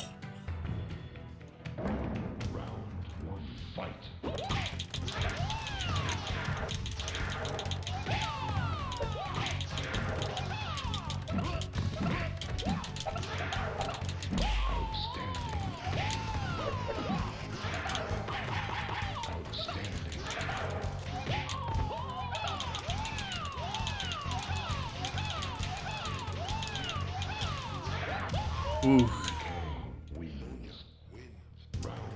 We'll try to get Liu Kang's fatality done here.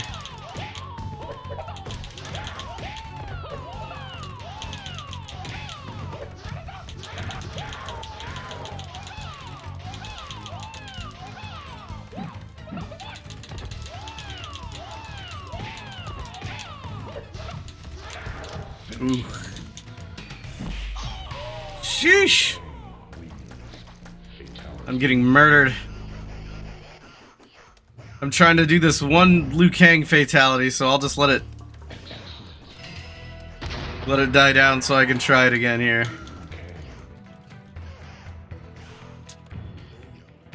I am determined.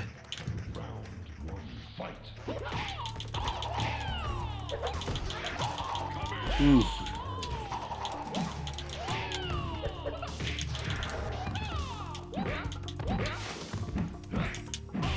There we go.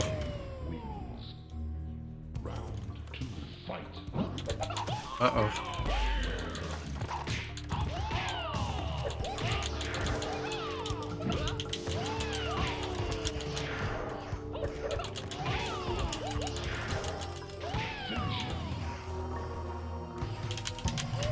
Ah, I messed up again.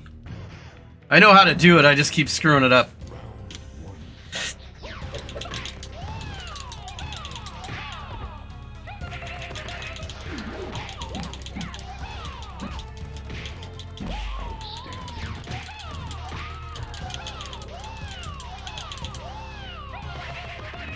There we go.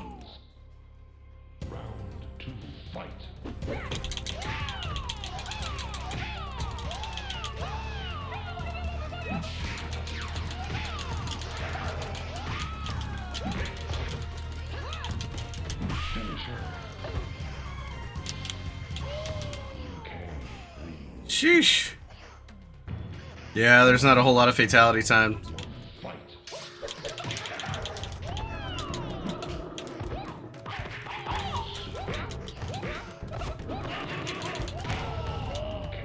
Whew.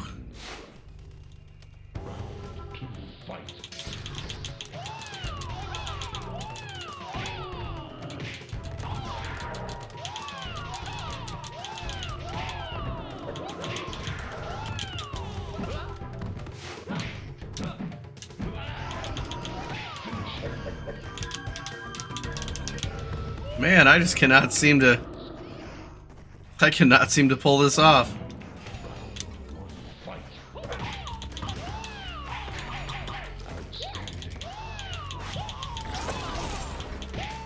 All plush all day. Thank you so much for the follow. Welcome to the Kombat4Rare charity stream tonight.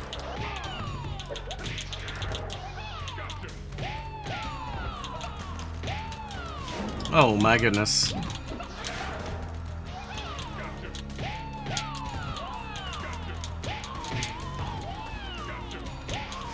Good lord. Dax is just like not having it. Oh. Brutal. Oh my goodness. What a crazy game. All right, let's see. What should we play? What should we play? We've played a lot of games in here, honestly. We've checked a lot of them out. Yeah. We've got a lot of MK in here. We've got Mortal Kombat 1, Mortal Kombat 2 Plus, we've got Ultimate Mortal Kombat 3, we've got Mortal Kombat 4, Ultimate Mortal Kombat 3 Plus. We do have Primal Rage, yes. We've got Primal Rage. We played that and beat it yesterday, last night. That was pretty fun. We've got yeah, lots of stuff. All of the things. All of the things. Woo! Maybe we should continue on MK1, eh? See if we can continue on just the old school. Since I haven't beaten MK1, it's kind of like a tradition. I kind of got to beat MK1. It doesn't typically take me very long. I'm usually pretty quick with it.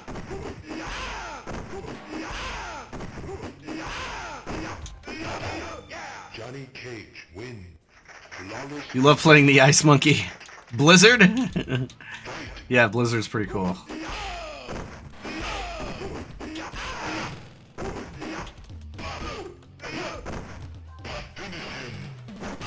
Let's go. If you make another go at the Towers of Doom, 6 from the left at the bottom is the best. That's your apology for letting me choose random endurance. I don't know if I trust you again. But we'll make it. You know what? We'll make another shot at the Towers of Doom. Now, do I have to beat the Champion Tower for that, or can I just beat the Master? Can I just beat the Master Tower for that one? Okay, cool. We'll make a run for it after I beat MK1. That'll be what we do. Oh my goodness. Johnny Cage wins. Oh, it's the last one you can pick. Okay. So, like, all the way to the right. Alright. As far as I can go, anyway.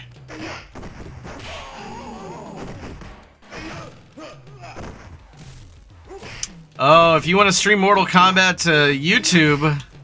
I mean, YouTube's pretty strict on the violence stuff. I don't think they'll take it down, but I know they demonetize it. As far as Twitch, though, you can... I've never had an issue streaming Mortal Kombat to Twitch. Ever.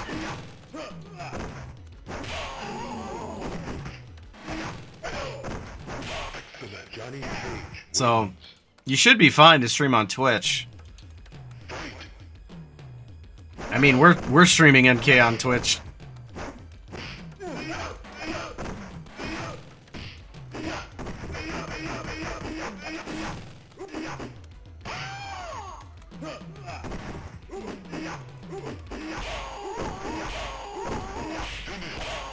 Johnny Cage wins. The hand claps, I think those are only in Shang Tsung's level. And I think in the courtyard as well. I think both levels that Shang Tsung's just like sitting there in the background.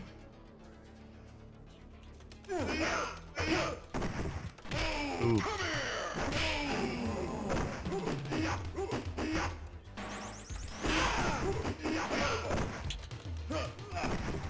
Ooh. Scorpion. Sheesh.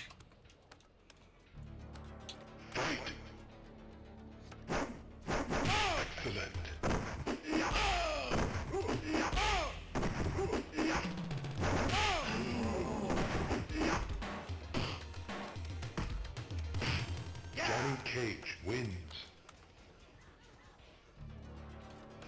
Yeah, so you should be fine on YouTube. But yeah, Twitch, you should have zero problem streaming anything Mortal Kombat related. I've never ran into a single problem. I've been streaming Mortal Kombat for like 7 years, 8 years. It's been pretty good for me. Yeah, I agree. I would have loved to see MK1 or 2 Johnny in Trilogy.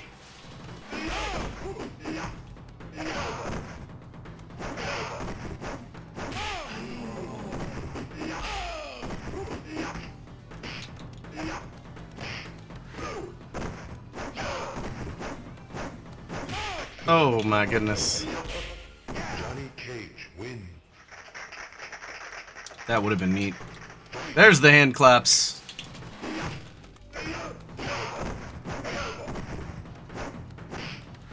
Uh-oh.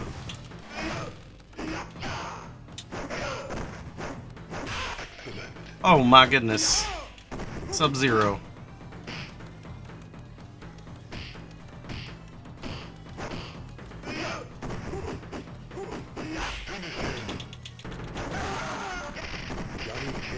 I should do MK4?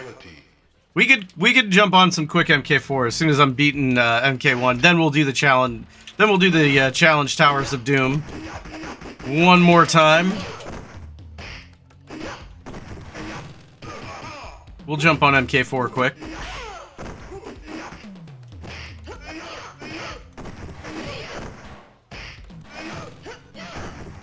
Sonya wins. You love the hand claps.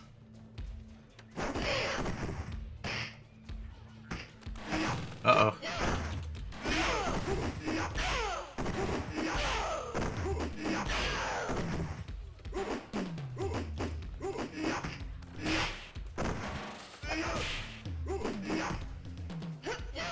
Ooh. Sonya wins. Goodness.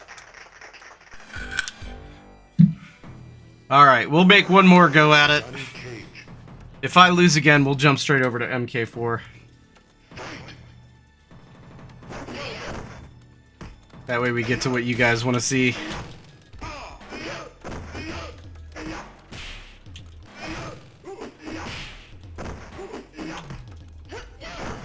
Ooh. Sonya wins.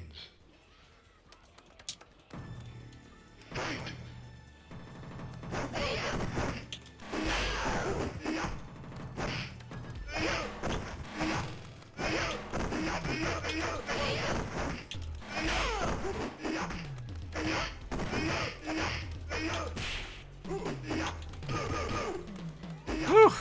There we go. Cage. That was close. That was awful close.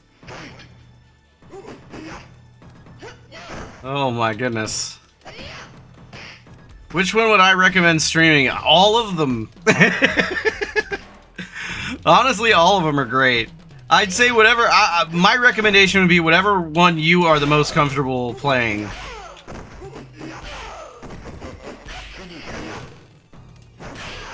Johnny Cage wins. Whichever one you're personally in the mood to play. But they're all great. Like, can't go wrong with either one.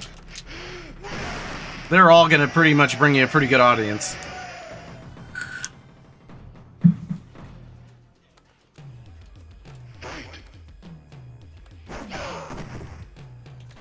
Ooh.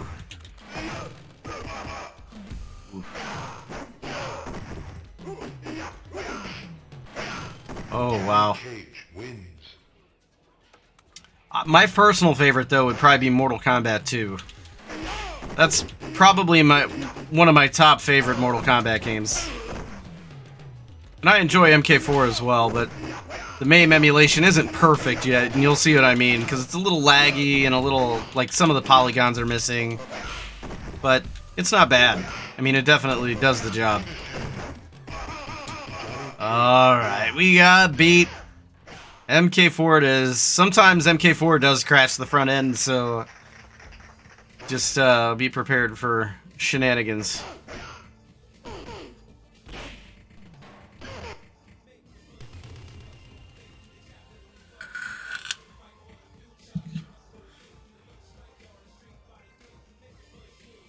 Oh yeah, Outstanding. MK1 is a true classic, man. It really is. Johnny Cage. Choose your destiny. Round 1. Fight.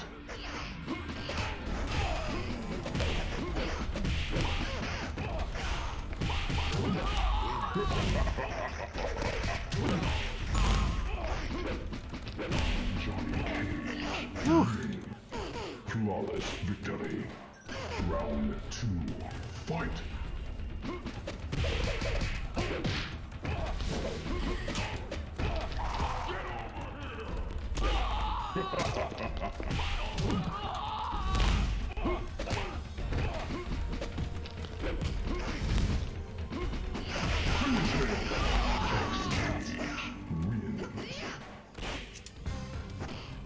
Oh, here we go. Fight.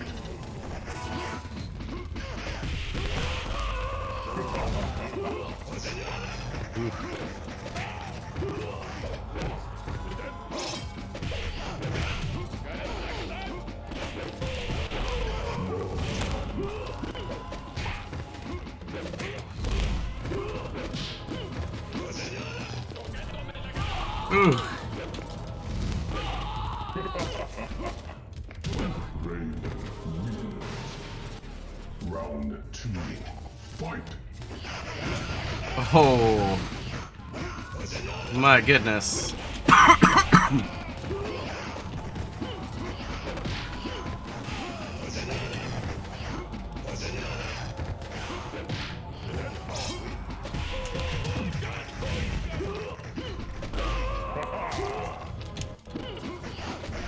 Uh-oh. Uh-oh. Uh-oh, Raiden's gonna kill me.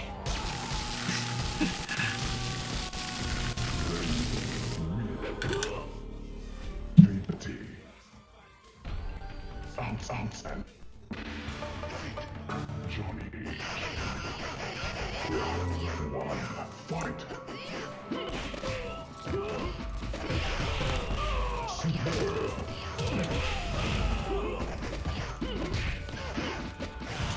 Ooh.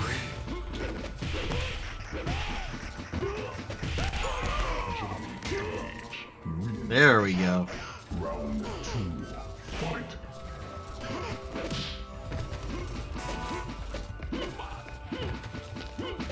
Uh-oh.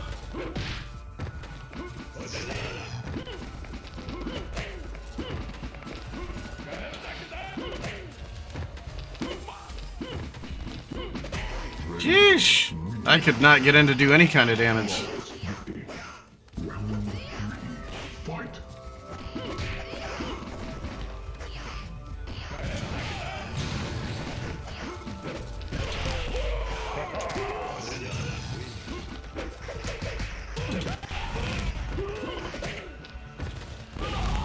Sheesh!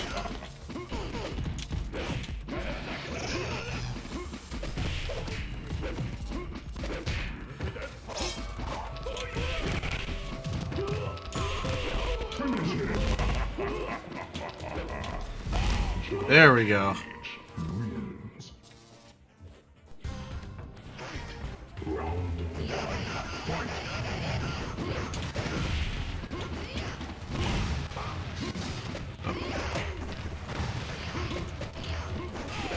Oh no.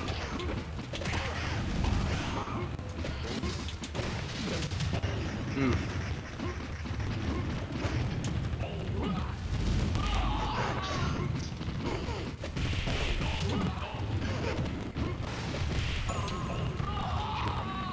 Whew. Wins. All right. 2. Fight.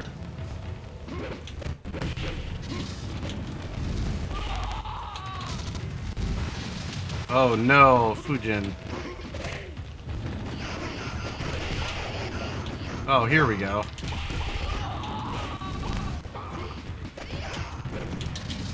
Oh my goodness.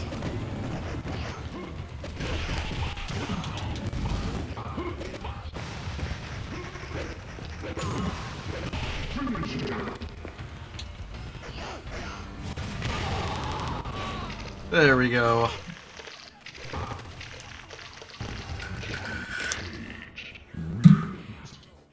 Fatality. Round 1, fight.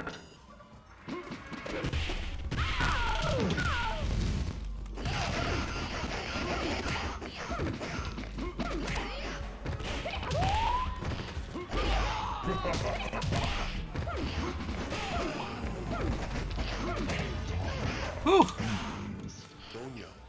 Round 2. Tanya is not playing.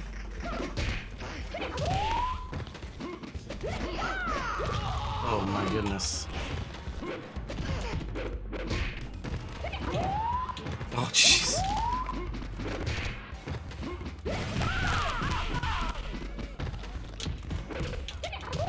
Jeez.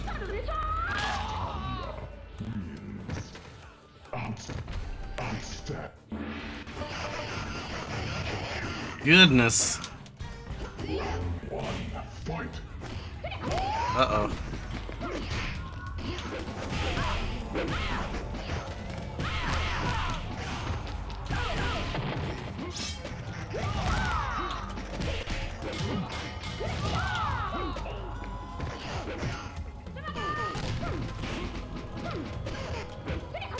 Jeez. That flip kick she's got does so much damage and has so much reach.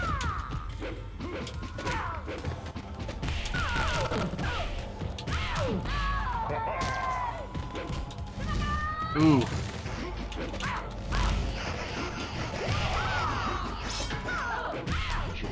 Haha, let's go. Fight.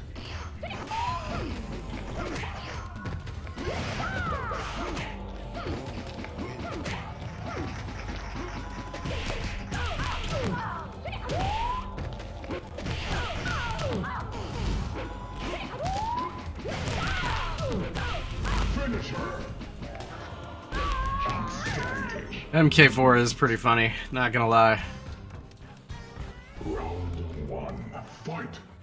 Now we're on to Jarek.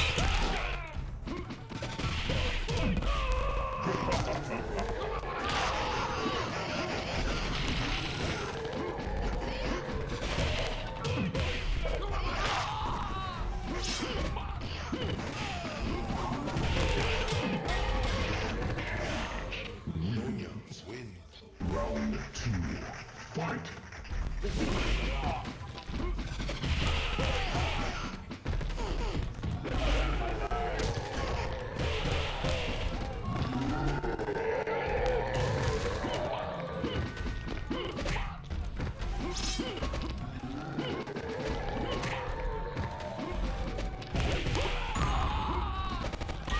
Ooh.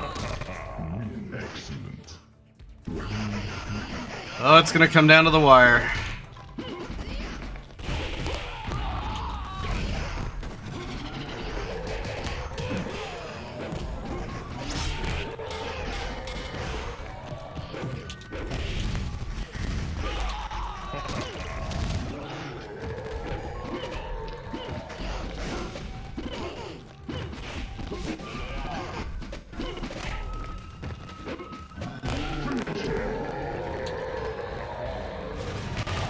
Whew. Goodness. Wins. Fatality. Round 1, fight. Outstanding.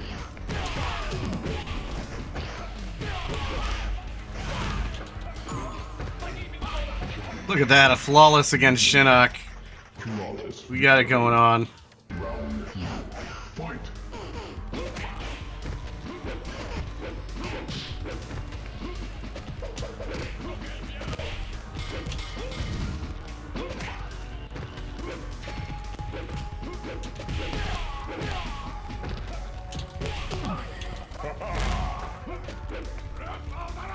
Ooh. Hey, flawless. We're trying. Oh! We'll see if the game it crashes and burns. It might. It might not.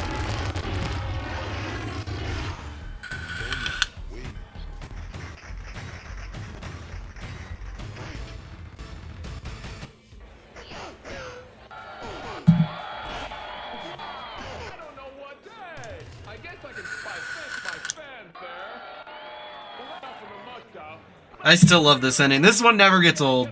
None of these MK4 endings get old.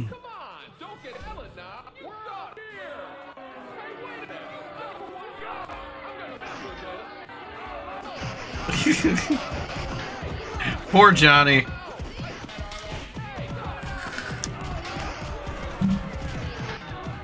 Yeah.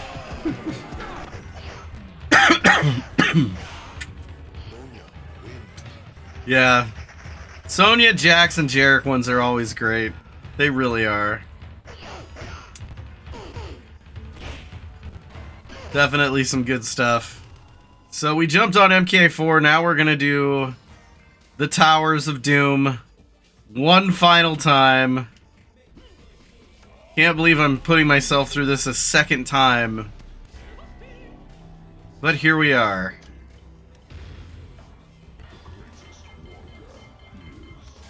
Ultimate Mortal Kombat 3 Plus.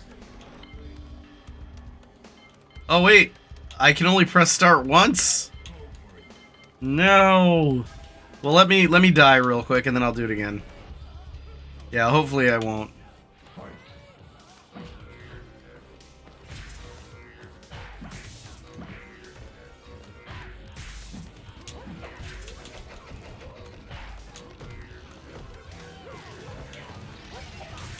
Alright, well, thanks for hanging out with us all plush all day.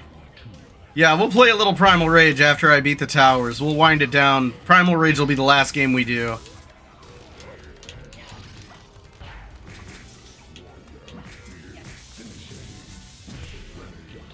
We'll do Towers of Doom and then we'll wrap it up with Primal Rage. Alright, I gotta set my buttons for this since I forgot. Definitely gonna have to set the buttons back up. Yeesh.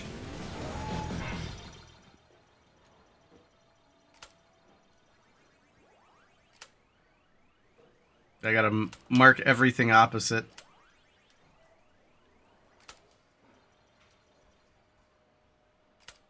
There we go. Now we're good. All right. Absolutely, man. Anything for you. We'll play Primal Rage as soon as I beat the Towers of Doom. The Towers of Doggone Doom.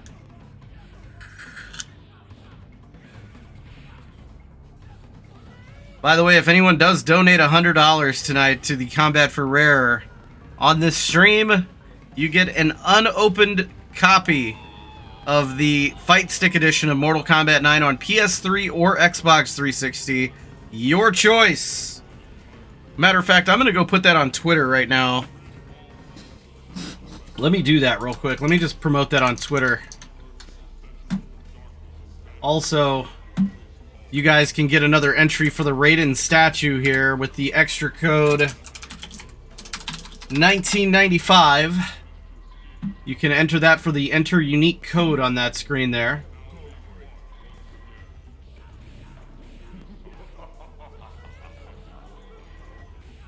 Oh my goodness.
Oh, let's go.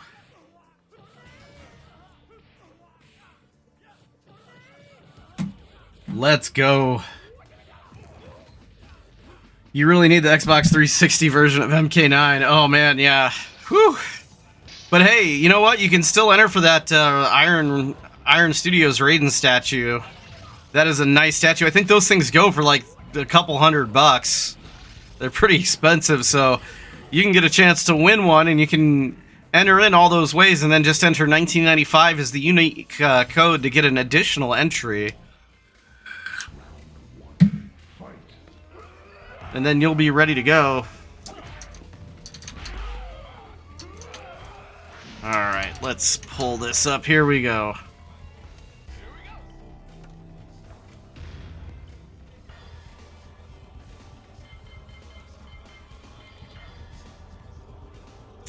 Alright, man. Have a good night. Thanks for coming by, all plush all day, and thank you for the follow. Definitely appreciate your support tonight on the stream.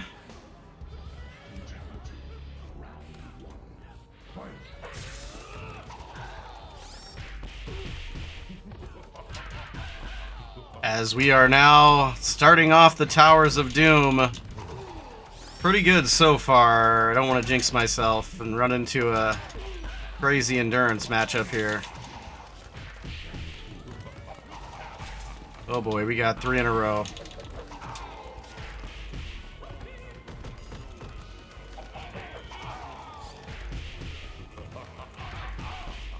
All right.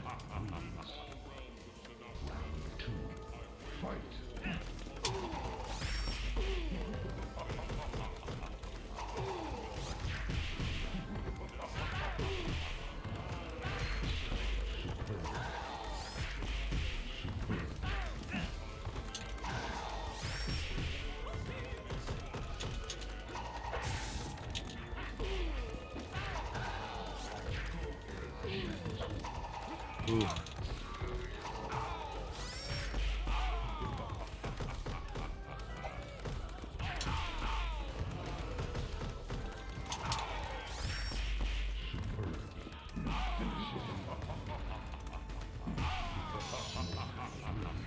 Ooh.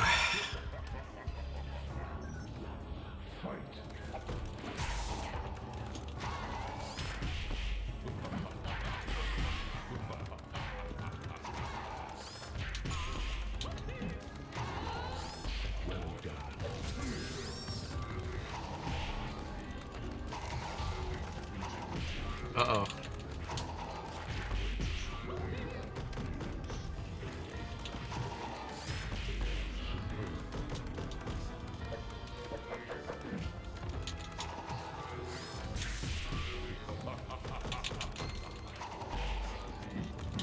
Ooh.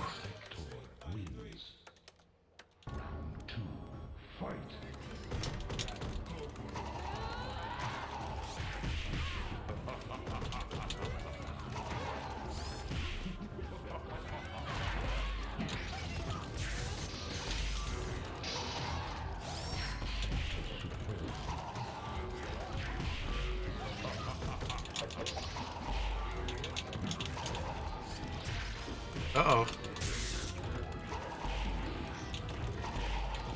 Ooh.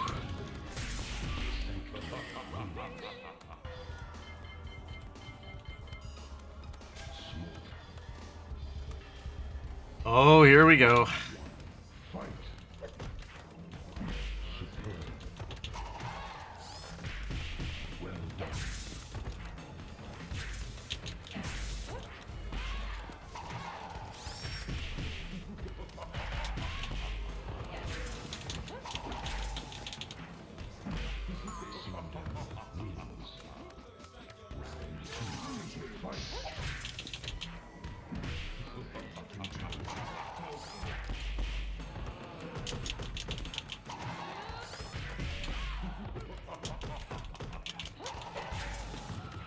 Oh no. Oh no. Oh boy. Sector is a slight problem. Slight problem.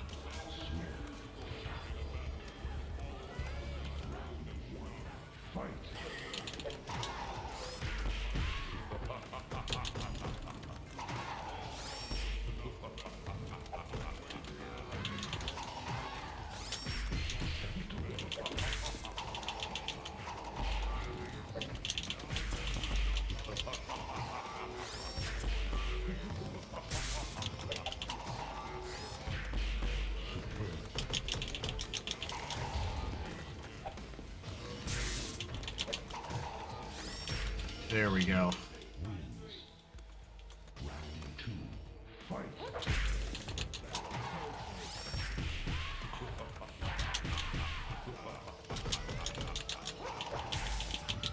Oh no.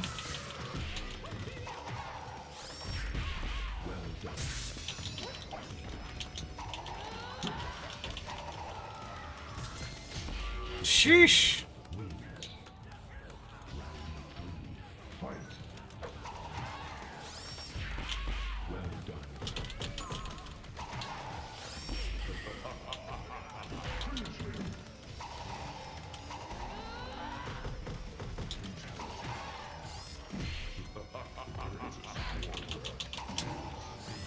All right, here we go.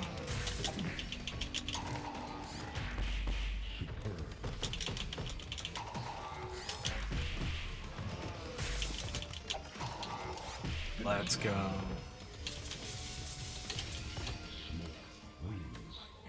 Nice.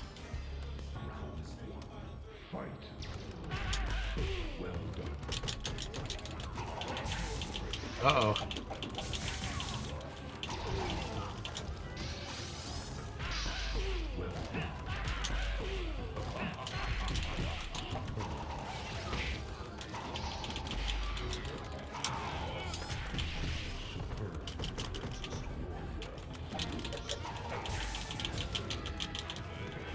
Ooh. Kano and Cabal, the Black Dragon endurance match here.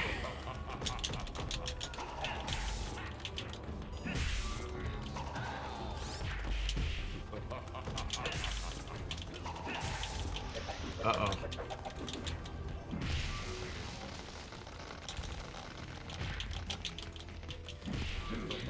Yeesh. My goodness.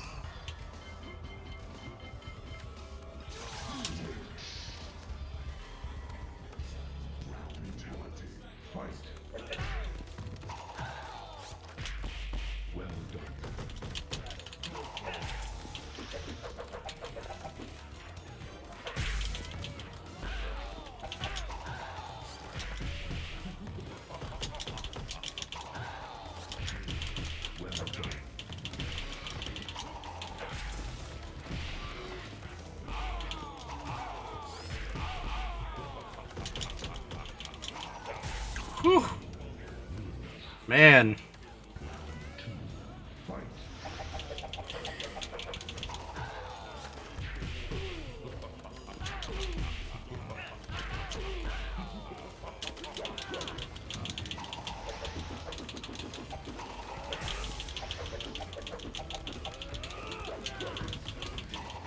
Goodness.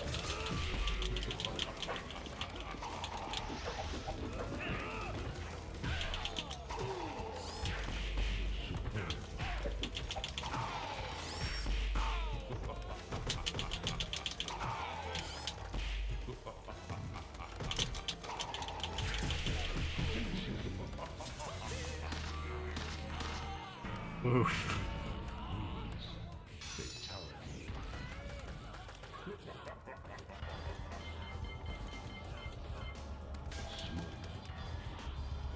Divisio's revenge, yeah.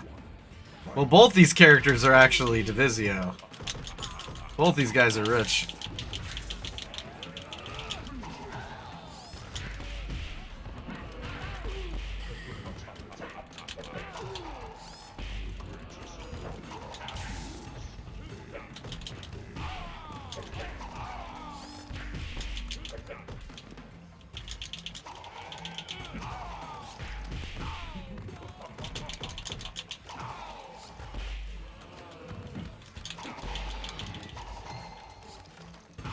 Let's go.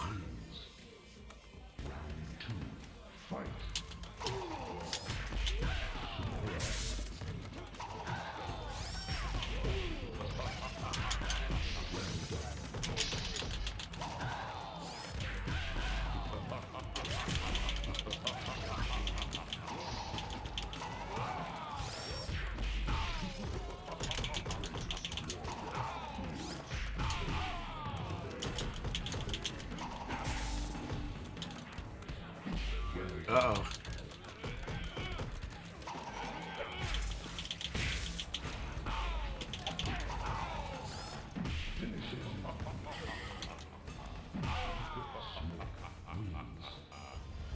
Alright, we're still moving up. Oh, I gotta fight Sindel again. Oh boy.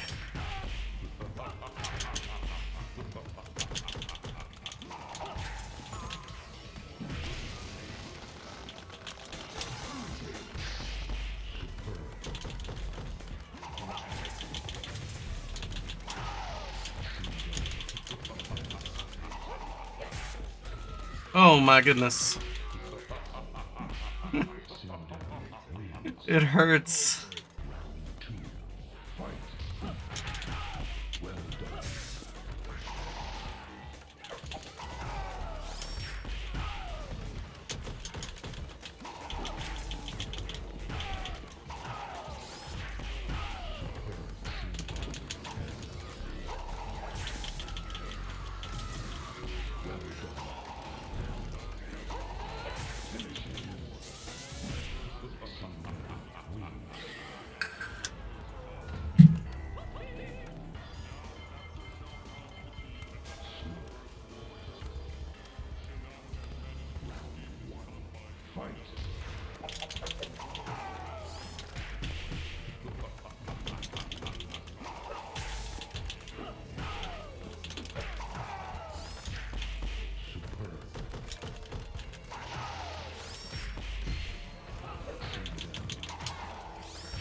Oh, let's go.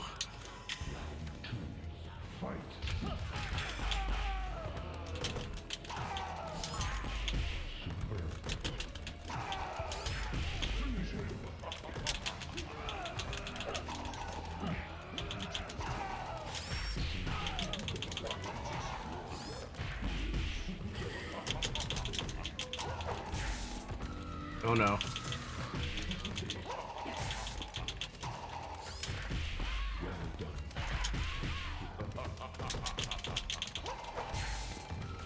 Oh.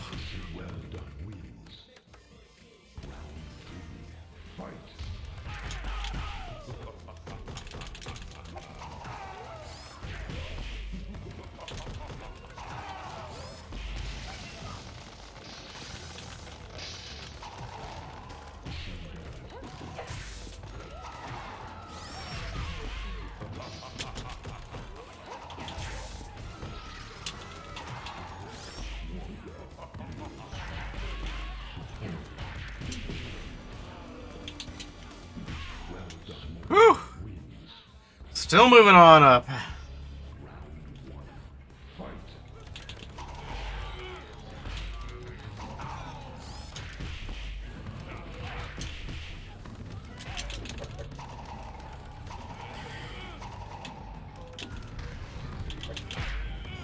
Oh.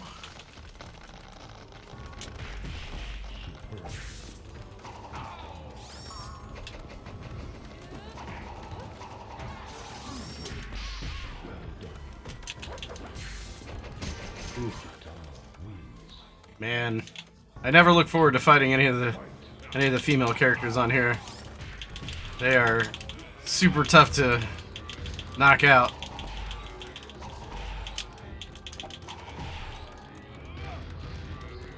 And Jax is doing a number on me now. Jeez!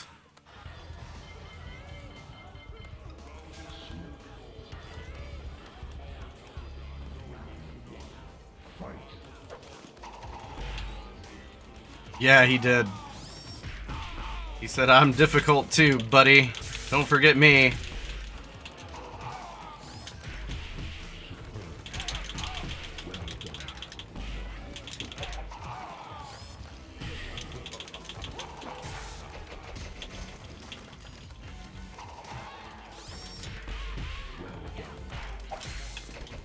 Oh. Ugh.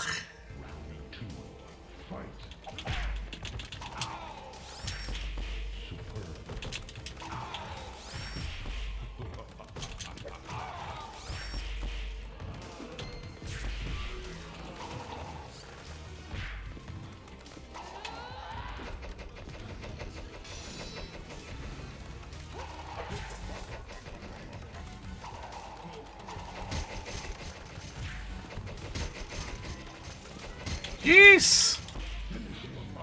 Couldn't even get a single hit on Katana. We'll try Liu Kang. We'll try to change it up a little bit here.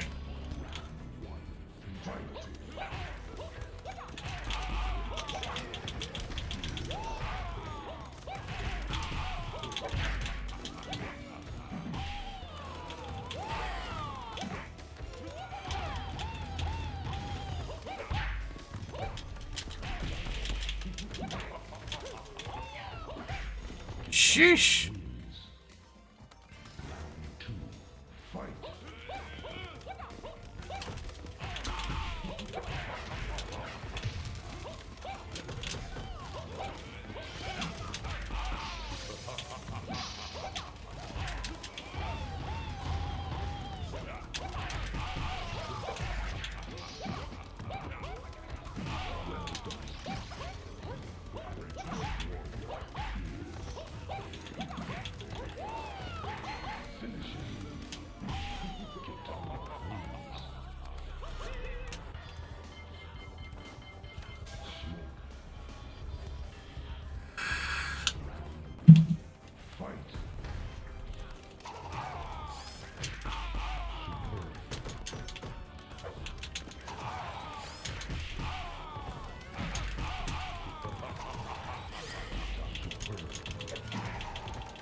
Oh, here we go.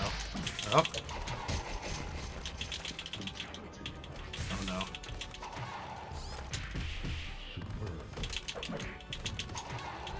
There we go. Oh, I'm a Johnny Cage main.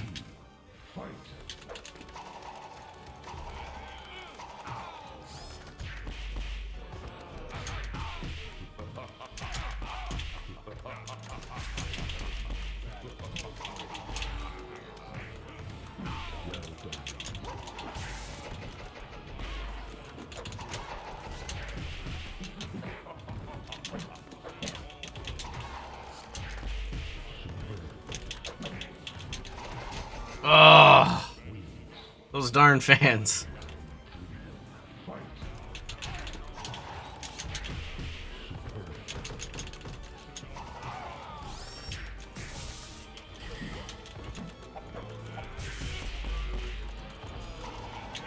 Terminator and RoboCop. Respectable. Good characters on MK11. RoboCop can be very, very, very difficult to beat. Got a lot of good zoning options in MK11 for sure. Ooh.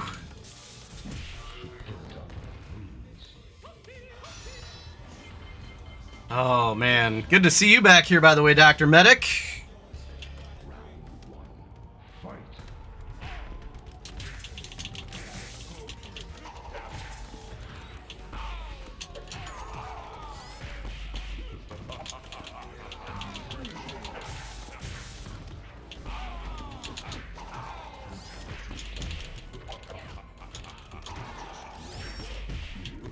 Glad to have you again, man.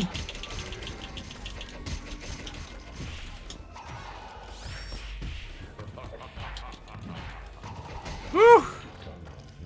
By the way, Dr. Medic, did you hear about the contest Scott is running for the fight stick for MK9? He's giving away a Mortal Kombat 9 unboxed fight stick for PlayStation 3 or Xbox 360 for the first person to donate $100 on stream tonight. Nobody has donated $100 on stream tonight, so it's still up in the air if anybody wants to do it, wants to get it.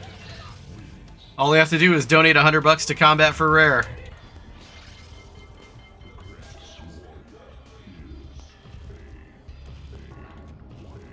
Yeah, he's sadly dead in MK3.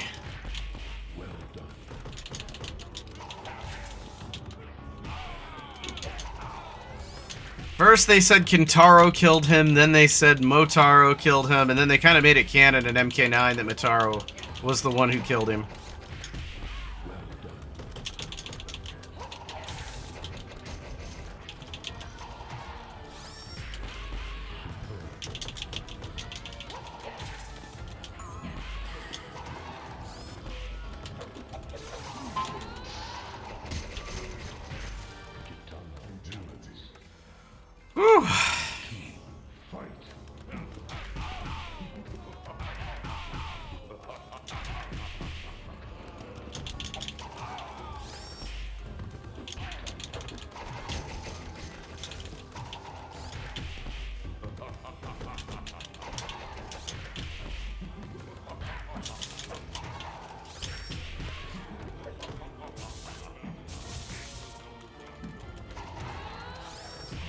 Let's go.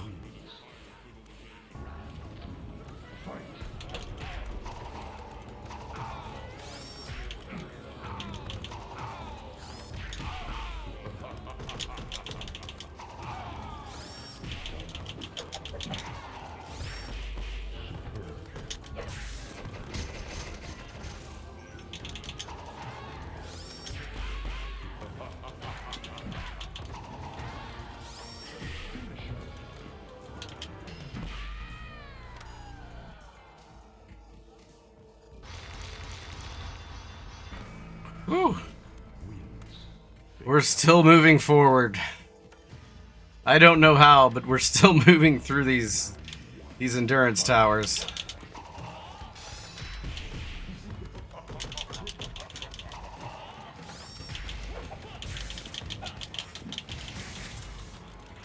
Oh my goodness. It is difficult, but we're doing it.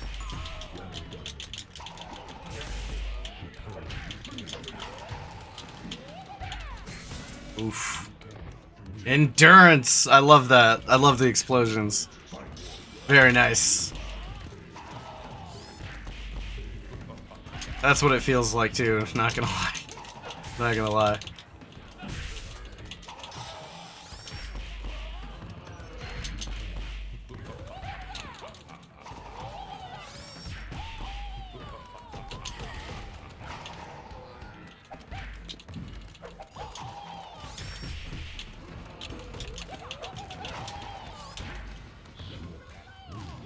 Oh, we got the Shaolin monks. I love it though. I love that. I feel like Drew deliberately paired some of these up, didn't he?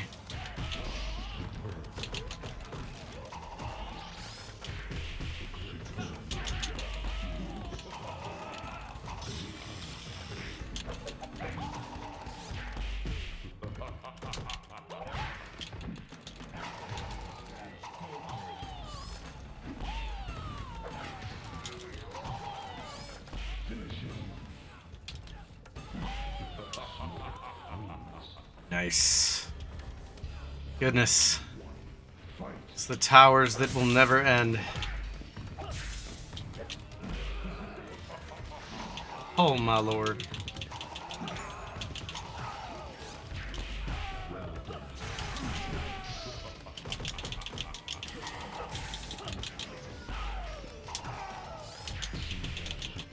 Oh, not Sindel again. Oh.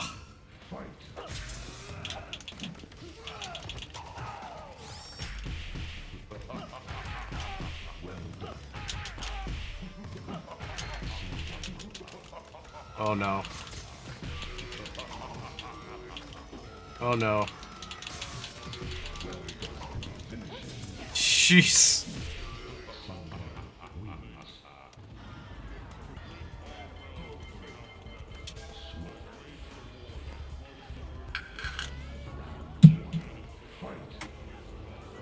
Yeah. That would be pretty cool. I agree.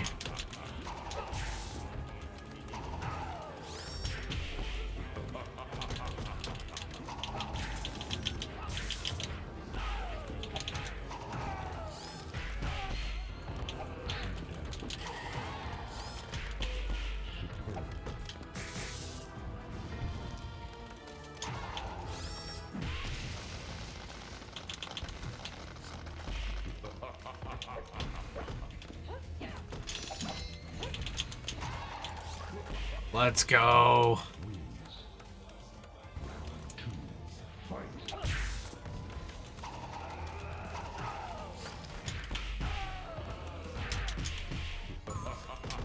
We can do this.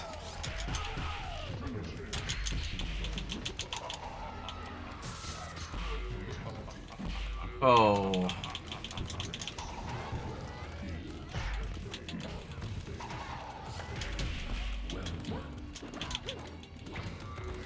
Oof. Oh, man.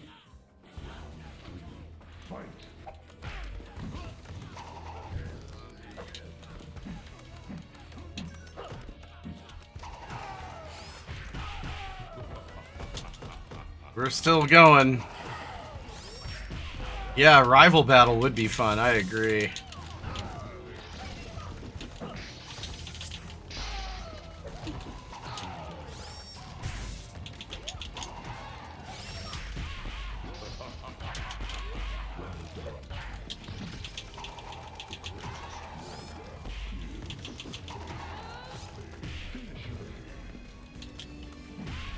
Nice.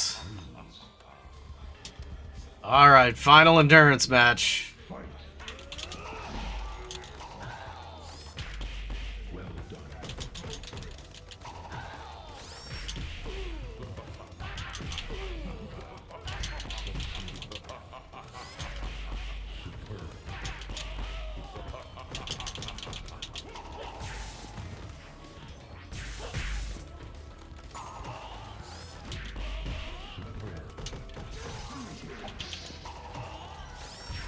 Let's go. I got lucky this time. I didn't have to deal with any crazy shenanigans.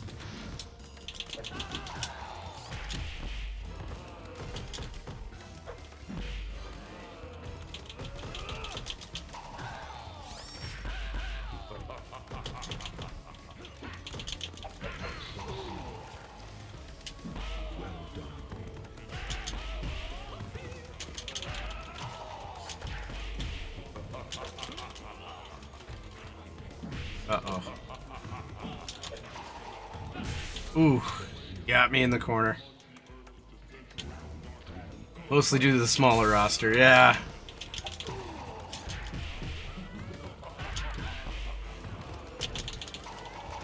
Uh-oh.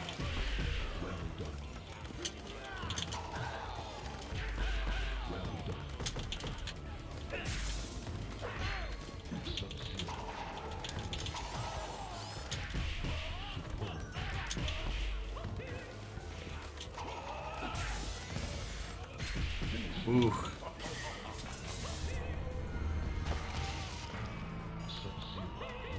So close. That's alright, we can get by these guys. I might even be able to do it with Pedro.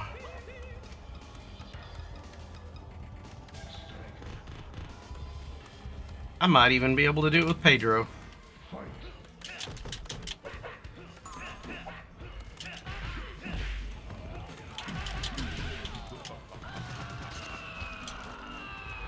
Uh-oh.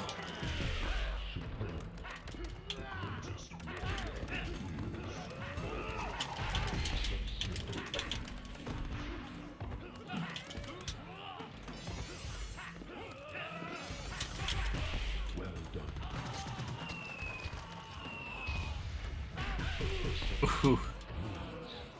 Ooh, I don't know. I don't know. That's a good question. I honestly do not know. I just see that it's a thing in Ultimate MK3. Even in Mugen, it's become a thing.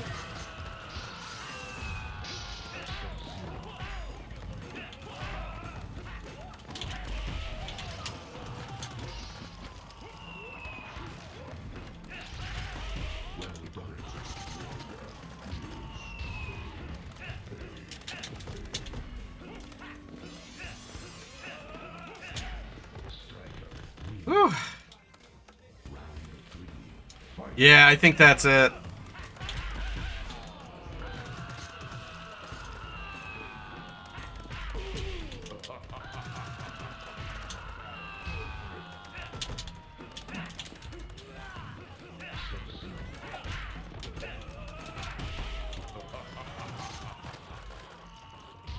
Ooh.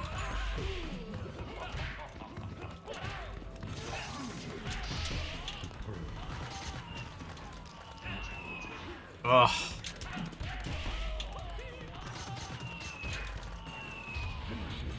Let's go.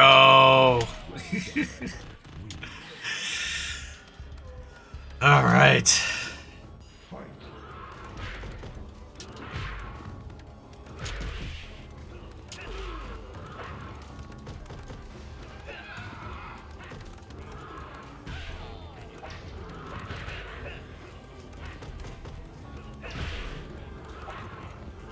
Uh-oh.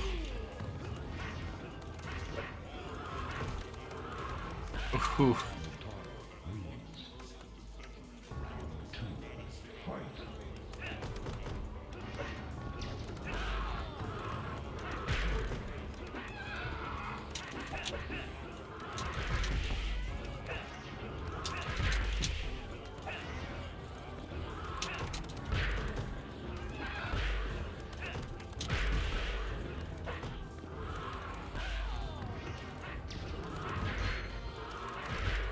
Let's go.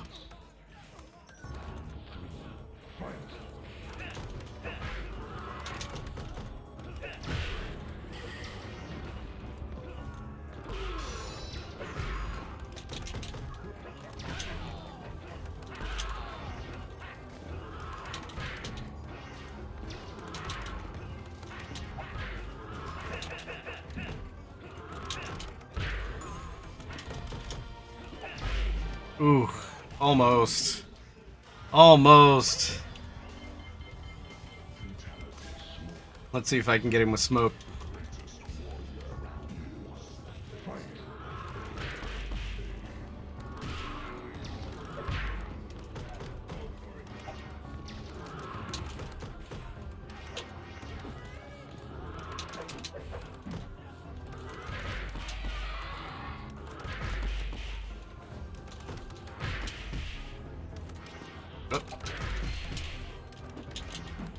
Uh-oh. There we go.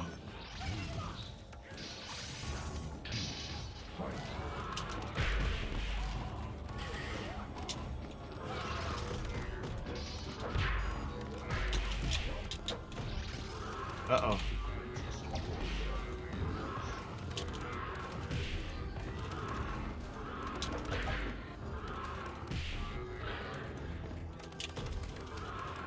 Oof. Boy, I messed that one up.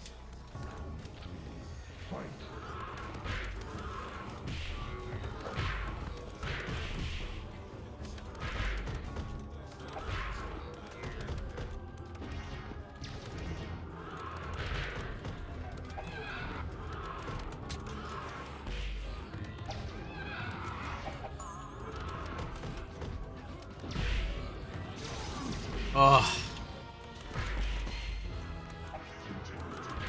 Let's go. Mataro has been defeated.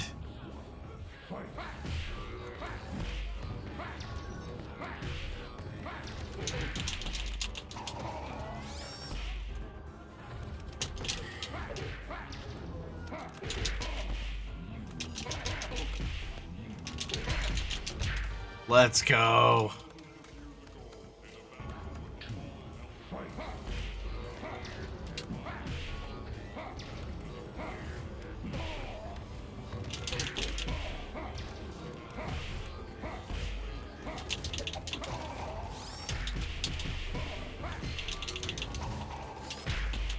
Ooh, almost.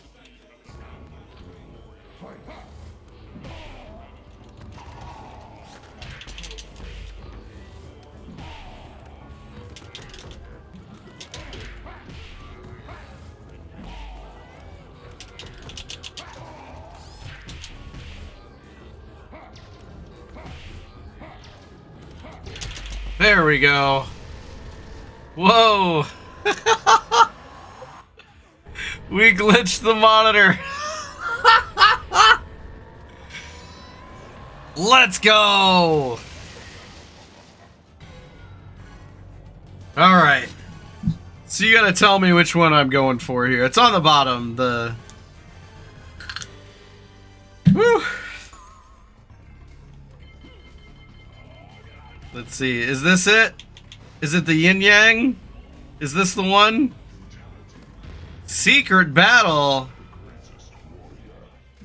Deadly warrior from a new era of combat. Is that Chameleon? I'm fighting Chameleon? Oh my god. Bruh. Woo. Woo. Oh my gosh, it is Chameleon. Let's go.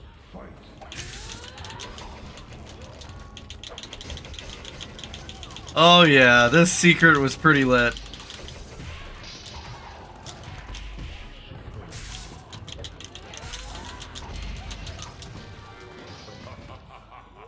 Oh, that was awesome. That was definitely awesome. She is too powerful. Good lord. That was an incredibly cool secret. Very awesome.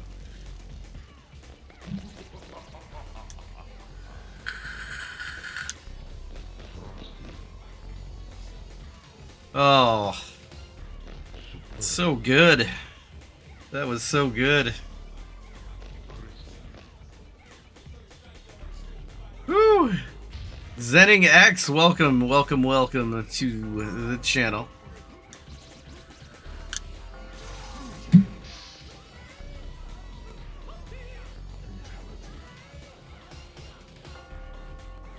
That was crazy. That was definitely cray-cray.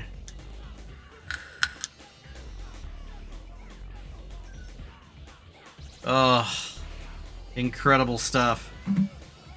We're gonna move on to Primal Rage because somebody wanted to watch that. Somebody wanted to see the Primal Rage.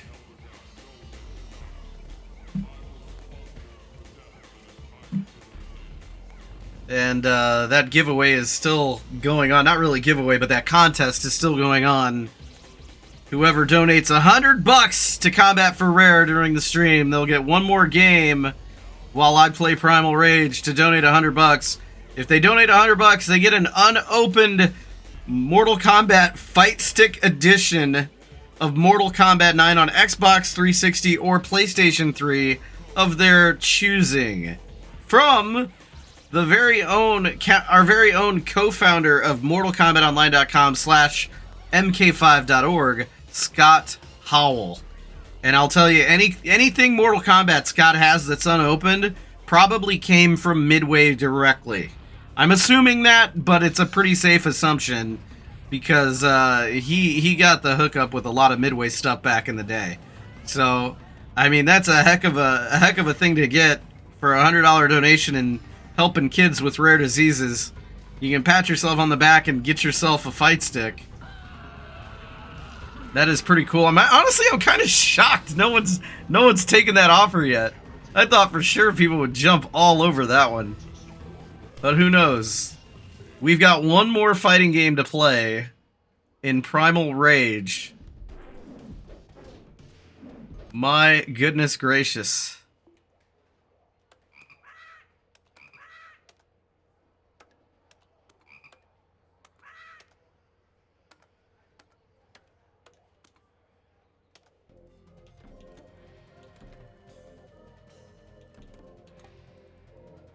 I'll go with Diablo this time since we beat it with Sauron last time.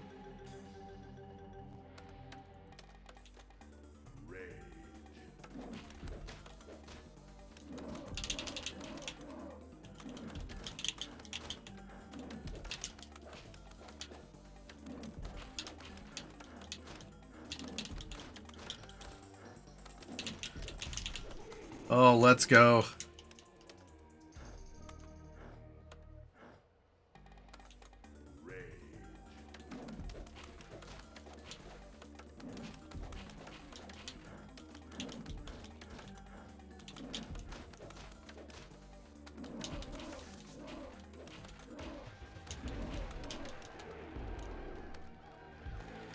All right, we're going. We are still going. Woo!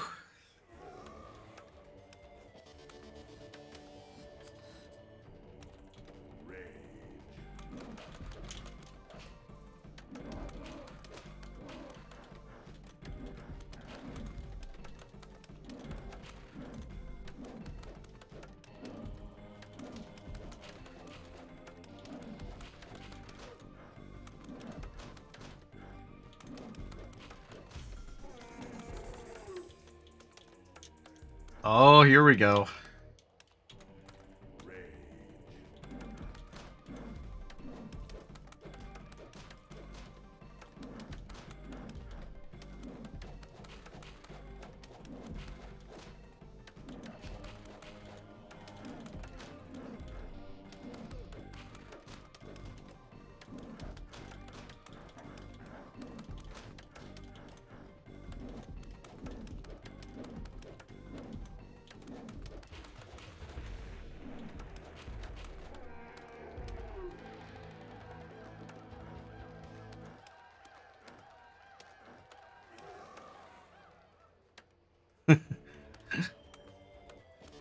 This game cracks me up.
Yeah, stop motion is the coolest. Scorpion versus Blizzard, who wins? I don't know. Maybe we'll find out next year. Oh, nope, we're against Vertigo.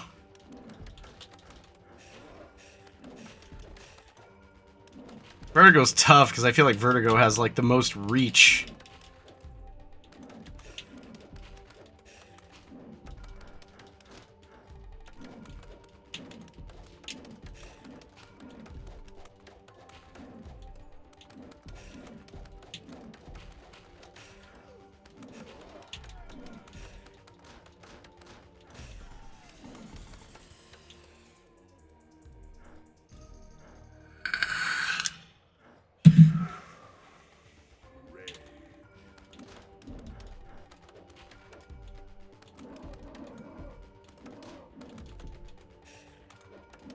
Oh my goodness.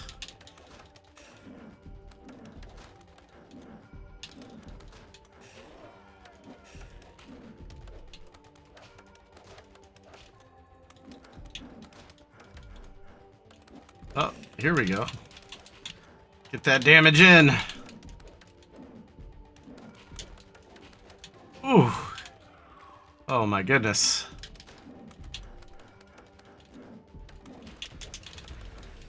There we go.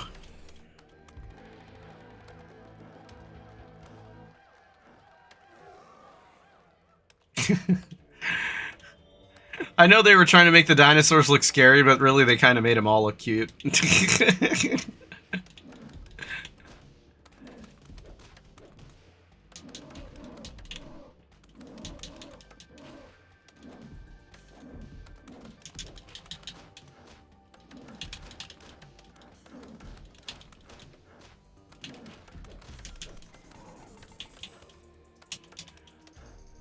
Vertigo is probably your favorite of the roster. Yeah, Vertigo's good.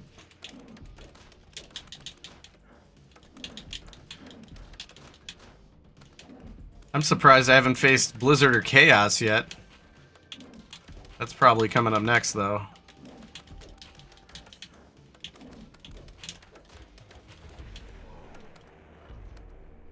You just want to pet them all. Might lose a hand in the process, though. They probably don't exist anymore, but it would have been cool if they would have preserved the Primal Rage claymation dinosaurs.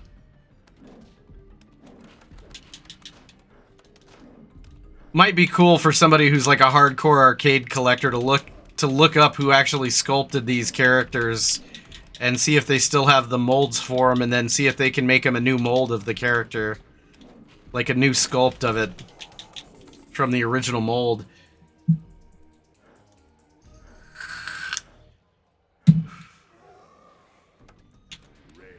That would be a heck of an item to have in your collection.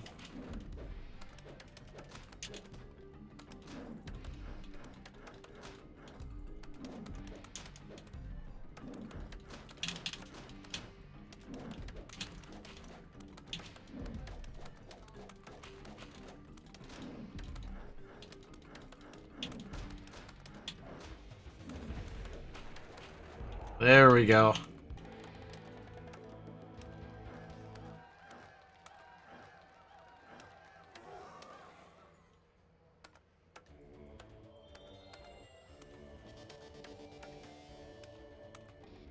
Up, here we are, Chaos.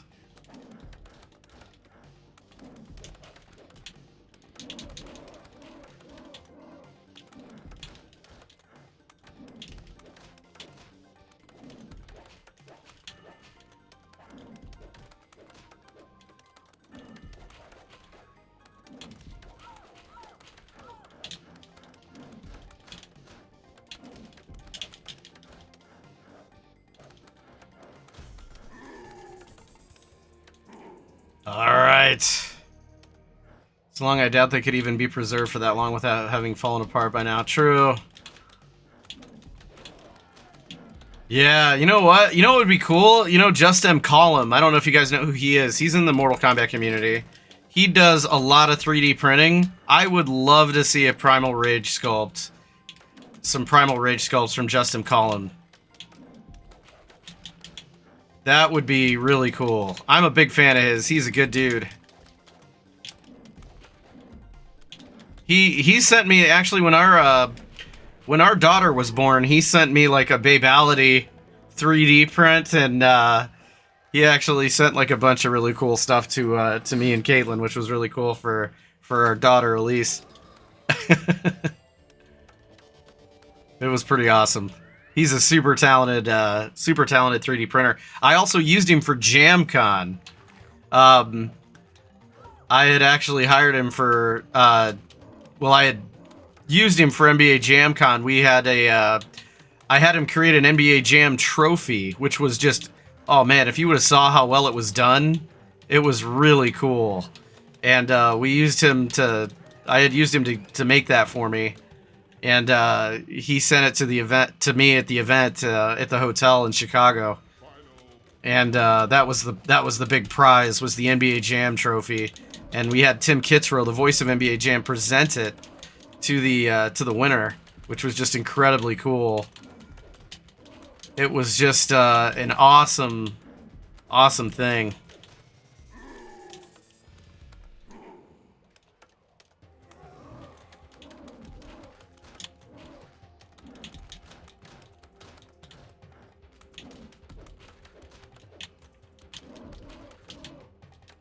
But yeah, he's done some phenomenal 3D printing works.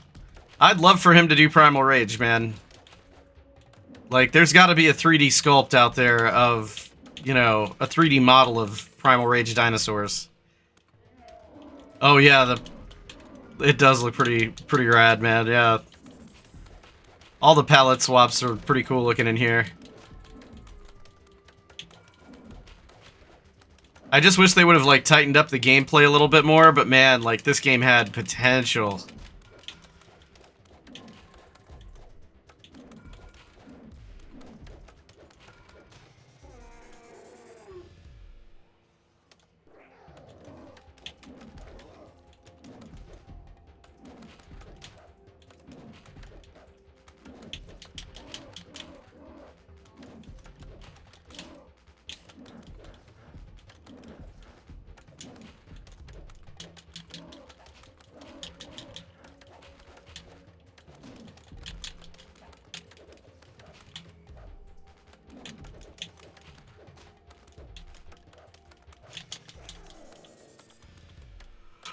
Whew.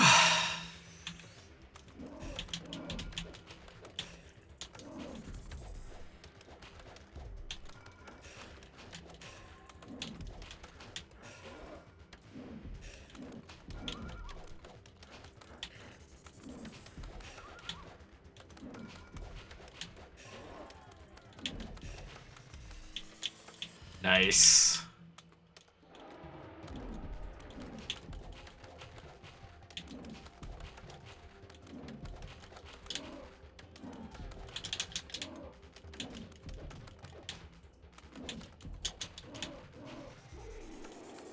Whew.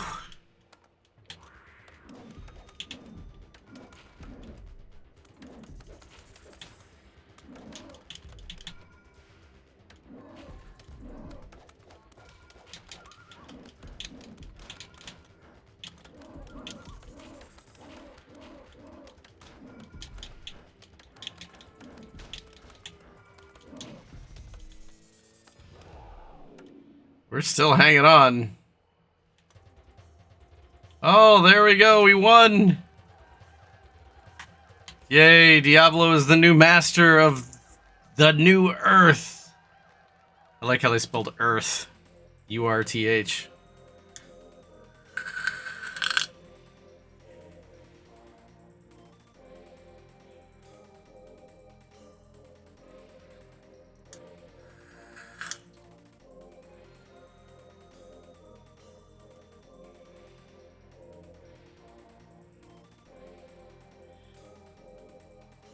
Nice.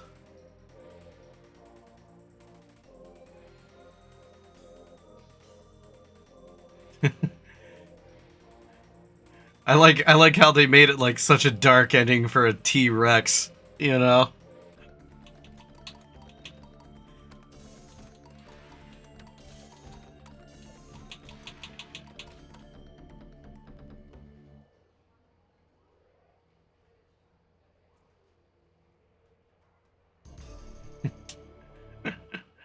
Oh, what a fun game, though. Primal Rage, always so good. Another incredible night of streaming, guys. Thank you so much for coming by, hanging out, and playing some of these old classics with me. We're going to be back at it again tomorrow. Let me just make sure. I think we're going back again tomorrow at 9 p.m. Central Time. What is today? Technically today. It's the 20th. So, yeah, 9 p.m. We'll be back live doing it again. Since there were no takers on Scott's $100 contest tonight, maybe he'll extend that into tomorrow. I don't know. We'll have to wait and see. But you're a sucker for putting an ass due to Futurama. But, oh, M. Peters, we're just finally wrapping. But, hey, M. Peters, check it out tomorrow. We'll go first thing right to MK4. We'll do that first. I do have it in this arcade, so we will play it tomorrow night. Technically tonight, right? Because it's like 12:55 Central Time for me here. I do have to sleep because sadly I got to work tomorrow. But as soon as I'm off work tomorrow, we're going to be live right back here. We'll go straight to Mortal Kombat 4 if you're hanging out with us, M. Peters 90. We'll go straight to MK4. We'll rip it up. We'll have a ball, and we'll get back to it. I want to thank David L. Craddock, the author of Long Live Mortal Kombat, for coming on my stream. He totally didn't have to come on, and he wanted to come on, and I was just so honored to have him and talk about his books, his amazing books he's got coming out, all the other books he's got coming out for Mortal Kombat as well that are still being written.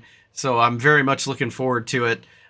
Sounds like it's going to be pretty awesome stuff, and it's going to be awesome. Of course, also I believe it is this Saturday they're doing the live fundraiser in Chicago. At the Emporium Arcade Bar in Chicago. I am planning to be there.